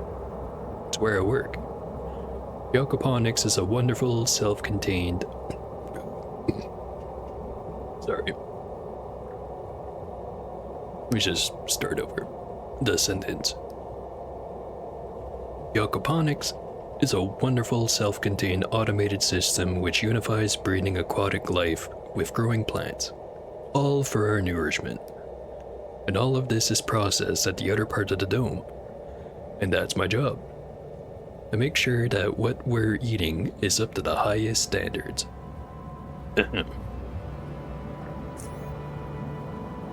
And the boy sent it all to the depths, single-handedly. He didn't send anything to depths. I asked him to keep an eye out for the leak while you were busy repairing the door to our room. You remember, don't you? And he flooded the whole damn dome. The pipe burst. Why must you be so difficult, woman? The boy was tampering with the pressure control on your console to fix the leak. Then he started turning the valves to fix what he fixed. The uncoordinated idiot. Then he super tapped what he fixed by playing with the valves. And then it all went to the depths. You remember that, Shelley, don't you? Angus. My son is not a lunatic roaming around the station sabotaging everything. If he was there, it was because I needed his help. He did what you said, but he had to because you weren't there. Now, I don't want to talk about this anymore. You're embarrassing us in front of everyone. Stop it. Don't you care? We have enough food to last us a long time. We'll pump the water out and restore the dome and forget about all of this. She turns to you. Please forgive us for this digression. Alright then. Power dome? That would be the southern exit, but it's sealed. Our power generators are there. Scratches his chin. There's nowhere to repair them if they malfunction. No more spare parts. And the last one who knew how to service them was Shelly's old man. But they do work well, still. That's why we don't want the boy going there.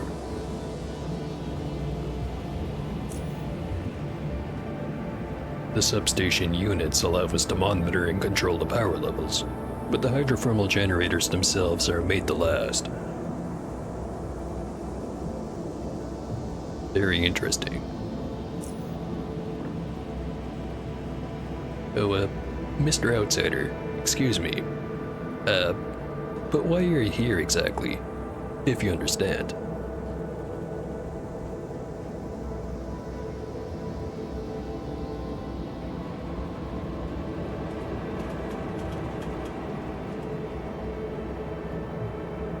Well, might as well be honest. What's the worst that could happen? Looking for something called the Acorn, spelled A-C-O-N-R. Do you know anything about it? Acorn. No. What is it? All I know is that it's a pre-Great War technology that somehow connected to certain machines capable of traversing great distances, even reaching the surface. That's, beyond outside. Surface? High technology? Angus? I don't know anything about it, child. By the depths. If it's important, and if it is here, then it has to be at the Research and Development Dome. That's where all important technology was brought during the Great War. My ancestors were researchers in the dome, but I've never been told anything about this acorn. It could have been taken during the disunion. It is possible. Or it might just have been forgotten. And what do you intend to do if you do find this acorn? Are you just going to leave and that's it? Are more outsiders going to come here? Oh, I'd have to clean up the dome. What about us?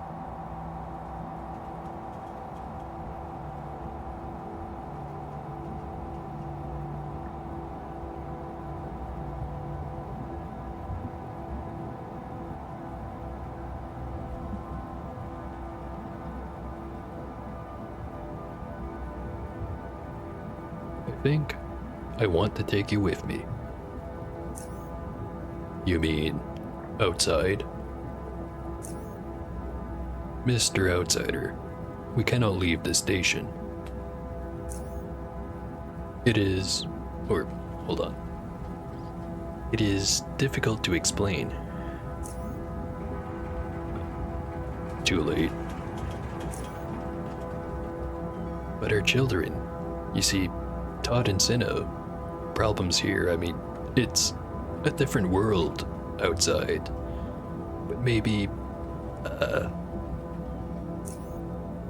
Todd's facial expression no longer corresponds to a single character, and he falls silent. This lasts for a few moments as his stare slowly drops down. Yes, well, discuss this later. Where were we?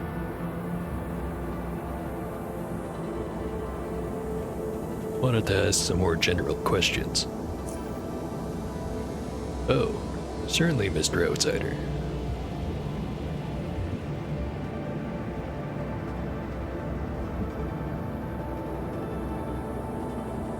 I'd like to talk to you about Todd.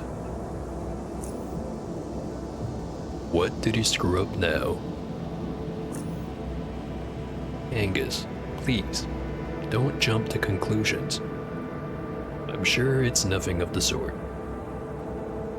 Mr. Outsider, what did you want to talk to us about?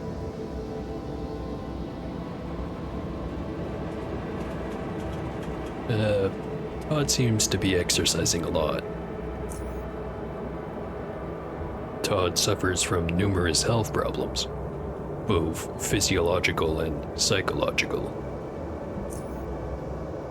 Life here, it's truly difficult. Yes, but the worst of all, Todd has fertility problems. The boy's useless.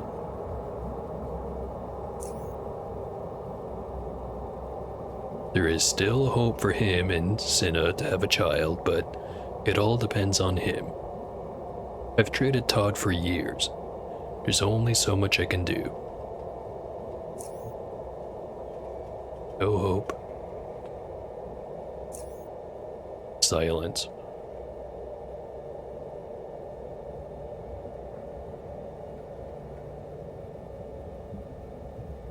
Well, I'd love to offer suggestions, but can you let Todd unlock the gate to R&D for me? All of them at once. If the boy unlocks it now, what's next? He'll go there and screw something up. Flood the station. There could be germs there, viruses, he could get sick. Or if he follows you, hurt himself. New unknown spaces are likely to cause him stress. Plenty of stress. What you see in Todd's face seems to represent everyone looking at each other. Their verdict, a silent yet resounding no. Alright, one at a time. Angus. Yeah? You don't think all too highly of your son, do you? How can I, Mr. Outsider? How can I? My only son, my blood, the carrier of my genes. Yet he can't even learn how to use a simple tool bracer. I've tried teaching him many other things too, but he always finds a way to screw it all up. Damn it all to devs.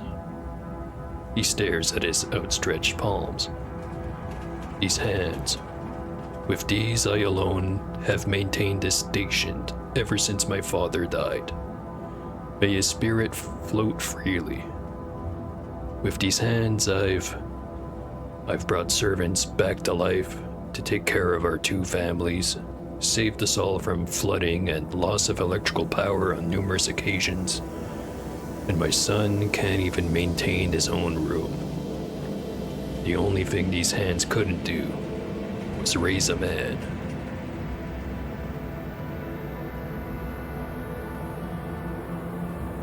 No, I found this thing in the machine shop. Ah, my tool bracer. He smiles, then frowns. And that moron lost all of the tools. Could you show me how it works? After some hesitation. Well, you put it on like this. He takes the bracer and puts his arm through it, having the decorated transparent section facing up. He then quickly presses on the root of his thumb with his fingers. which causes the straps to automatically tighten themselves around the forearm's anterior side. The strap lock still works. Good. So how do you use it? It's all gesture-based. There's a sensor by the wrist which detects even the most minute tendon movements. Pressing the root of your thumb activates and deactivates gesture recognition, but you can program it to your liking. He checks the connector at the base of the device. Corroded. The tools inside are held by electromagnets, and you can move your hand to rotate them around your arm and have them inserted into your hand. All very smoothly, unless the magnetic focuser is going to depths. It also picks up tools and replaces them with new ones. Once you get the hang of it, you can work real fast. In the past, there were some expert engineers who could use 2 bracers at the same time, but their bloodlines died out, sadly. Their skills left untaught.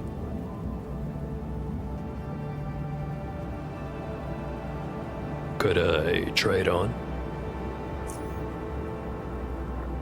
There are no tools in it. I just want to see how it feels. He reaches for his outer thigh, pushing his hand right through his suit and into an imperceptible pocket.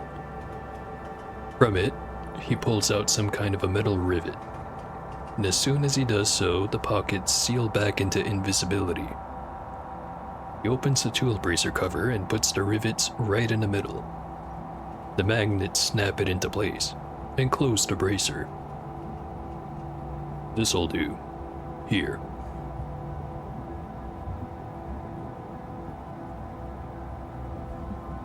Put it on like he did, and press the root of your thumb with your fingers. Straps tighten around your forearm, slowing down a bit before locking, as if verifying its thickness. The end result feels rather comfortable. There. Now, let's say you need to use a Huss wrench, in this case, a size 8 jack rivet. It's on position 1. Move your hand up, in line with the rivet.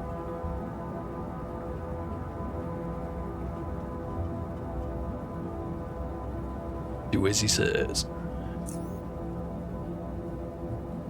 The inside part of the bracer, a hollow cylinder to which tools are attracted by magnets, rotates so that the rivet reaches the interior side, ready to be picked up. There you go.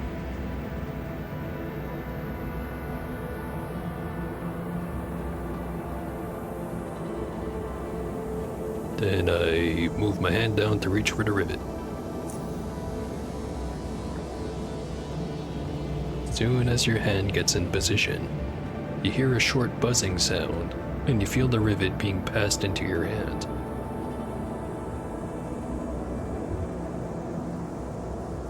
And then tilt my hand down and inward, as if giving the tool back to the bracer. The magnet pulls the rivet down, or pulls the rivet from your hand, and the cylinder rotates it back into its original position. All of this happens very fluidly and quickly. Great. See? You got the hang of it straight away. One more thing left to do. Some tools can be on the far ends of the bracer, and maybe you can't see them or need to access them more often. Let's rotate the whole cylinder. Tilt your hand up in line with the rivet, and while still keeping it up, rotate it, left or right, wherever you want. So tilt hand up, and rotate left or right.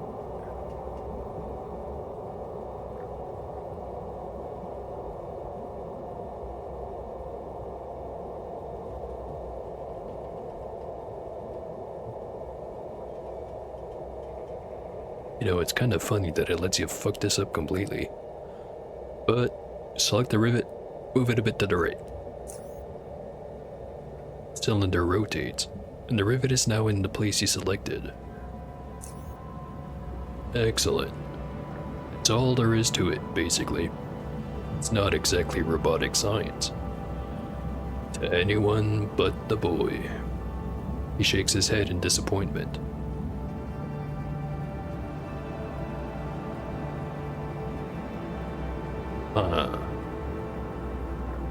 Got the feeling I did this a bit too well.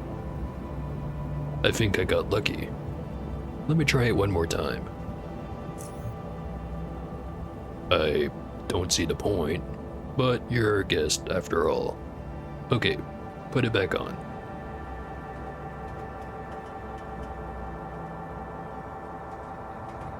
Put it on and wait. Now, press the root of your thumb with your fingers. Just a quick one. As he says. Straps tighten around your forearm, slowing down a bit before locking, as if verifying its thickness. The end result feels rather comfortable. There. Now let's say you need to use a Huss wrench. In this case, a size 8 jack rivet.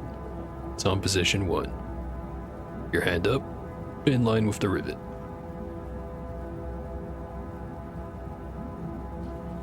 Move my whole arm up. Oh, just a hand. Right? Just a hand. The inside part of the bracer, a hollow cylinder to which tools are attracted by magnets, rotates so that the rivet reaches the interior side, ready to be picked up. There you go.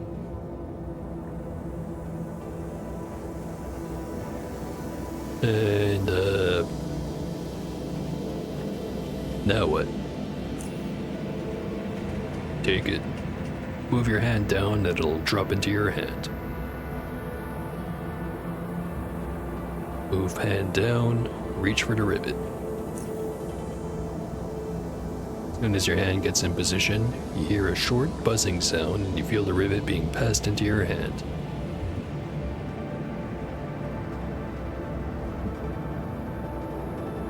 Alright, now what do I do? Can't you figure out anything, child? Give the rivet back to the bracer. Drop the rivet. Damn it. He picks up the rivet and puts it in your hand. Can't you do anything right, child?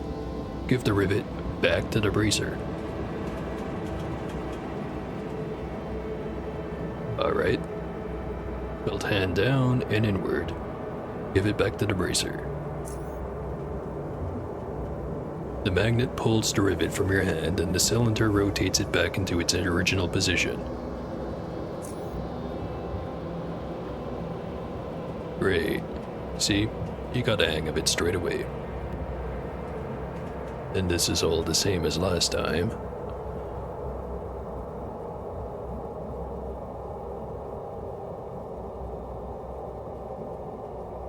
So, select the rivet, rotate it around until it ends up back in the original position. By the depths. By the depths. Tilt your hand up in line with the damn rivet, then rotate left or right. Rotate left, right.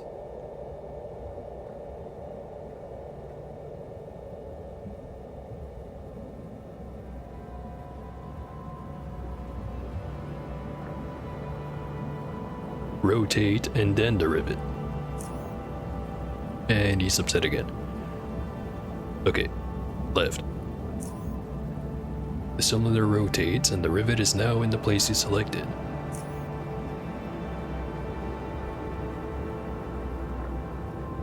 Finally, by the depths. Get the feeling he was on the verge of snapping. Let me try again.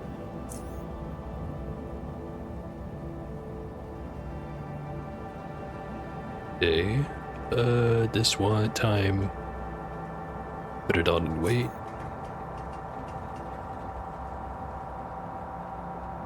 Press the root of your thumb with your fingers. Bend the hand backwards. Damn it to the depths. The root of your thumb. This thing. He points at it. How do I press on it? He grabs your fingers and manipulates them into doing what he told you. See? Like this. Then the thing hooks up to my arm. Thing with the wrench. Now, what do you mean, move up? On, child. Pay attention, damn it. Move my hand in a circle. Just up. Just up. No circling. Just move your hand up. Height.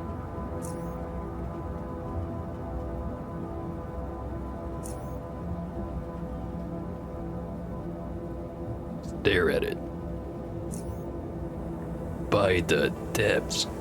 How hard can it be to follow simple instructions?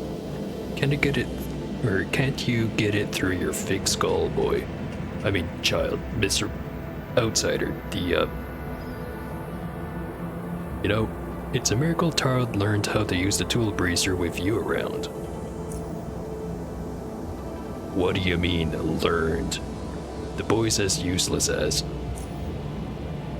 His voice drops in pitch, and he, whoever he is right now, is staring at the tool bracer. I've been practicing when Father wasn't looking. His rumbly voice recovers, but it's a bit softer than earlier. I don't want him to be useless, but it's hard, damn it. Hard. Just like my father taught me before his. I knew I had to teach my own boy everything I know. But he's so slow and, He stares at the tool bracer even more intently. But the tool bracer, he can use it. He clearly can. At least the boy can do something right. Think I got it figured out for one of the subpersonalities. And before I go off to do the other ones, I need to go take a short break. Be right back.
back again. Ready to do some more silly voices. Silly for my standards, anyway. So next up, Shelly. Yes, Mr. Outsider? Don't you think you may be a little too protective of Todd?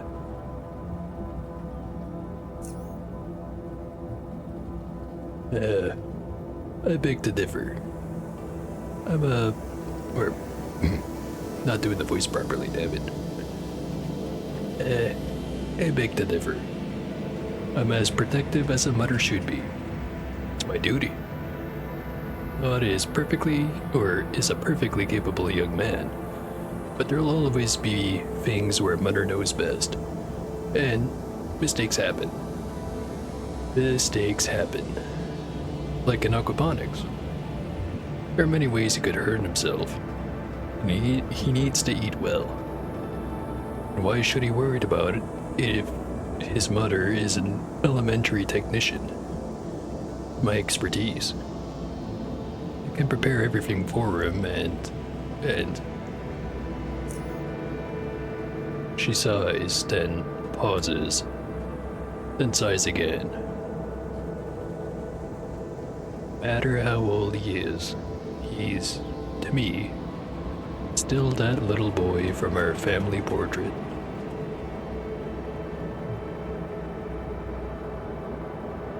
I've seen your family portrait. It's real nice. Best one we ever did. And last. I think Oyvinder's and our family's portraits are the only two left on display. There was still a lot of people here, you know, back when we were young. But over the years, one by one, they passed away. She sighs.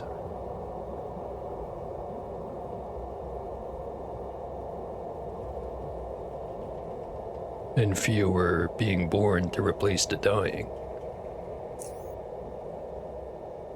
Yes, sadly.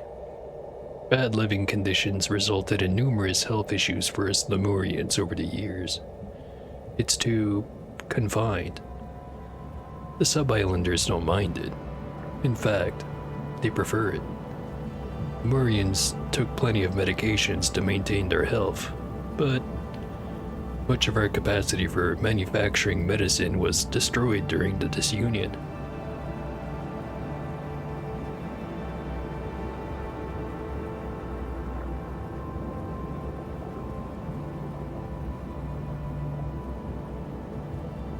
And disunion didn't get in the way of having good relations between you and the sub-islanders? No. Most sub-islanders went outside during the disunion, and the remaining ones continued living here with us. There was some tension in the succeeding years, naturally, but all of us forgotten, yes. However, many lives were lost then, and much was destroyed.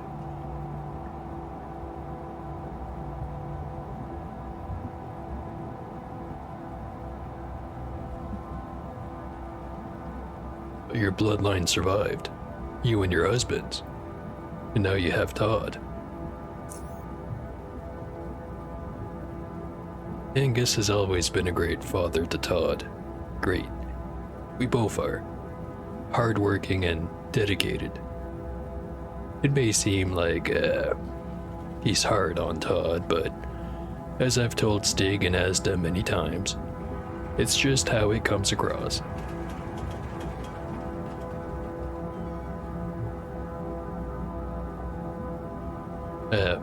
It all comes with being a parent. Our son needs our help. He's got so much to worry about and he can't possibly make time for everything. That's why I'm here. And my, husband, of course. And our in-laws.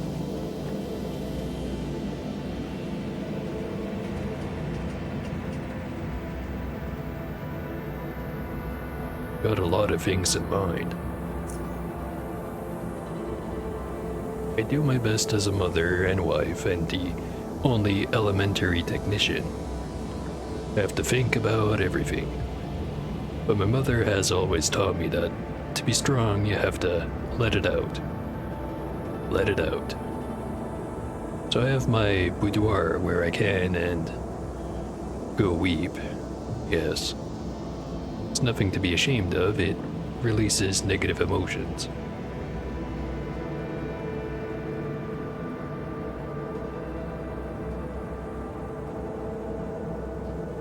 And surely your husband is also involved in family affairs?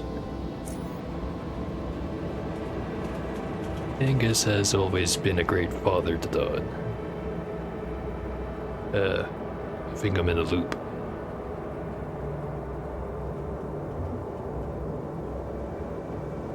The, boy vendors know you well enough. Boy vendors. There are only friends here, and obviously in-laws. Nothing but the best about him, especially the sweet Cinna.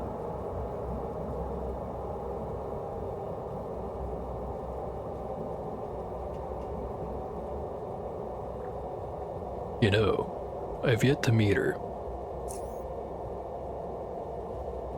After a slight pause, Todd and Cinna always seemed like they were made for each other.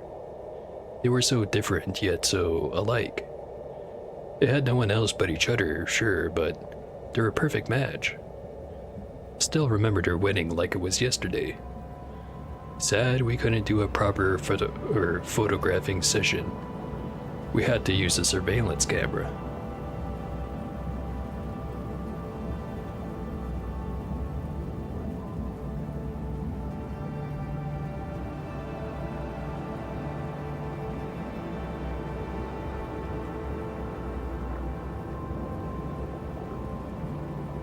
Well, they had no one else indeed, but they knew each other from birth, so they knew each other well. Nodding. Oivenders, they're our only friends here, and obviously in-laws. Nothing but the best about them, especially the sweet Cinna. And I looped again.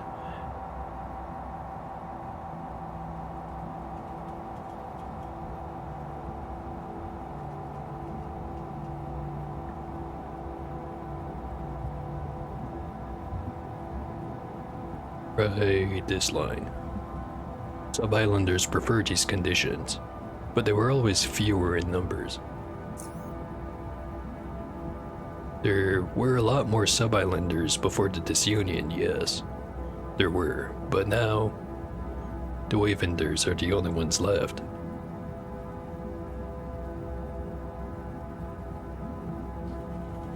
You've known them your entire life, basically.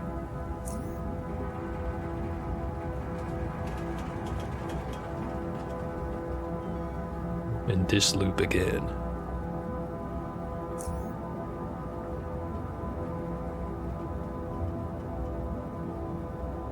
Let's try this answer. Sure they are, but Todd, unfortunately. Todd's problems. At first I thought it was Sineva that the problem was with her, but Stick convinced me that Todd was the one who had fertility issues.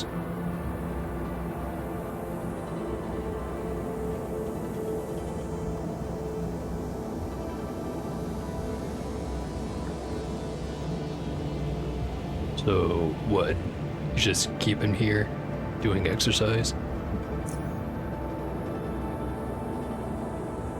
Todd spends most of his time in his dome, or in this dome. It's the safest and cleanest. As important as health is at any time, naturally, it's even more important when he has these problems.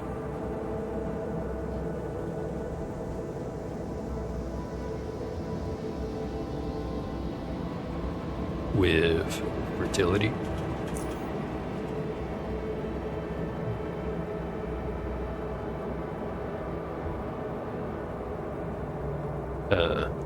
Looped back again. These health problems. Sadly. Wrong voice, sorry. Sadly, bad living conditions resulted in numerous health issues for us Lemurians over the years. It's too confined. Sub-islanders don't mind it. In fact, they prefer it. Lemurians took plenty of medication to maintain their health, but much of our capacity for manufacturing medicine was destroyed during the disunion. Just looping back again. Let's go back to the portrait.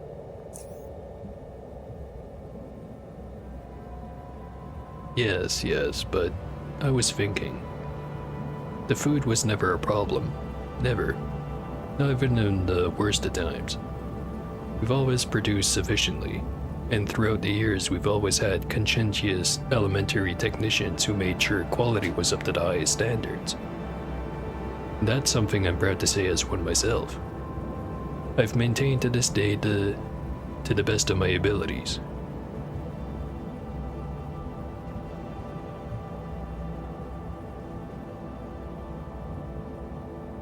But you need more than just quality food to maintain the health of the station.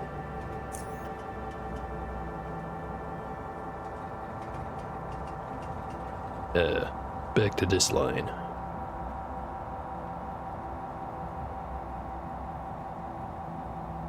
Right, this one. Food production has thankfully survived.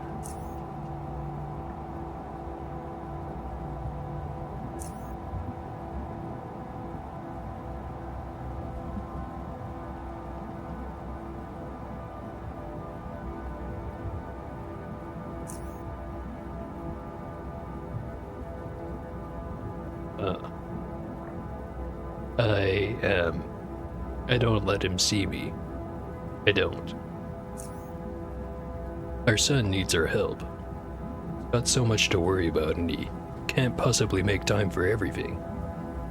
That's why I'm here, and my, husband, of course, and our in-laws.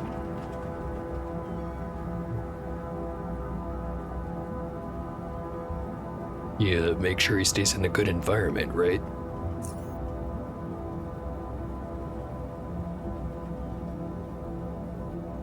Got this answer already.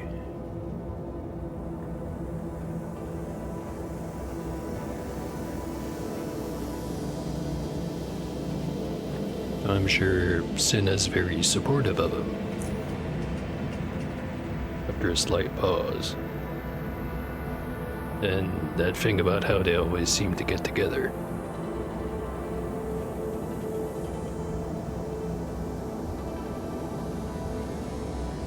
Haven't tried this one. What if they just, hypothetically, didn't like each other?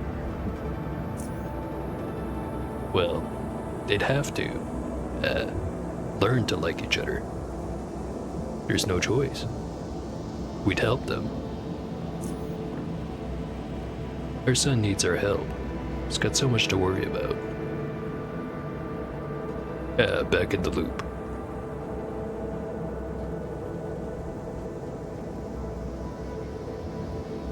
Your husband's got a lot on his shoulders.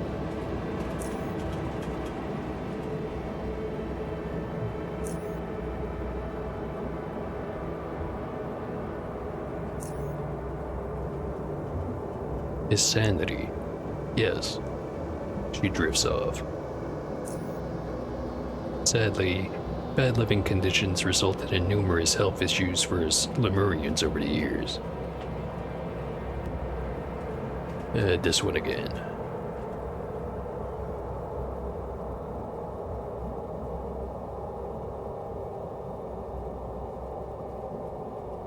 Just have to find a way forward in the conversation. But where is it?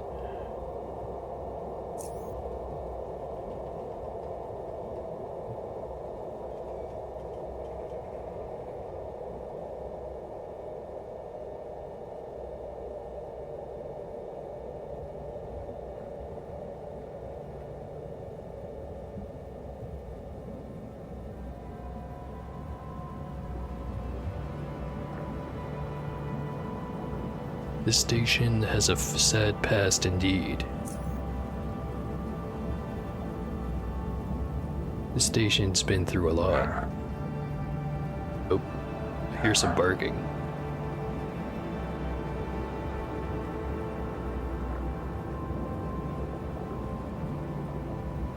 I'm sure it's fine. Anyway, this station has been through a lot. The Great War, disunion, health issues, death. Death.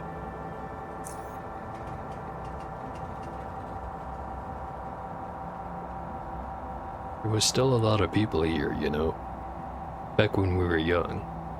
But over the years, one by one, they passed away. She sighs.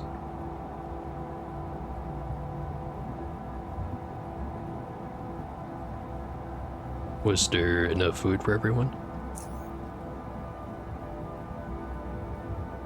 Food was never a problem.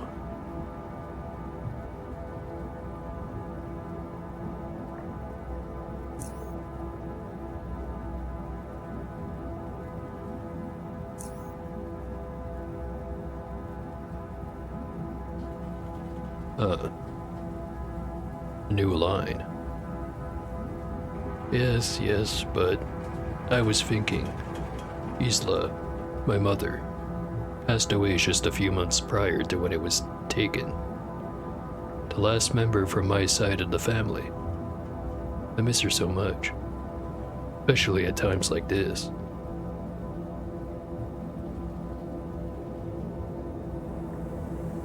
Tell me about her. Oh, she was a wonderful woman, in the conditions in which we lived. But I wouldn't want to bore you. It's all in the past. Sighing. Yes. There was still a lot of people here, you know, back when we were young.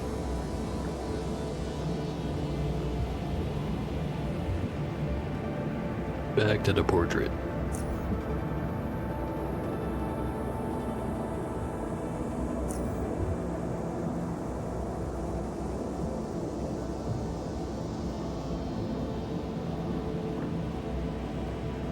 It all started with the Great War. The Great War. If it weren't for it, we'd all be running across those wonderful reed meadows my mother always talked about. Biocorp, they destroyed everything.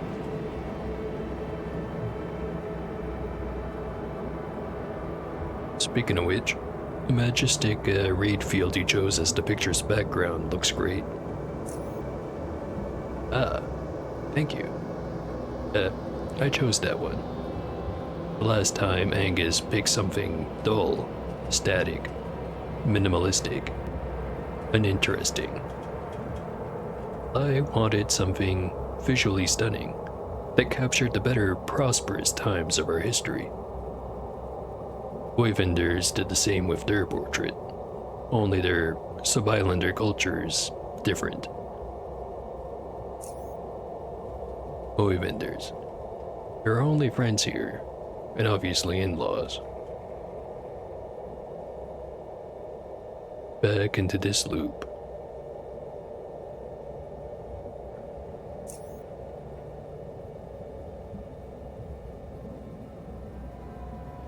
Oh, illness got a lot of people after the disunion, didn't it? Sadly, bad living conditions resulted in numerous health issues for us Lemurians over the years. This one again.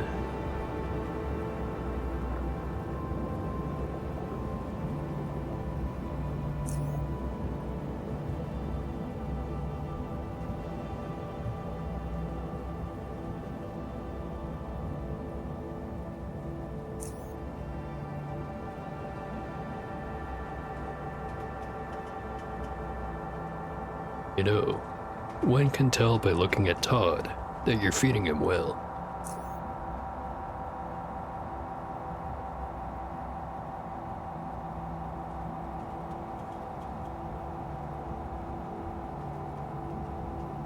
Already got, or already went down each of these ones. Back to the portrait.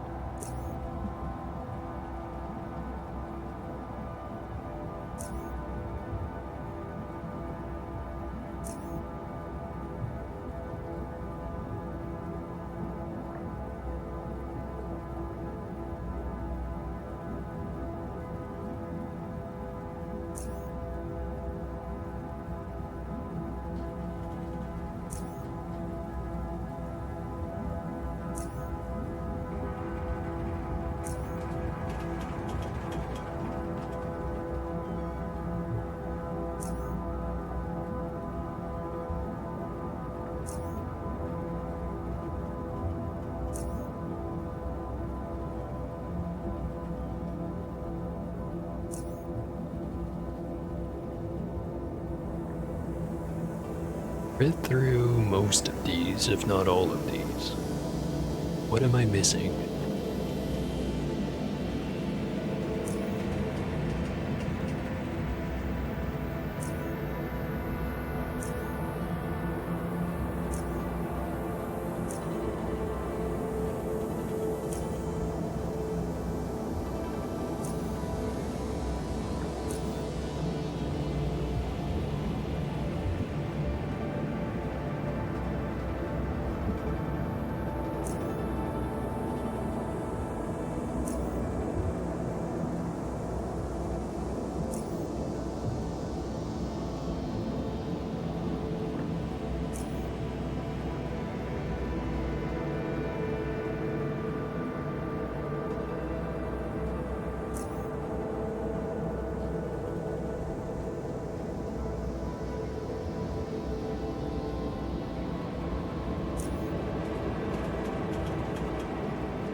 It all seems to just loop back on itself.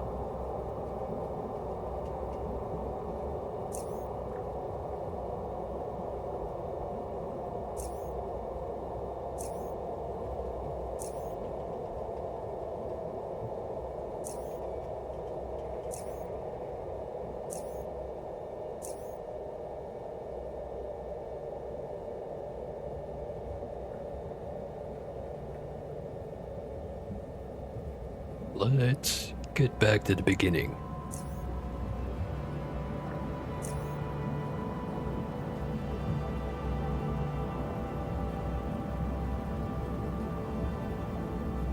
I've done the same thing as focusing back on the portrait. How about we change the subject?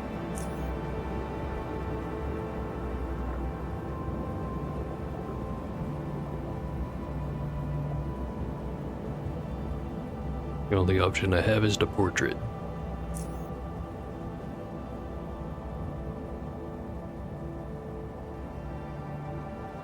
Whatever. We'll try one of the other people. Stig. How may I help you? You really think the regimen you've put Todd on is really good for his psyche? His mental state is indeed delicate. Todd is suffering from a complex form of infantile regression, condition in which a person regresses to an earlier stage of development, adapting childish mannerisms and behaviors. Serves as a defense mechanism to protect the psyche from an unacceptable reality, in his case, his fertility problems. However, mind and body are interconnected. His problems fundamentally are psychological in nature, or physiological in nature. So treating these issues will inevitably reflect positively on his mental state. There's an old Lemurian saying, a healthy mind in a healthy body. Exercise will not only help him get fit, but also help him reduce stress, as exercise decreases tension, elevates the mood, improves sleep, and self-esteem. I have years and years of Todd's test results on my computer, which have led me to these conclusions.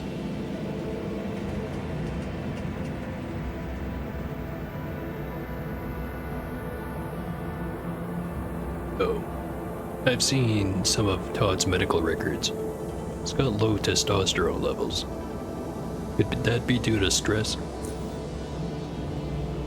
Yes, among other things. Stress affects testosterone levels negatively, which then results in impotence. That's why we need to keep it at a minimum through exercise while keeping him in an environment in which he can feel as safe as possible.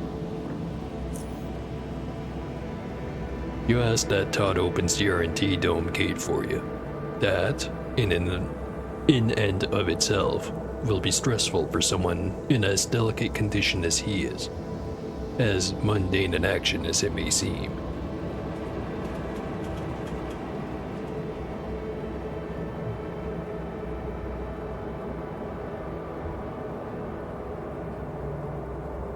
You know, keeping him in the one dome forever is probably just going to be more stressful in the long run.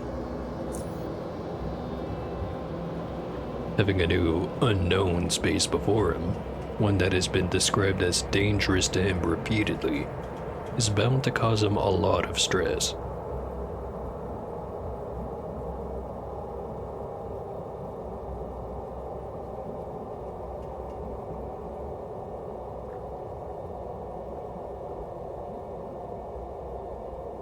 Well, if you got a map of the dome, we'll show it to him. That way we'll both know what's out there. Also, he'll feel pressured not to make a mistake, even if it's such a simple thing.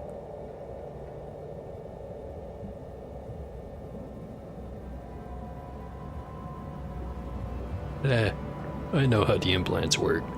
I'll make sure he does fine. Then let's say it all goes well. But what if later on he opens the gate and goes there alone, and something happens to him?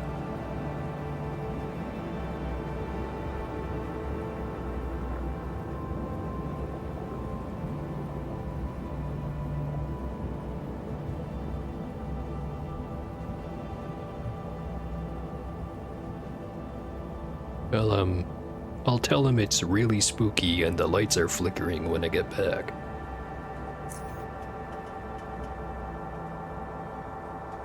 And what if something, in fact, does go wrong when the gate opens? Something that's an actual threat.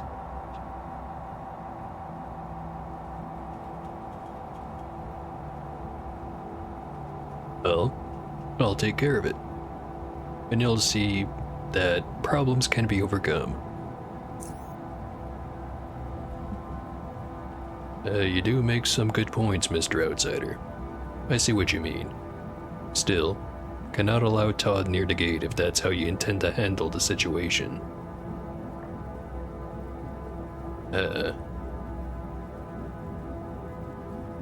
Must have gotten one of those answers wrong. Let's talk about Todd opening the gate.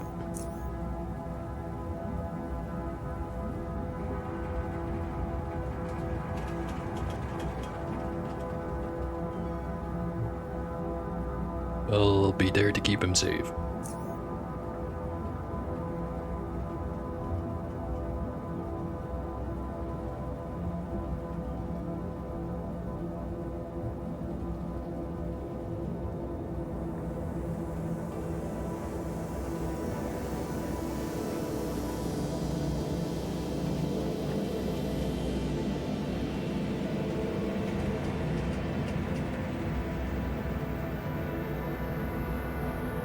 It's either 1 or 5. I'll go with 1. Pressured not to make a mistake. I'll make sure he does fine.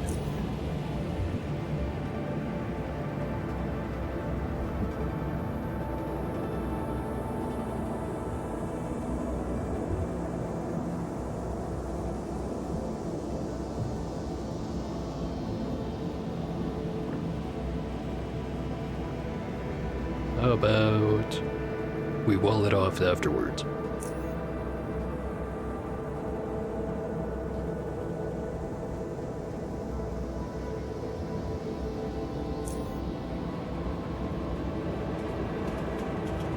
Got some answer right or wrong.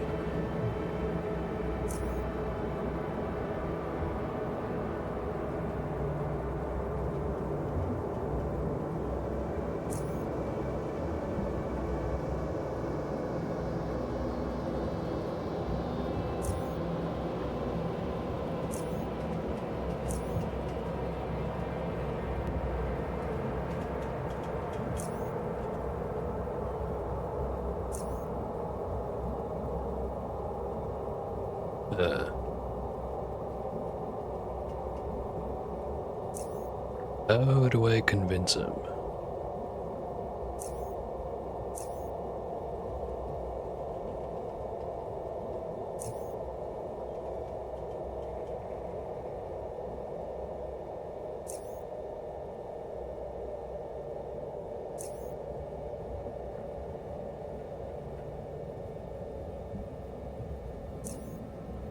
We'll figure it out after. How about Asta?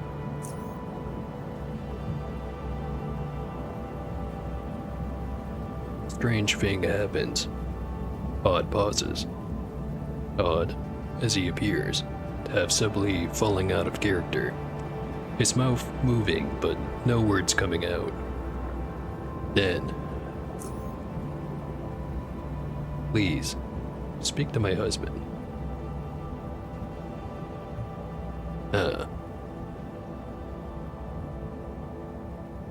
You know, of all the characters being played, Asta does get the fewest lines.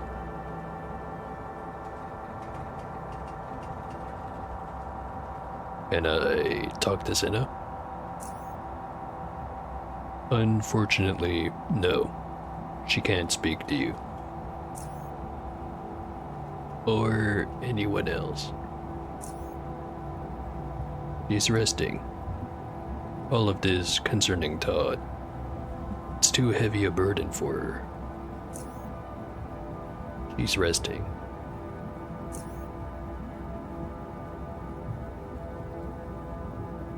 Can you let Todd unlock the gate? I suppose we can trust him to unlock it.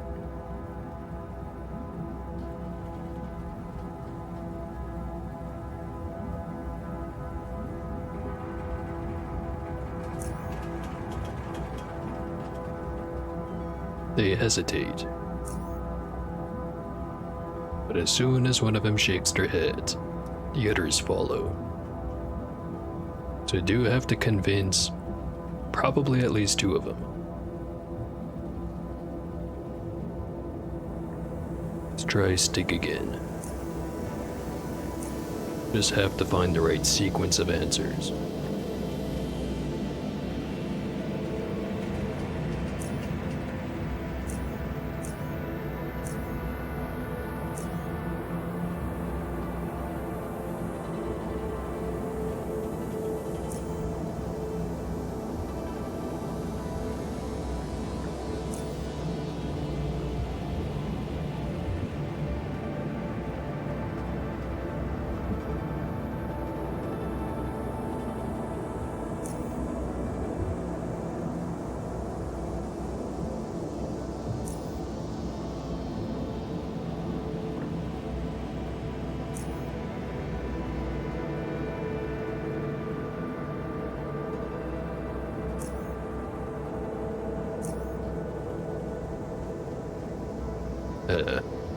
More wrong than usual.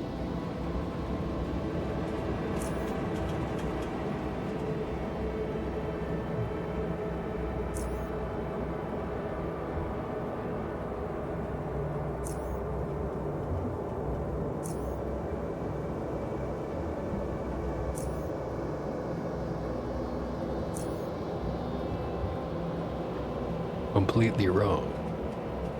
It's none of those answers then.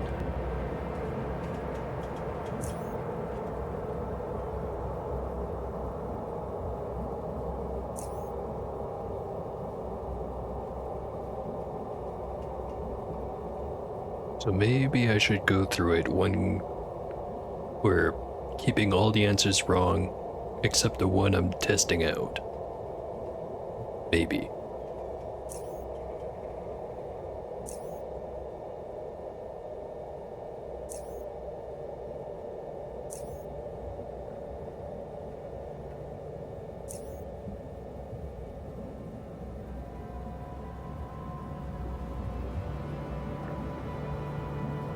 Let's start with the first question.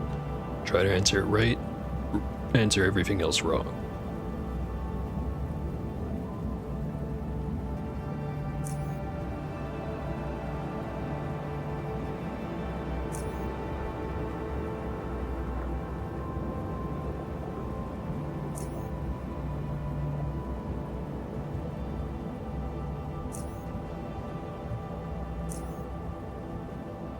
That's completely wrong.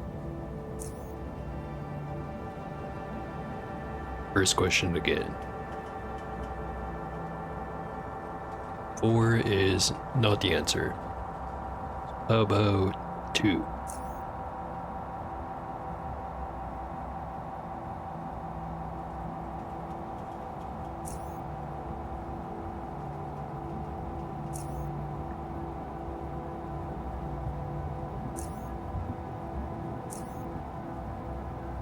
It's not 2.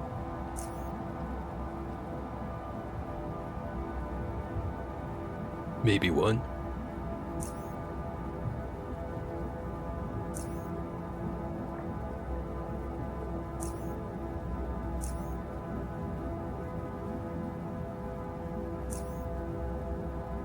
It's not 1.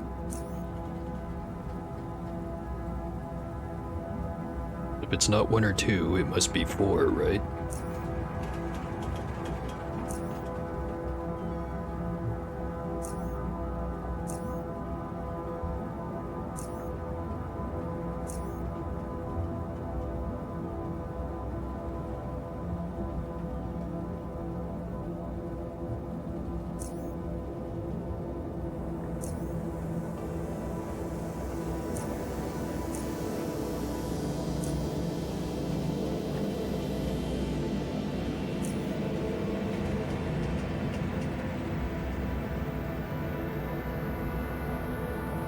Maybe it just does that if you have either 0 or 1 of them correct.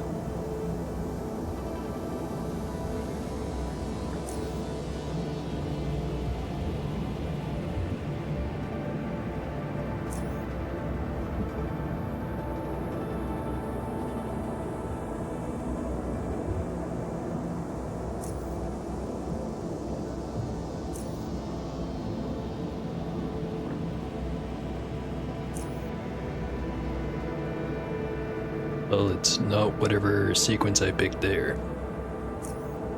How about I start recording these? Pop open a notepad.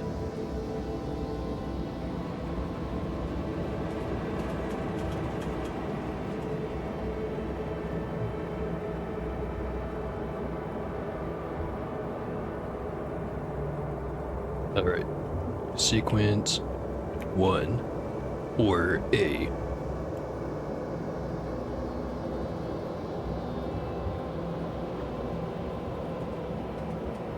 With 4,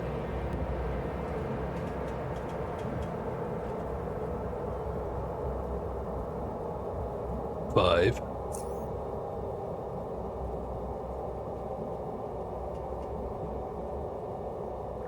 2,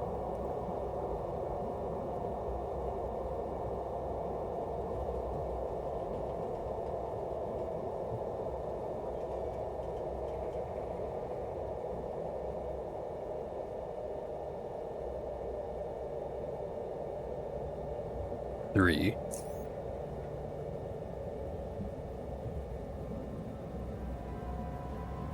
4.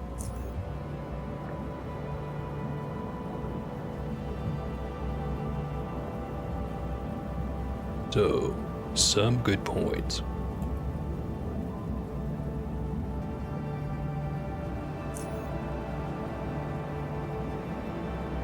Well, let's Change the first one, keeping everything else the same.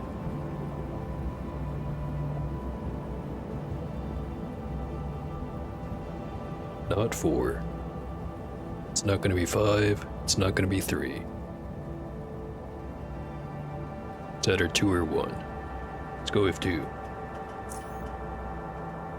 2, 5, 2, 3, 4.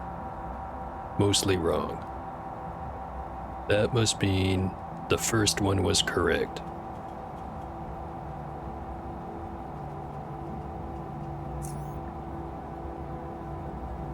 Keep that one the same. The second one. First time around was 5.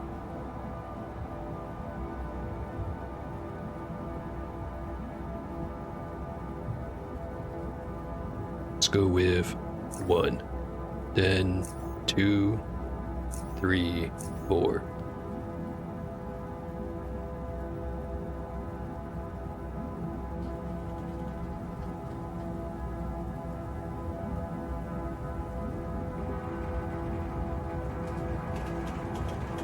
Right, I wrote that down. Let's try the same thing, but with the first answer changed to the incorrect one.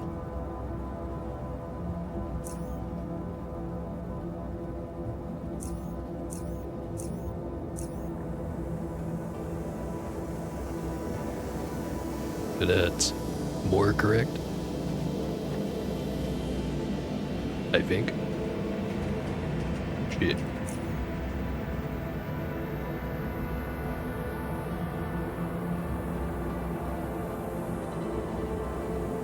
Let me try that again.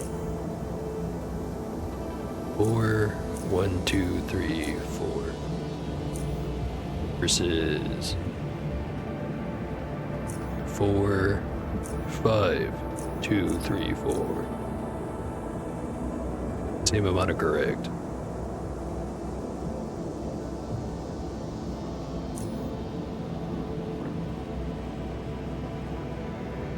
You know, very tempted to just pop open the wiki for this one. But let's keep trying.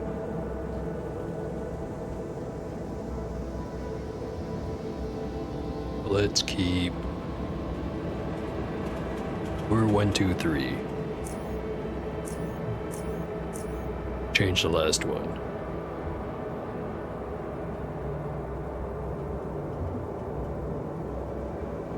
Give him a suit of armor. Same, mostly correct one.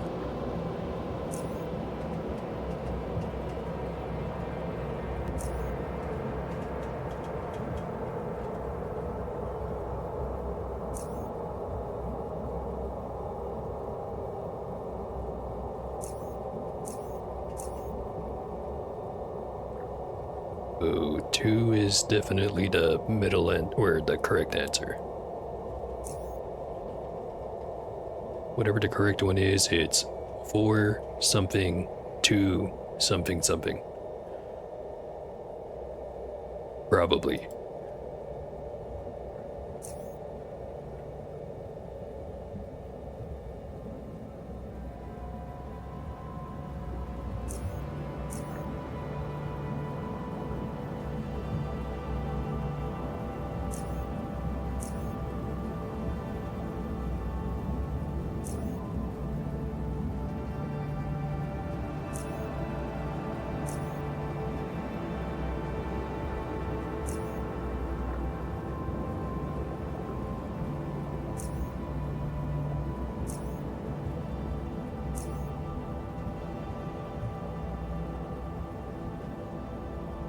Very tempted to just say fuck all of this and kill Todd. Rip his hand off and just open the door that way.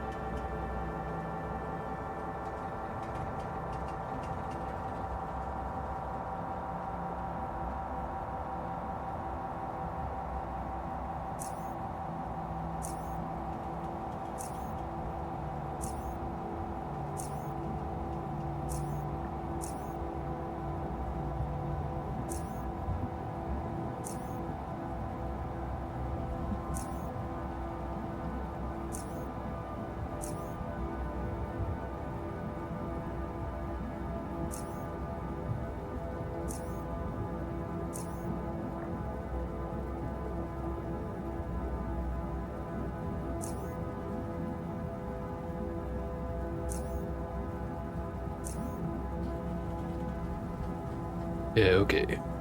I'm just cheating on this one. Not care anymore.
So, the correct sequence, according to the wiki, is 41254.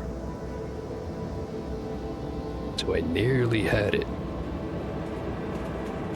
Damn it.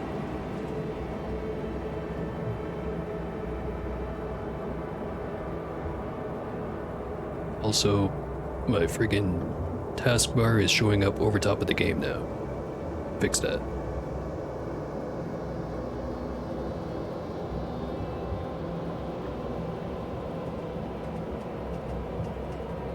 Okay. So it was 4. Keeping him in one dome is going to be more stressful in the long run. Known is rarely scarier than the unknown. Know how implants work? I'll make sure it does fine. Shouldn't live in constant fear of everything. And I'll take care of it. You'll see everything can be overcome. I understand. He pauses. I think I now understand what you mean. It's not his low testosterone that makes him less of a man. It's not being a man that keeps his testosterone low. Yes. Yes.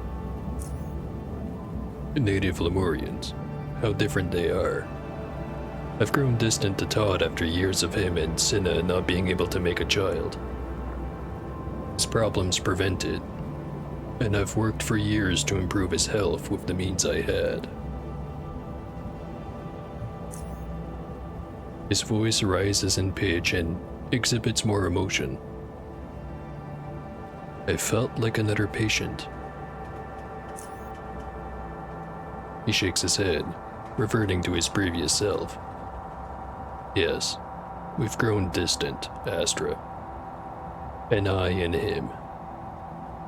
Or Asta, not Astra. Moreover, I believe he no longer has any kind of relationship with my wife. Very well. Todd needs more independence and space. This combined with moderate physical activity should improve his health. Mental and otherwise.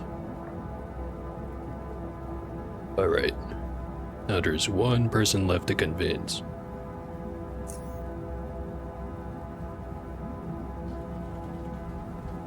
Now, like the last one, I did not look up the answer, but it did say it has to be a specific sequence of choices.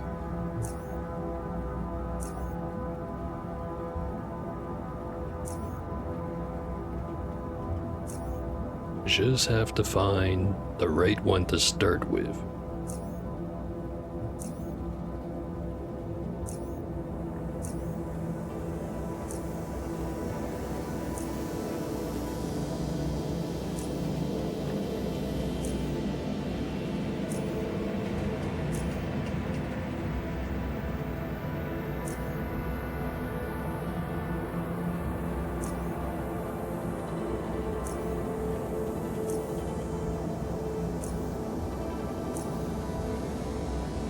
not finding the one I wanted to click on first.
Didn't get this line last time.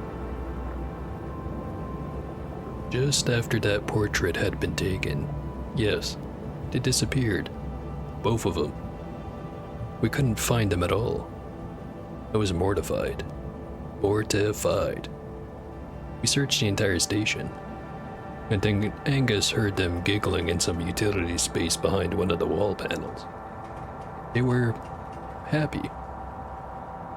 I don't think I ever saw him happier.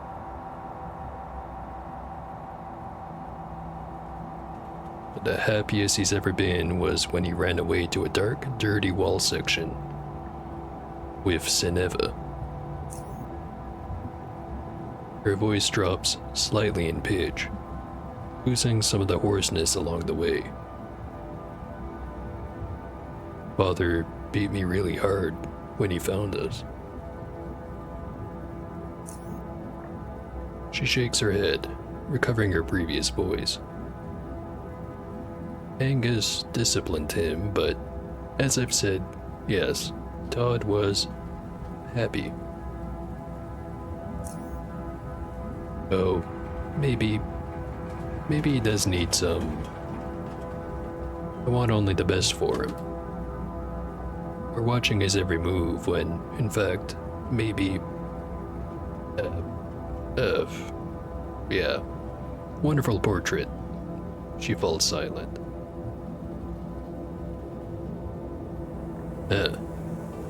Managed to stumble my way into the right sequence. Good for me. And, you open the friggin' door now?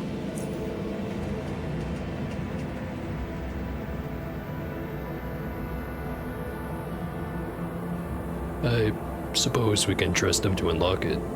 But what if? What if? Well, alright. Can't be that bad. You've convinced me freedom of movement and action would benefit his health. And my husband convinced me. What you see in Todd's face seems to represent everyone looking at each other. One by one, they begin to nod, and then... Yes, you have our, permission to take the boy to the gate. But remember what we talked about, Mr. Outsider.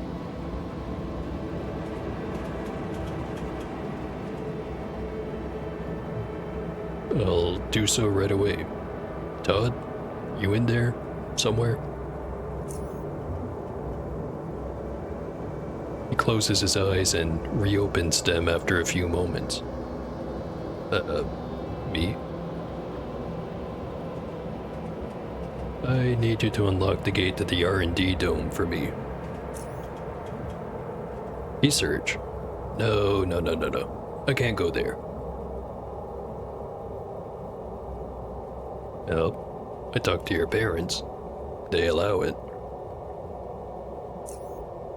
They do. He pauses, confused. Yes, they do. Follow me.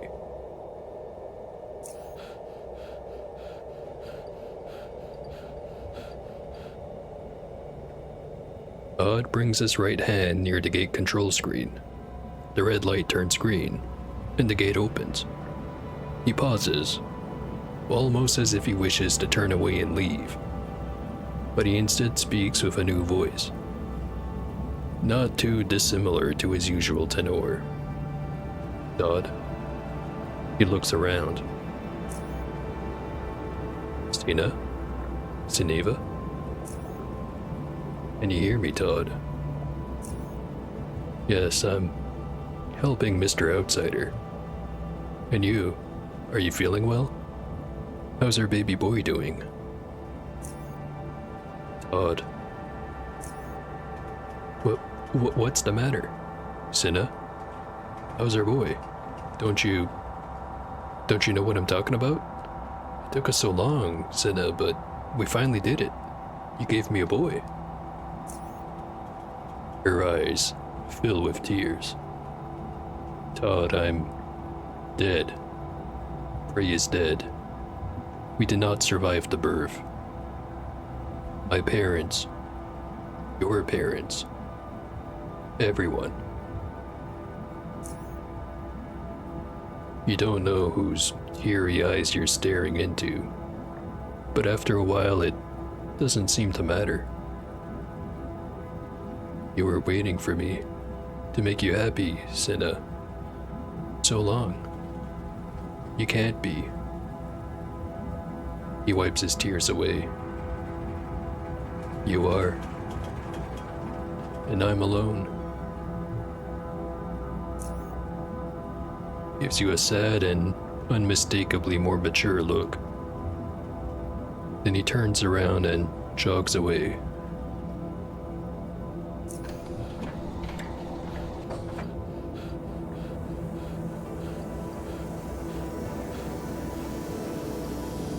What a sad, fucked up guy.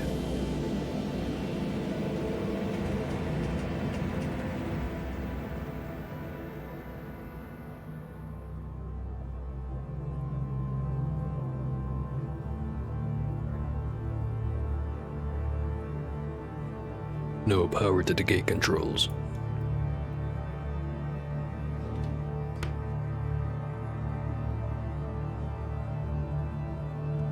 Excellent material for fireproof clothing. Its basalt fibers are highly resistant to. Rebars made from these fibers have a much higher strength-to-weight ratio and corrosion resistance. Wool for insulation, filtration, as hydroponic growth medium.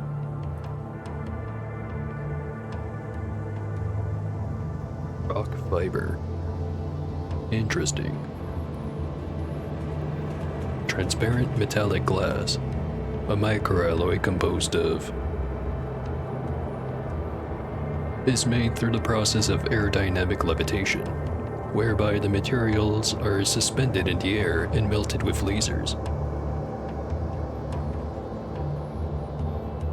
Expensive to produce, otherwise. Theoretically, the entire abyssal station could have been constructed from.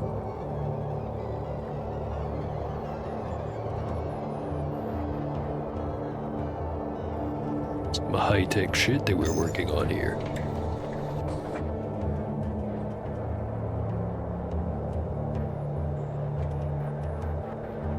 We're stuck.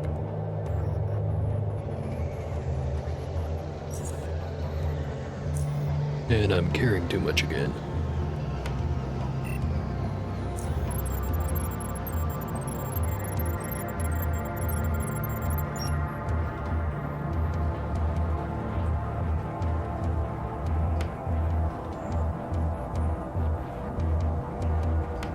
Don't really need more grenade casings right now. It's not like they're terribly expensive.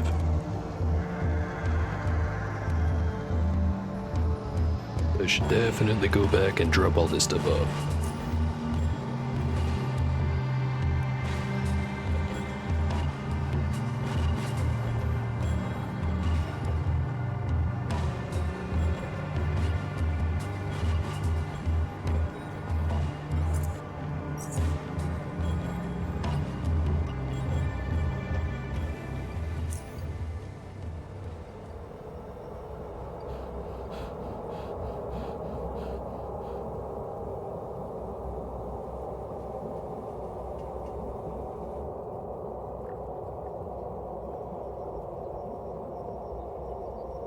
Wondering if I wouldn't be better off just dropping it on the floor of the submarine. Guess I'll find out later.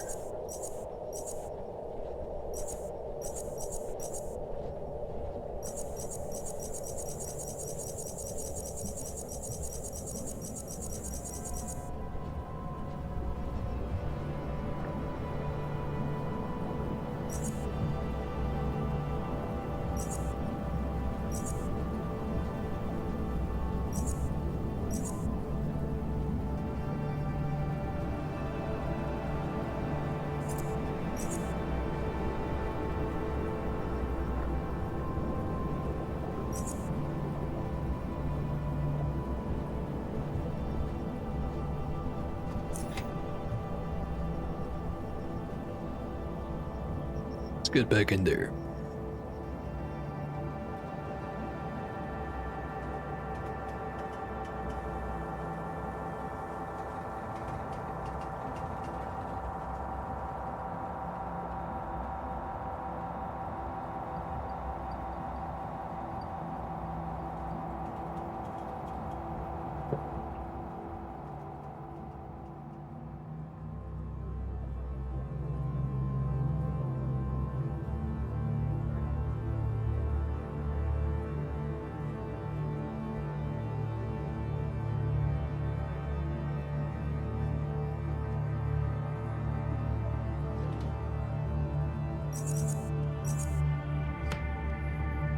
Symbiotic environment combining conventional aquaculture with hydroponics, making the aquaponics. Fish, crustaceans, mollusk, hydrozoan colonies. Biofilters where nitrification bacteria can convert ammonia into nitrates for plants. Combined into a single automated system to maintain balance between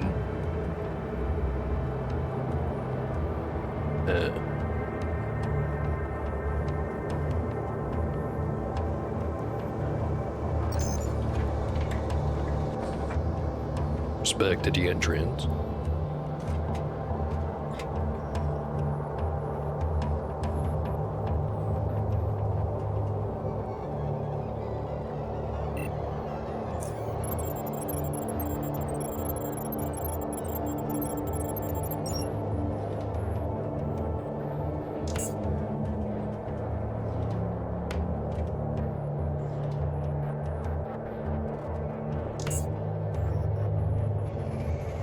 All relatively high quality stuff so far, but nothing excessive.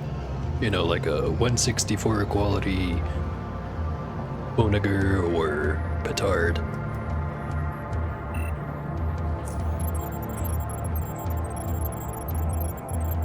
Or is it more appropriate if I say Petard?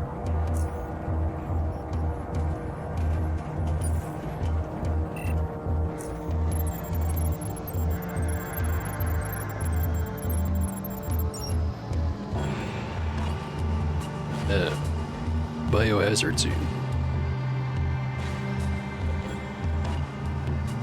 Kinda late for it though.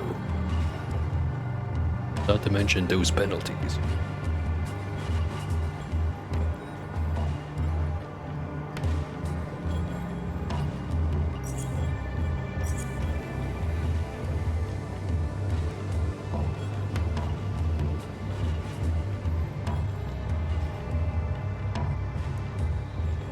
fridge.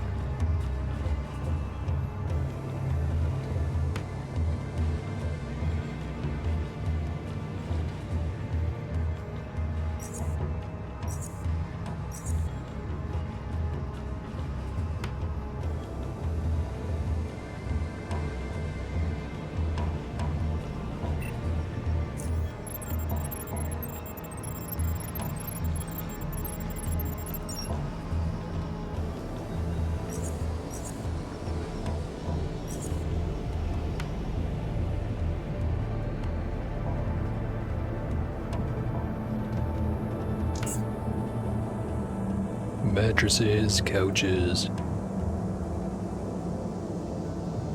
Why would you need that kind of stuff in a research center, though?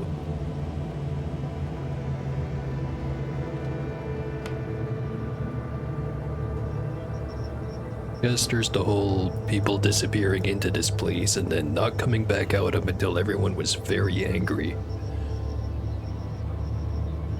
A weird symbol. Weird but oddly familiar symbol written in red on a piece of electronic paper. 1 point. MedSynth canisters in the manufacturing dome. Meant for drugs for treating various disorders in the native population, both mental and physical, due to inadaptability to living conditions. Not for the sub-islander population, that is, for us. Makes synthesis highly complicated due to current tensions between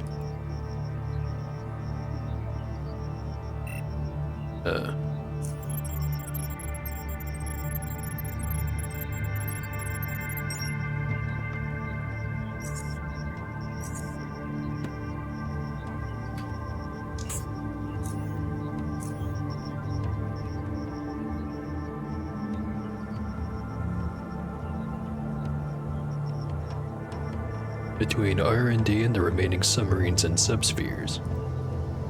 No access to food processing dome. Through Residential 1, the time has come for my siblings, who sadly couldn't see the truth.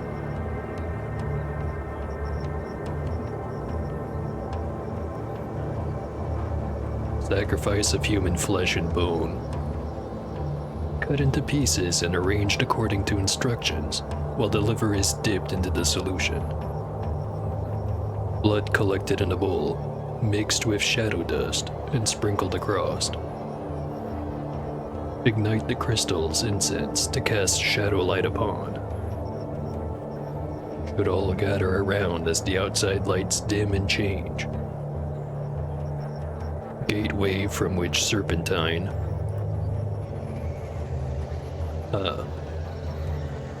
Well, we very quickly gone from neat research to ritual sacrifice. Just as he has expunged the invading submarine. Tons and tons of suited slime in its place, darkening. Bring a fragment of that which gave us wisdom.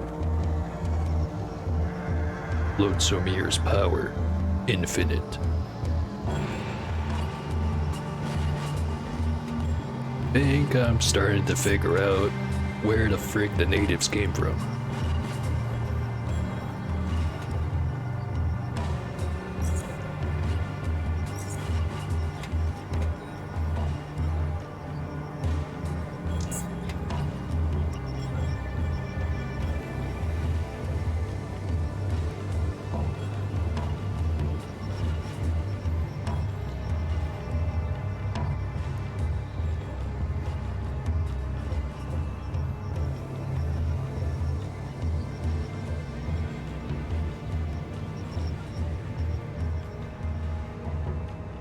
Or mattresses and stuff.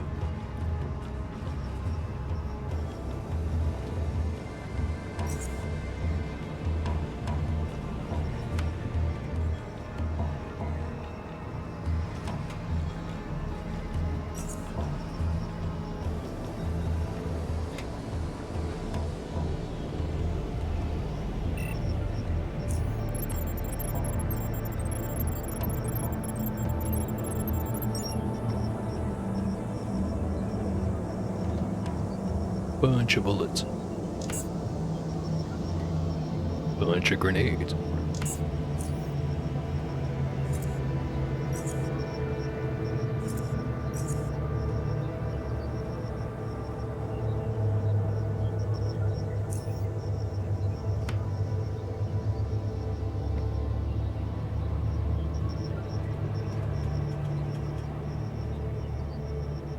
Special lab, general lab, residential 1, docking, residential 2, and power. There's only one thing ahead.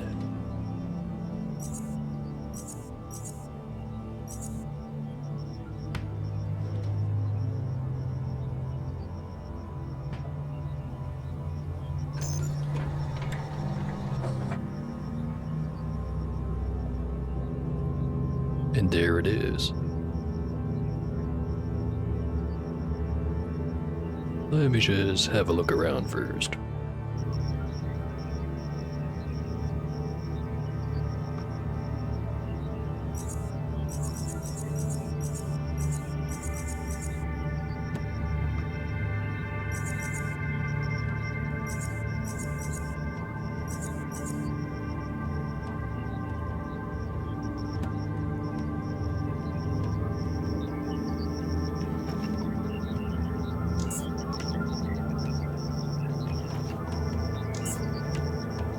Organ tanks. Inside is a massive, dried up human brain.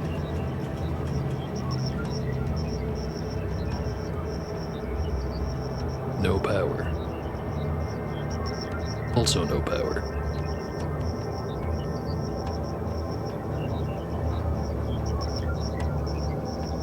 Contains grossly oversized hearts with electrodes attached to them.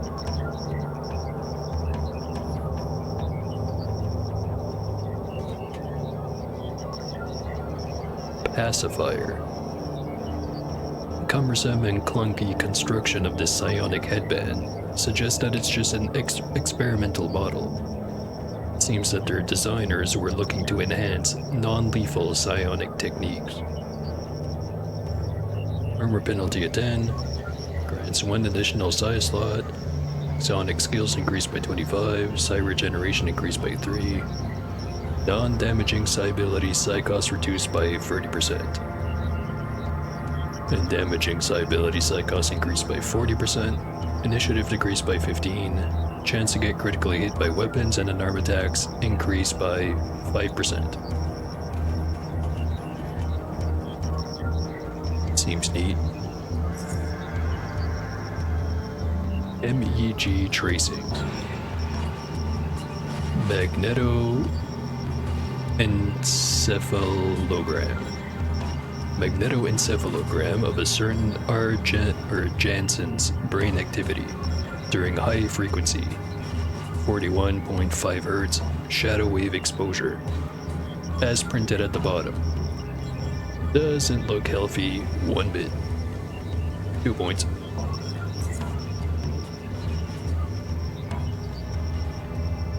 Bunch of pieces of psionic headgear, cryostasis, entropic recurrence, and telekinetic punch. Money. A neural interface. Looks like a head scanner, or maybe a projector of some kind. There's a lot of exposed cabling, mismatched and makeshift components, and otherwise clear signs of an ad hoc approach to constructing and modifying this device. You see dried blood on the backrest.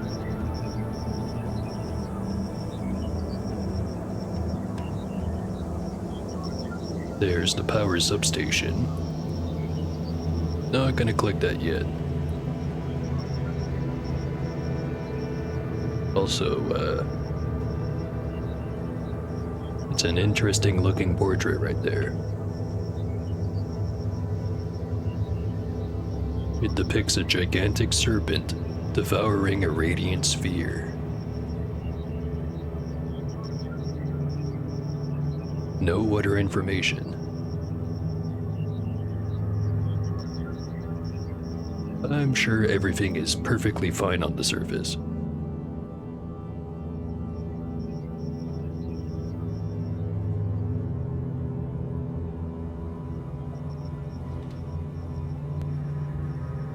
Liquid crystal slime. When motionless, the liquid is viscous and sticks to the walls of the container. Sparkling reflections are richly colored, but when shaken, the liquid breaks up and turns into matte, dry lumps. It remains so for a few moments, then it resettles and reliquifies. 2 points.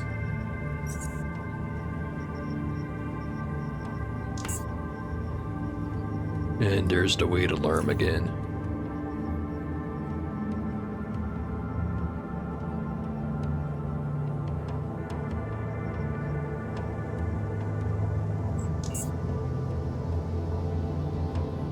Gotta be something to ditch.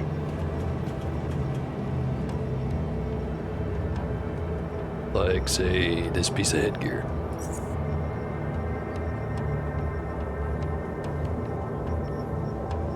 Maybe this bioluminescent marsh. Or marsh honey.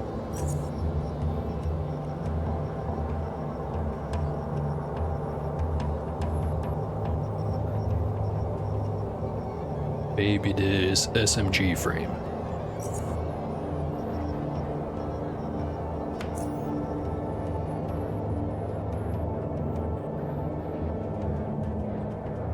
A lot of stuff here's gonna need power.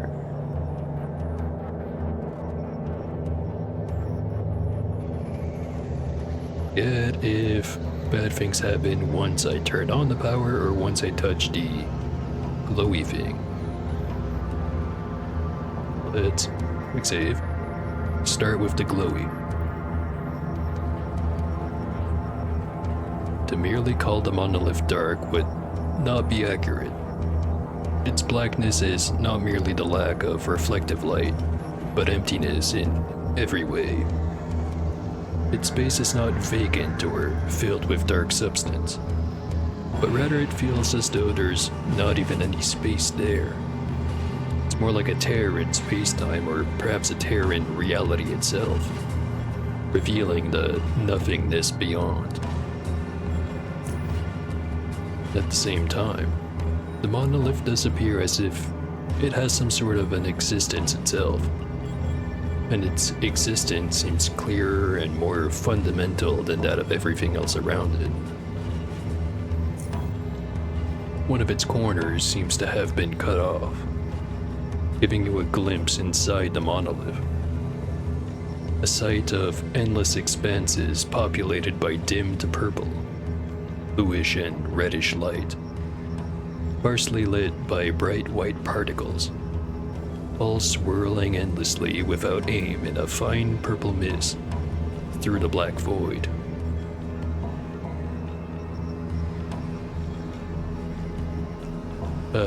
Poke it.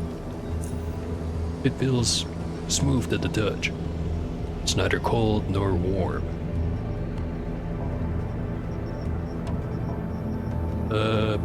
Poke the glowy part. Scramble up the slippery monolith until you can just about reach the cut part. Then you slowly insert your fingers inside, but immediately withdraw them due to searing pain. You slide down in panic and inspect your hand. The very tips of your fingertips appear as if they were cut off with surgical precision.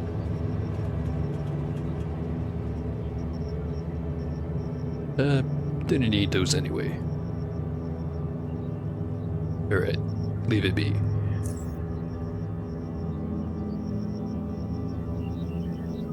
And now let's try what I did on the other one.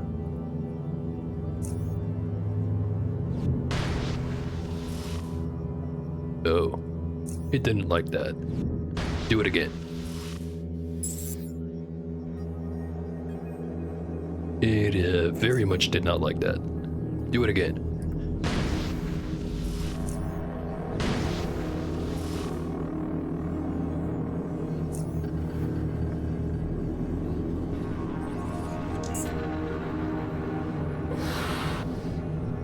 And there's more.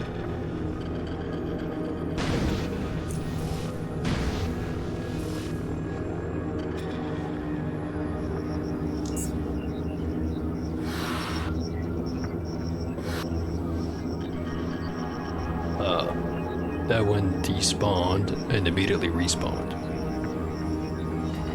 What does it mean?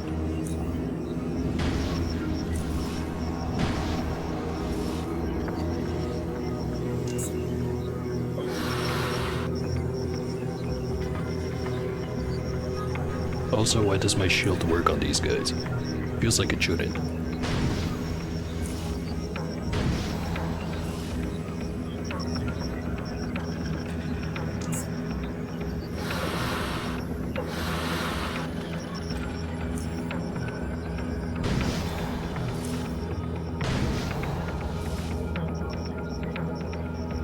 I am damaging them.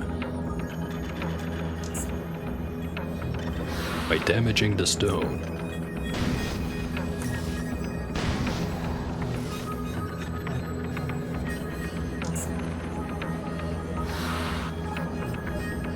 And also, would this help? Oh.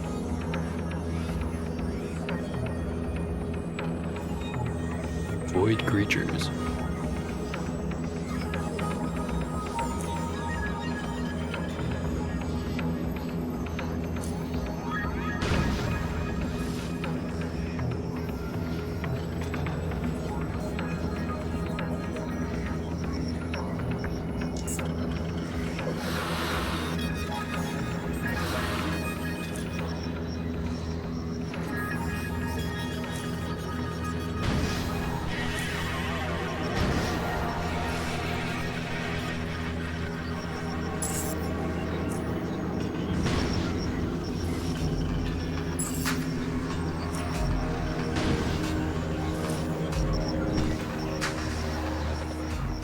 Alright, I got it.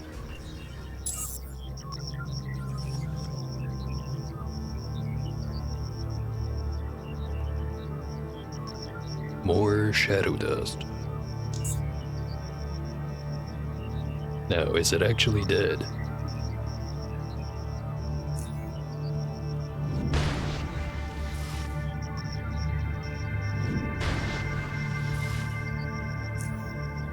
No, just have to make sure.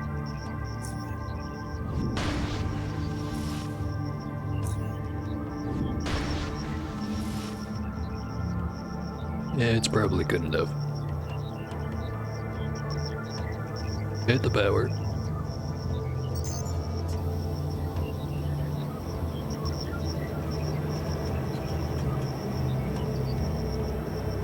Now all the computer screens.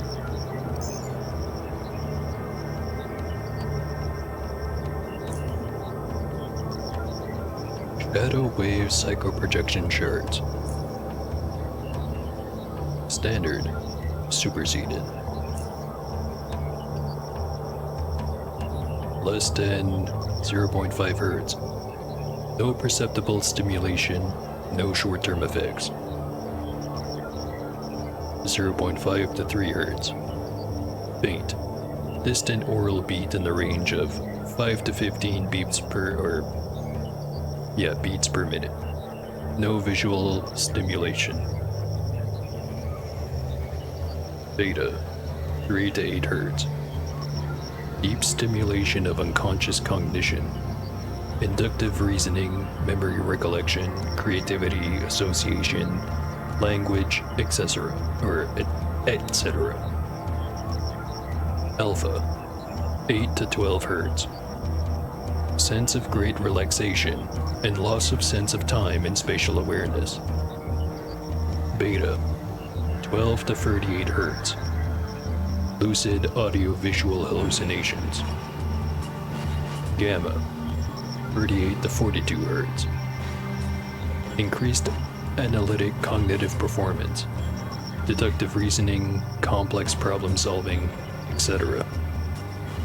Upsilon, 42 to 60 Hz. Increased psionic performance across most disciplines, exhausting for non-psionic subjects.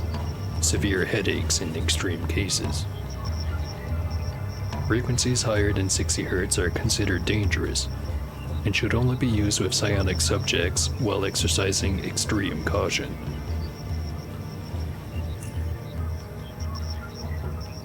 And shadow dust inhalation.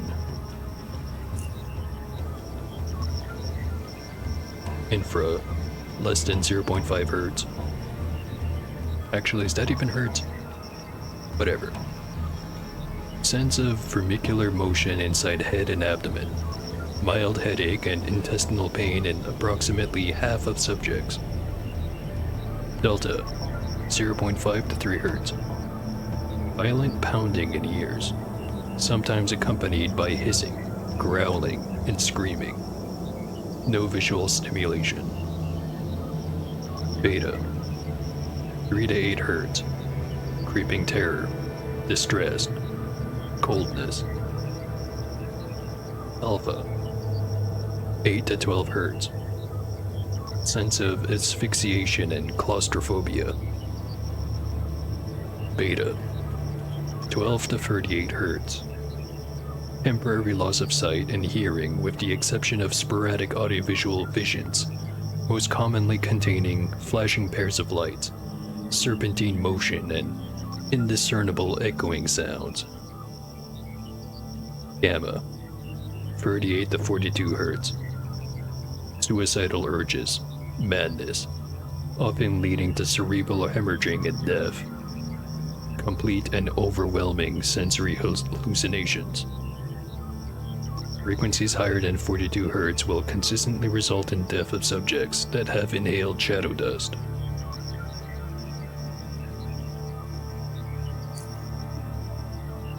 Very interesting. Psychoprojection images. Dr. Metal's drawings. The first drawing features a black background with a few white squiggly lines. Some thicker, some thinner. Or thinner. Nothing more. The second sketch is more elaborate. There are about 20 or so lines horizontally parallel to one another, with some having warm coloration, red, orange, yellow, etc. Either all the way through or partially until turning white again. They are shaped like sine waves with smooth, constant amplitude. But some waves are only uniform up until they spiral out of order and outside the bounds of the drawing. The third sketch is yet more elaborate. The background is still black, but all of the lines are colored without restrictions. Their mutual spatial relationship feels organized in a fully two-dimensional way, while their shapes are more varied in size and proportions, if still rounded for the most part. Simple geometrical shapes like triangles and squares split in half diagonally are also present, as if emerging from some kind of fabric formed by the underlying intertwistment of multicolored lines. Yet, the form is purely abstract and doesn't reference anything from the real world. The fourth drawing is completely blank. The fifth drawing can easily be mistaken for a long-lost work of abstract art. It's a fully colored, three-dimensional painting of warped land or water or something completely different, with angular shapes of complex geometry placed on it with a great sense of spatial awareness and proportion. Colors are overwhelming, as if the painter was compensating for their lack of vividness or some other inherent property. And many lines were drawn multiple times, with slight deviations, interdimensionality. You get the impression that the image is supposed to represent something more, but it's difficult for you to discern what. The sixth drawing represents a cold, calculated organization of shapes. void of artistry and human emotion. A technical drawing, in essence. The rounded shapes are predominant again as well, as a few merged tetrahedrons. And colors are uniform in distribution and saturation. This is the first one that features text. Formula that seems to describe properties of the drawn reality and relate them to our own. The seventh drawing is unfinished, being only about 1/3 done. It's a chaotic amalgamation of all the previous works, containing spirals and triangles and half-written formula. Its incompleteness doesn't have a sense of a drawing direction you're familiar with. Instead, there are many holes in the composition. Certain spots just lack color, whereas some other spots are completely blank. There's no discernible pattern to any of this. The drawing makes no sense to you. It also appears to be the last one in the folder.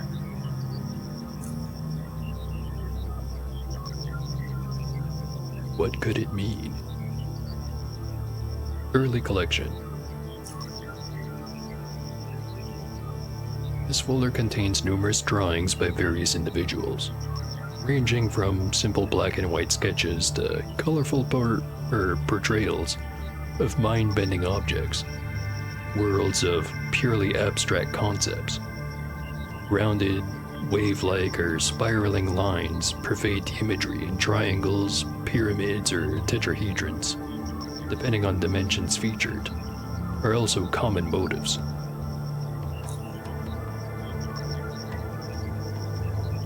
There are a few notable ones.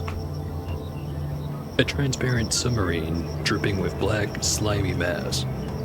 Beams of light illuminated from the dark below. A human figure cutting the monolith, depicted as being laid down horizontally on the floor. There's black smoke rising from it and filling the room before falling back down, specks of dust. Some strange flying machine with large wings speeding through fog. Its dimensions and other properties are written next to it. A man and a woman with their hands reaching up. Tentacles emerge from below and hold them by their legs. Anatomy of a woman with some unknown markings on her vital organs. Her skin is colored green.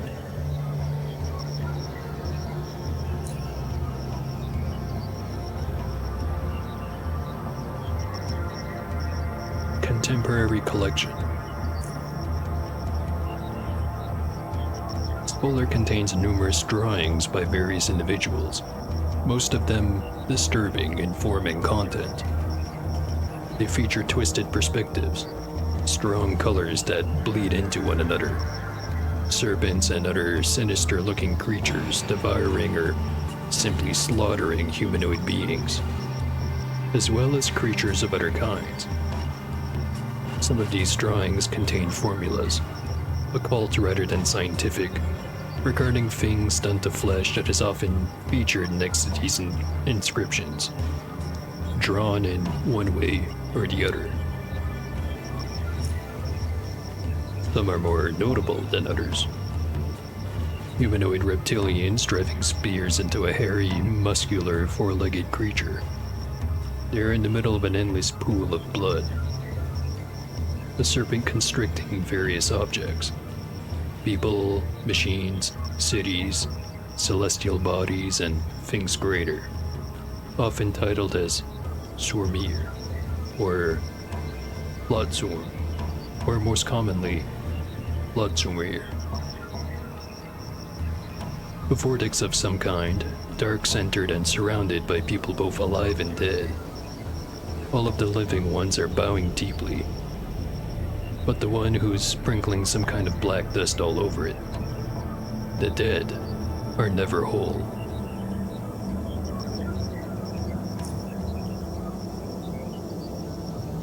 Neuron mapping set.pbr.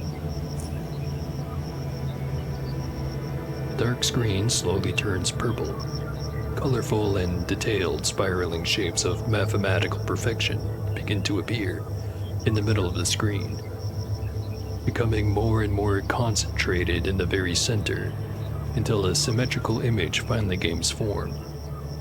The shapes repeat in different configurations and are self-similar, composed of smaller identical or almost identical shapes to itself, diminishing in scale to apparent infinity. The text underneath the image indicates that the image is being rendered in real time from some kind of mathematical function, and you are given the option to zoom further in. Computer, enhance. You zoom into the center. The macro shape outgrows the center, or the screen, and reveals its fractal composition, whose constituents then again grow larger and radiate away as you zoom in. Colors change and shapes reconfigure, and the longer you stare into the infinite center, the more it feels like you're descending into new realities, losing sight of the previously obvious patterns and building blocks.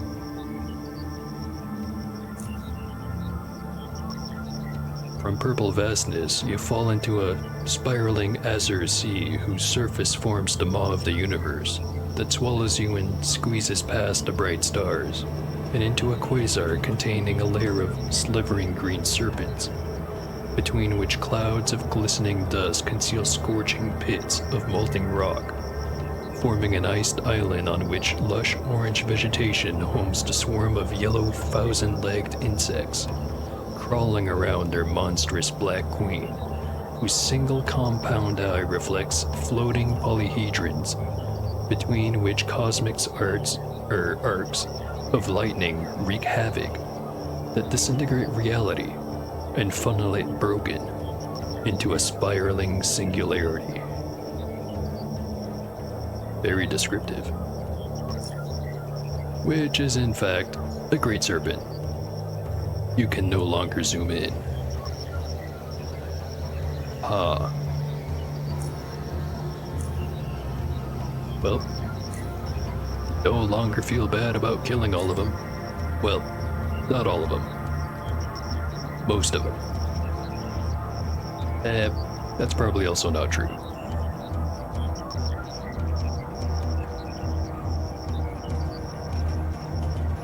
Neo-reptilian brain.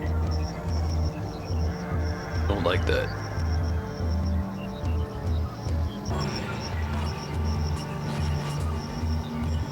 The screen displays an image of a dissected man. His body is twisted and atrophied, and certain patches of his skin features reptilian scales.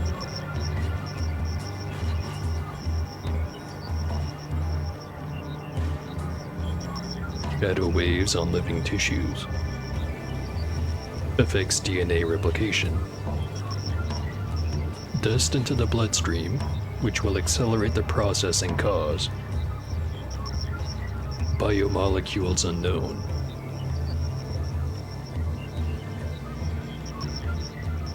Tests involving reanimating dead tissues have proven.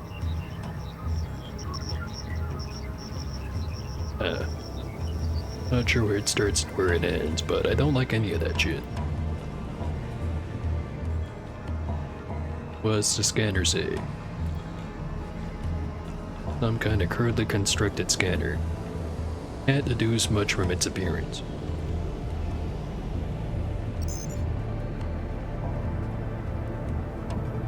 Documents. Shadowlive Archive.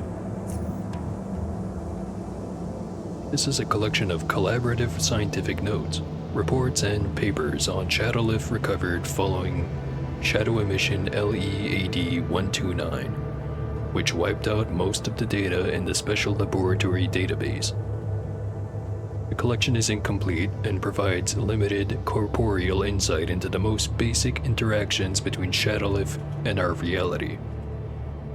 It should only serve for archival purposes.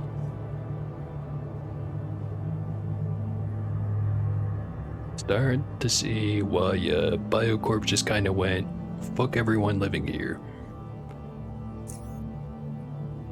Discovery. Black monolith was first uncovered at the Abyssal Excavation Site 6. Exact year and date unknown. Closest estimates between LEBD 20 and 30. Several years after the construction of Abyssal Station 0. The monolith is a 3-meter tall, deep black structure in the shape of a hexagonal prism, augmented with pyramidal frustrums at its top and bottom. It is composed of a material so dense it requires 4 heavy sublifters to bring it to the station. At 108 tons, its density was calculated to be 30.016 grams per centimeter cube. Transporting it from the manufacturing dome required reinforcing the floor with RG panels and using super lubric mats to eliminate friction when pushed by strongmen. At that point, just build a new lab where you found it. Composition test number 142 and 143. Date unavailable. The test was performed after an upgrade to the nuclear magnetic resonance spectroscope module in the hopes that it will finally allow us to determine the molecular structure of the black monolith, after numerous failed attempts. To our dismay, but sadly consistent with all our previous tests, this one too gave us no results. The black monolith is impenetrable to all our instruments and impervious to all tools with which we've tried to obtain samples. In agreement with Dr. Marson, we are ceasing all attempts at further testing the monolith's physical properties until means to obtain samples are provided. We will instead focus all of our research on the shadow waves. Dr. Leaf Bot. Is it Bhutan? I don't know how to pronounce half this shit. Anyway, shadow waves. Shadow wave is a transverse wave radiated by the black monolith which, during its first half period, exhibits measurable physical interactions, positive extancy, but no measurable interactions during its second half period, negative extancy. In normal conditions, the changes between positive and negative extancy, extancy, occurs at frequencies of about 0.2 Hz, meaning that the wave completes one full cycle in 0.4 Hz with an average wavelength of about 16 microns. The points where extancy states come to an end are called shadow wave extancy limits, or more specifically, negative and positive extancy limits for each of the respective states of interaction. The extent to which the shadow waves interact with material reality is not yet known, but so far we've measured the more obvious electromagnetic interactions, effects of shadow waves on electromagnetic fields by Dr. E. Herman Sigmarsson, some weak nuclear interactions, radioactive decay at shadow wave extancy limits, Dr. Tarbern Foringar, and some strong nuclear interactions, quark chromodynamic perturbations at shadow wave extancy limits, Dr. Stor Oyvinder. Unaccounted for increases and decreases in mass at extancy limits have also been measured. But due to its inconsistent manifestation and magnitude, we've yet to draw solid conclusions with respect to gravitational effects of the wave. Most of these perturbations and otherwise unexplained phenomena occur near or at extancy limits, whereas during positive extancy, the shadow wave carries energy in the form of a regular electromagnetic wave, starting at the negative and ending at the positive extancy limit of that period, in a somewhat predictable fashion, depending on properties measured. Oop, read that wrong. start from the end of the period, in a somewhat predictable fashion depending on properties measured. The energy is carried from positive to negative excitancy limits, for all intents and purposes how the wave comes into existence again. Again. And why and how these limits, which can be represented as fields causing these interactions, manifest in space is yet unknown. What is clear is that changes in this electromagnetic component wave during positive excitancy of the shadow wave is conserved throughout its negative excitancy, meaning that it is without a doubt the same wave which alternates between affecting and not affecting physical reality. As all of our research suggests, and quite possibly all of its fundamental aspects.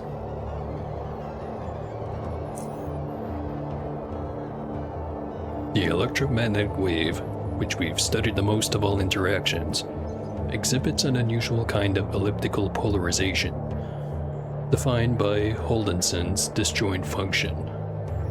Informally, it's been dubbed a serpentine polarization, as its graph representation bears the likeness of a snake, spiraling through space.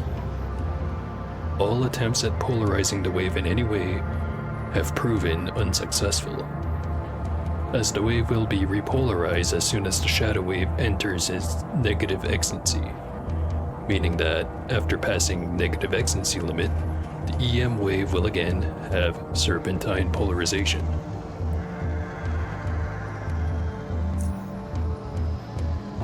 Not quite sure what that means, but it sure was interesting.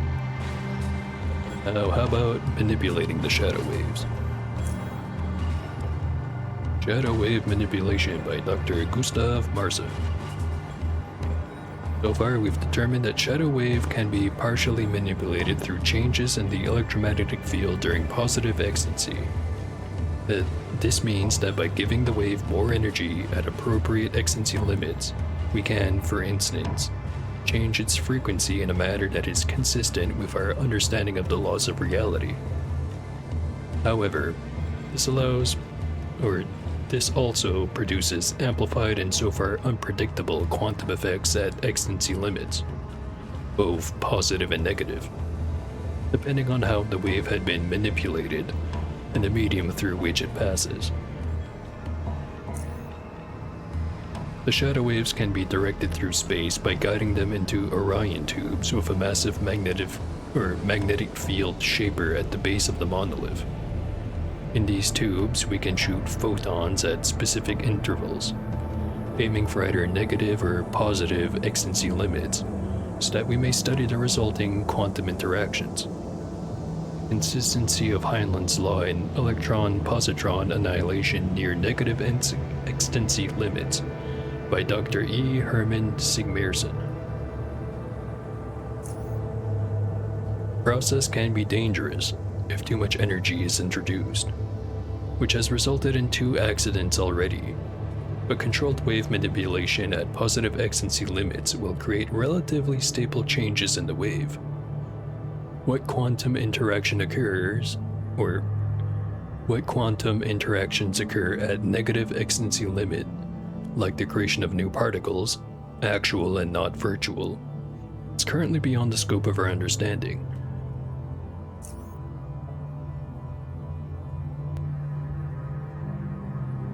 So they know they can fuck with it, they don't quite know what it does. Maybe. Probably. Object negation experiment number 5. This experiment was conducted to test a hypothesized complete negation of objects from reality with PSWB, Phased Shadow Wave Beam technology. So basically you shoot a beam of the shadow wave energy that's been phased, and you make something stop existing. Honestly sounds pretty useful. The object used for this experiment is a standard sized pseudo-brass cup suspended in an MO5 testing sphere. By channeling the shadow wave through 5.3 meter long Orion tubes and introducing increasing asterisks amounts of energy at every positive extency limit, we are able to achieve the desired frequency of 67.5 Hz for both waves. One wave is then continuously phase shifted in the range of 175 to 185 degrees, while the PSWB is being focused on the cup. After the darkening effect, 2 asterisk, has been achieved, another energy surge is needed to completely negate the cup from existence, a process which occurred in less than 0.15 seconds. The experiment, besides proving the negation hypothesis, also proves Boutin's principle that strong chemical bonds will ensure that whole objects will be affected.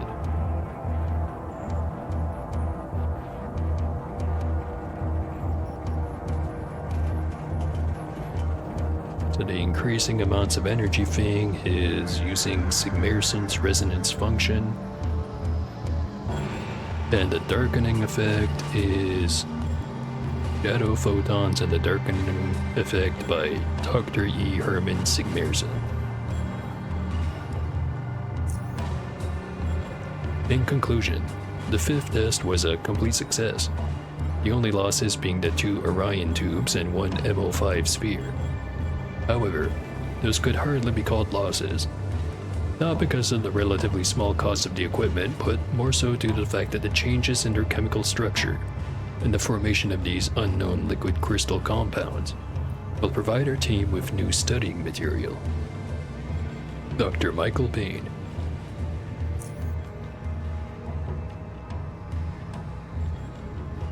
An anamorphic disk.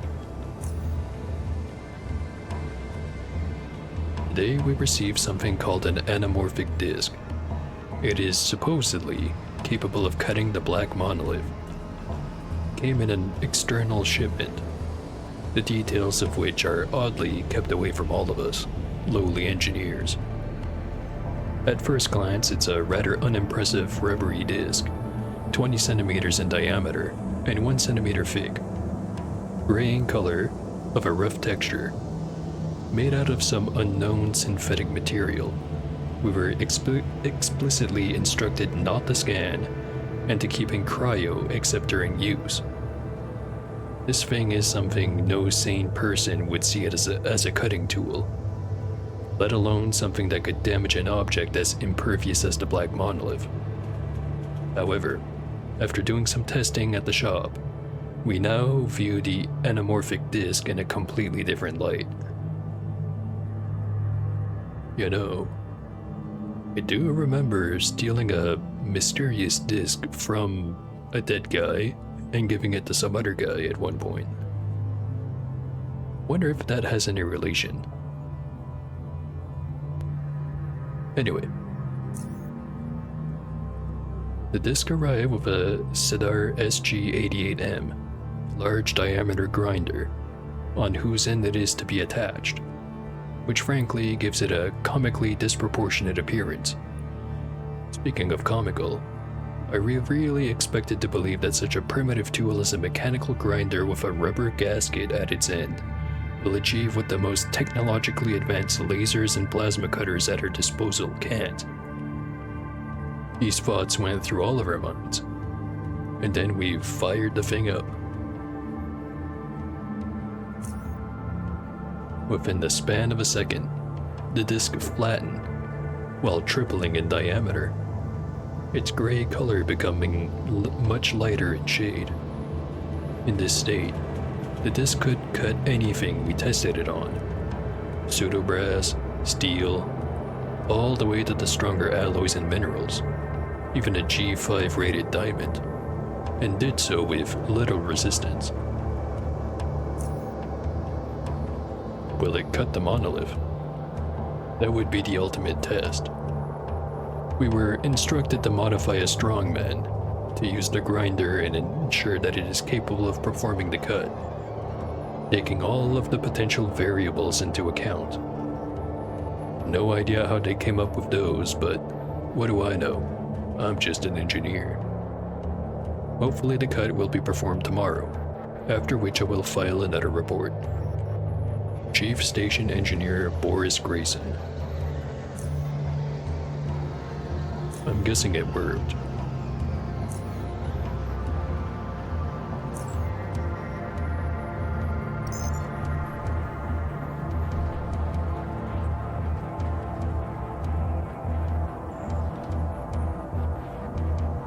That's a lot of weapons.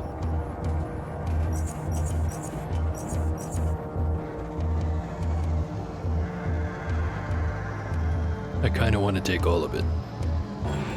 So I will.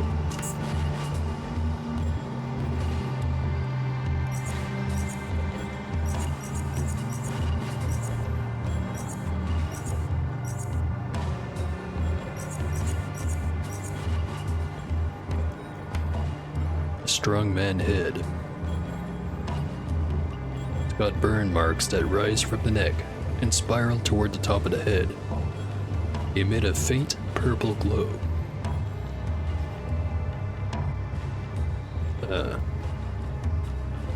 Wonder if that has anything to do with the cutting.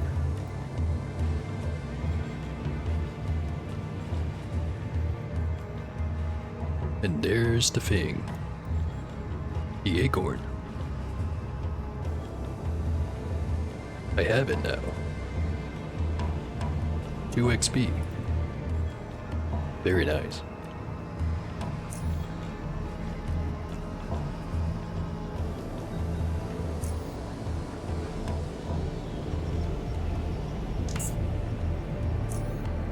Just a little bit too much.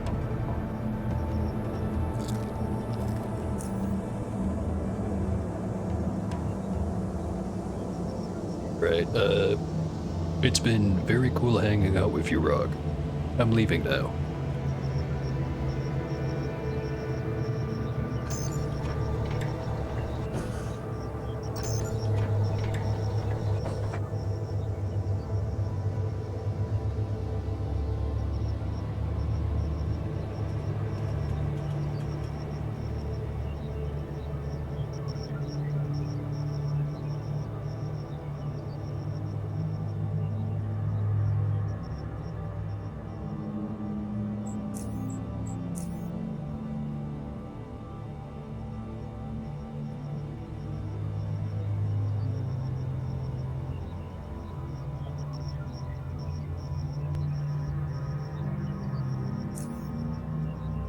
So I have the acorn.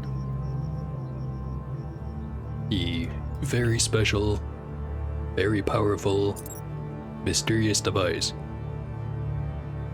Actually, I should probably just read the description. ACONR is written on its top face, just below a white symbol, most resembling a diagonally placed egg, whose upper half is enclosed by a semicircle with a bent stalk at the very top.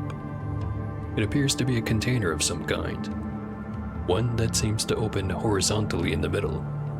You are, however, unable to find the means by which to do so. There are no handles, no locks, no buttons, touchscreens, or visible sensors. Additionally, the robust casing easily discourages brute force, at least by more conventional means. Whatever's inside, it's likely invaluable.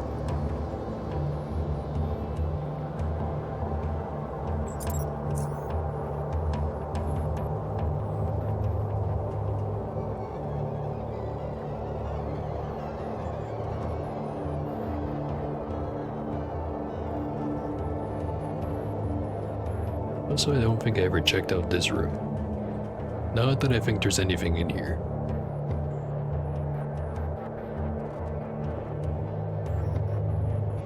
Oh, did it because I could.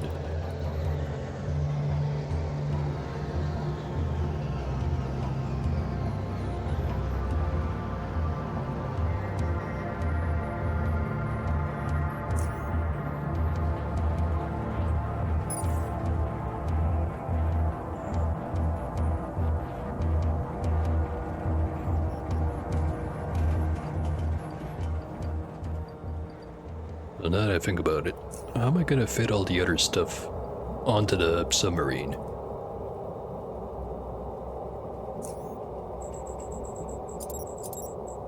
It's time to recycle.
Alright, that's a little bit better.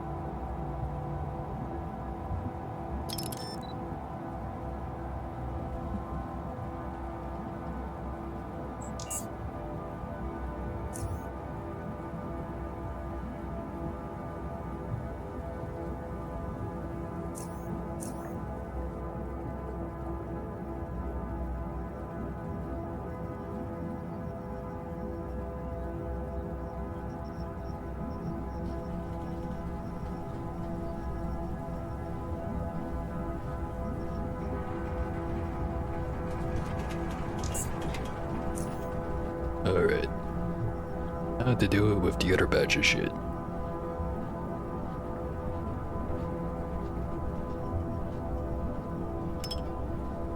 And also maybe equip the power fist again.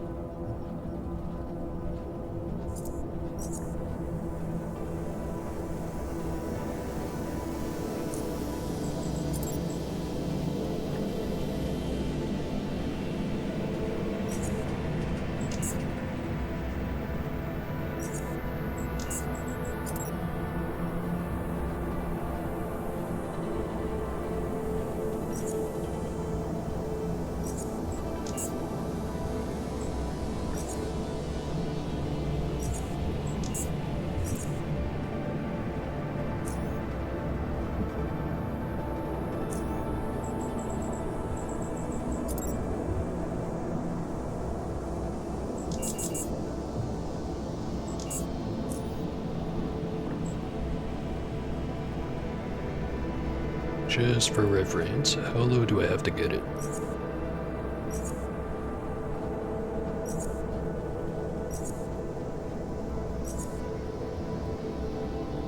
Just below 400.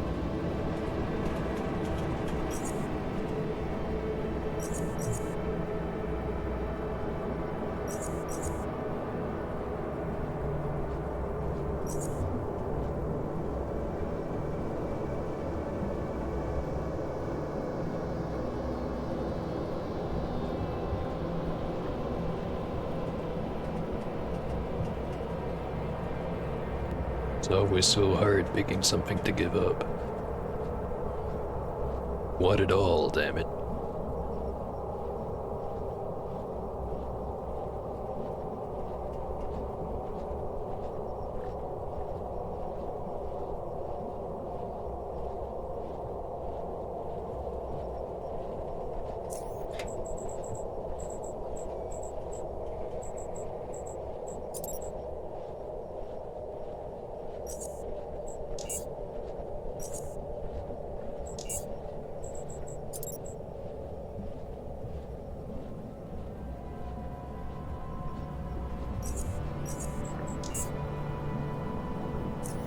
Alright. Not quite exactly enough. Where is the electronic repair kit?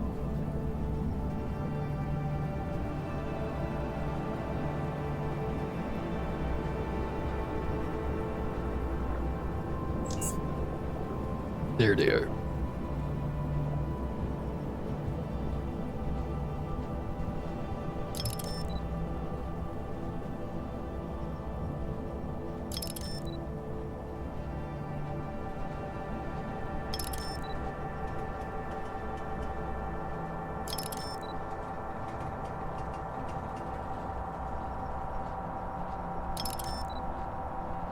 All right.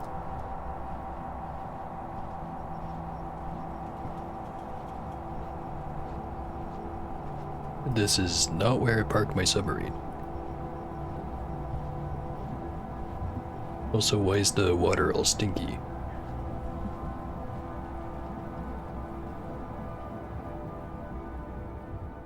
A pair of eyes stares at you, tinted with fearful determination. But, Mr. Outsider.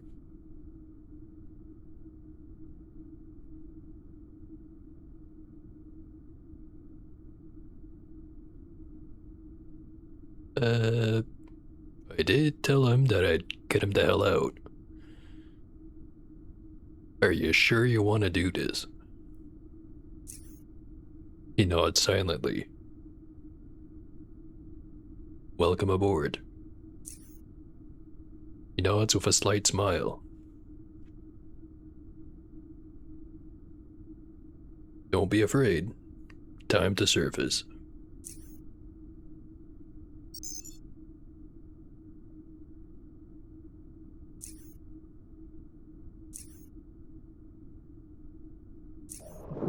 And up we go.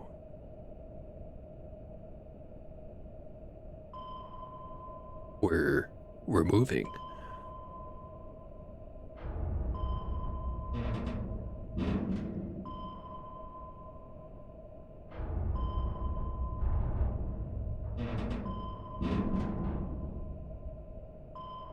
Why does...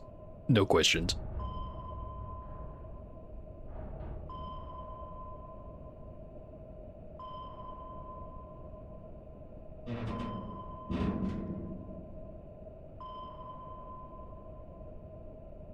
Size.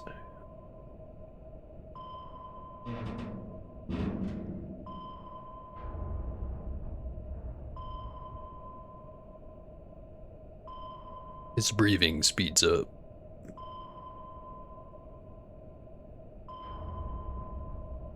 But he closes his eyes and calms down.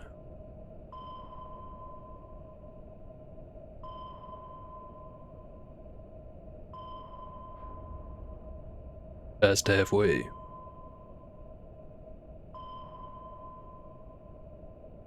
Should be a beacon here, but everything's dark. There's a lot of dust particles in the water, though. What was? Mysterious creaking.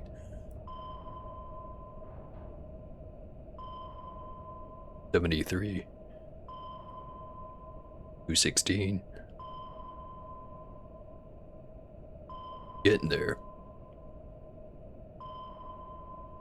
How much? We're almost there. 50.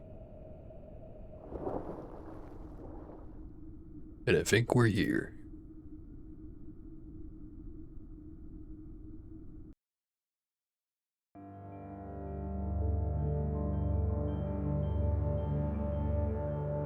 All right.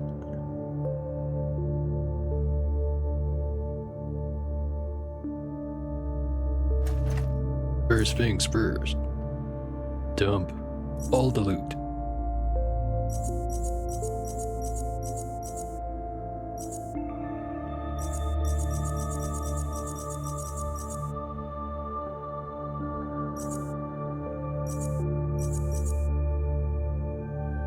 Well, maybe not all of it. Most of the loot.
Alright.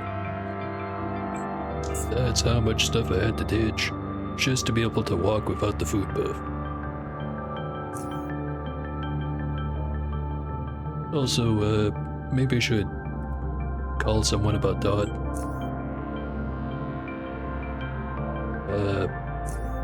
Ferryman, you're good at this shit.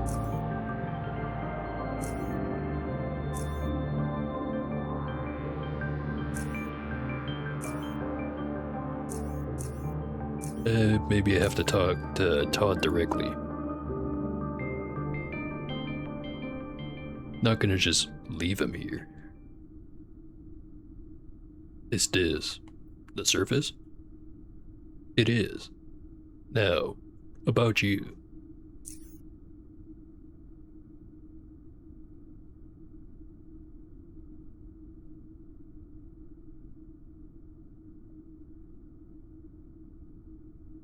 You know, the world's a dangerous place.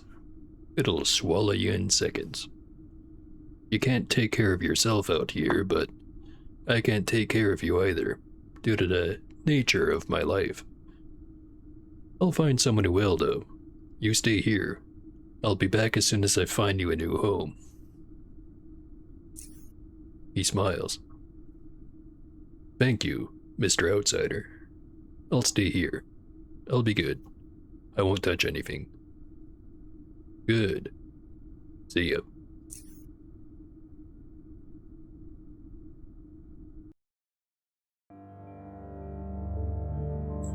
And try again.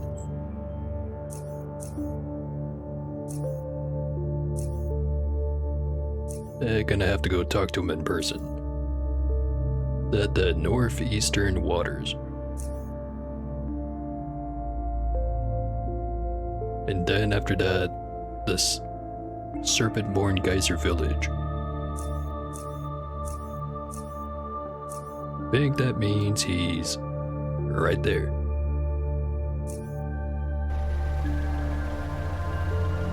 And am I moving slow?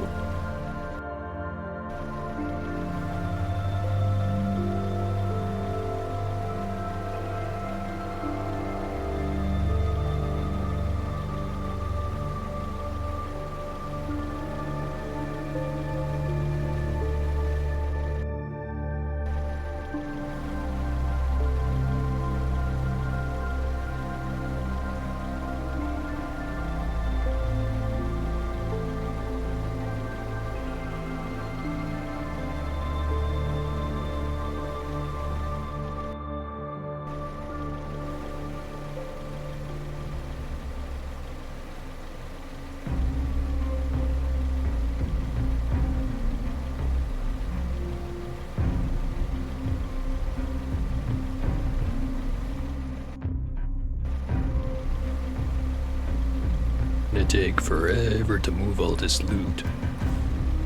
Sort through all of it. Bring the stuff I want to keep back to the base. Bring all the stuff I don't want to keep over to the merchants. Although, I think about it. Don't really need more super steel. Everything else I've got plenty of.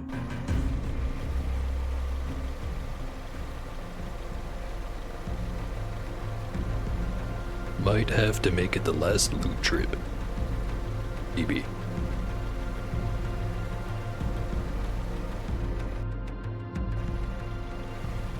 Also, there's still a few things to do out here in the expedition area.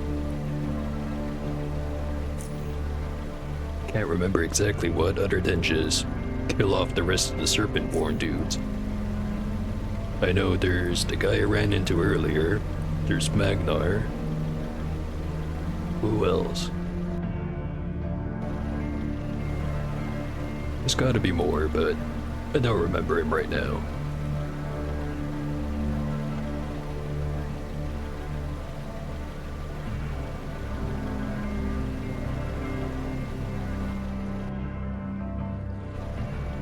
But speaking of things I don't really want to do right now, it's go talk to even more people. So I think I'm gonna leave the stream right here. Get the cleanup done next time around. It'll be future me's problem. Just have to remember not to leave Todd in the submarine on his own, surrounded by spiders. That's all I have to do. Anyway.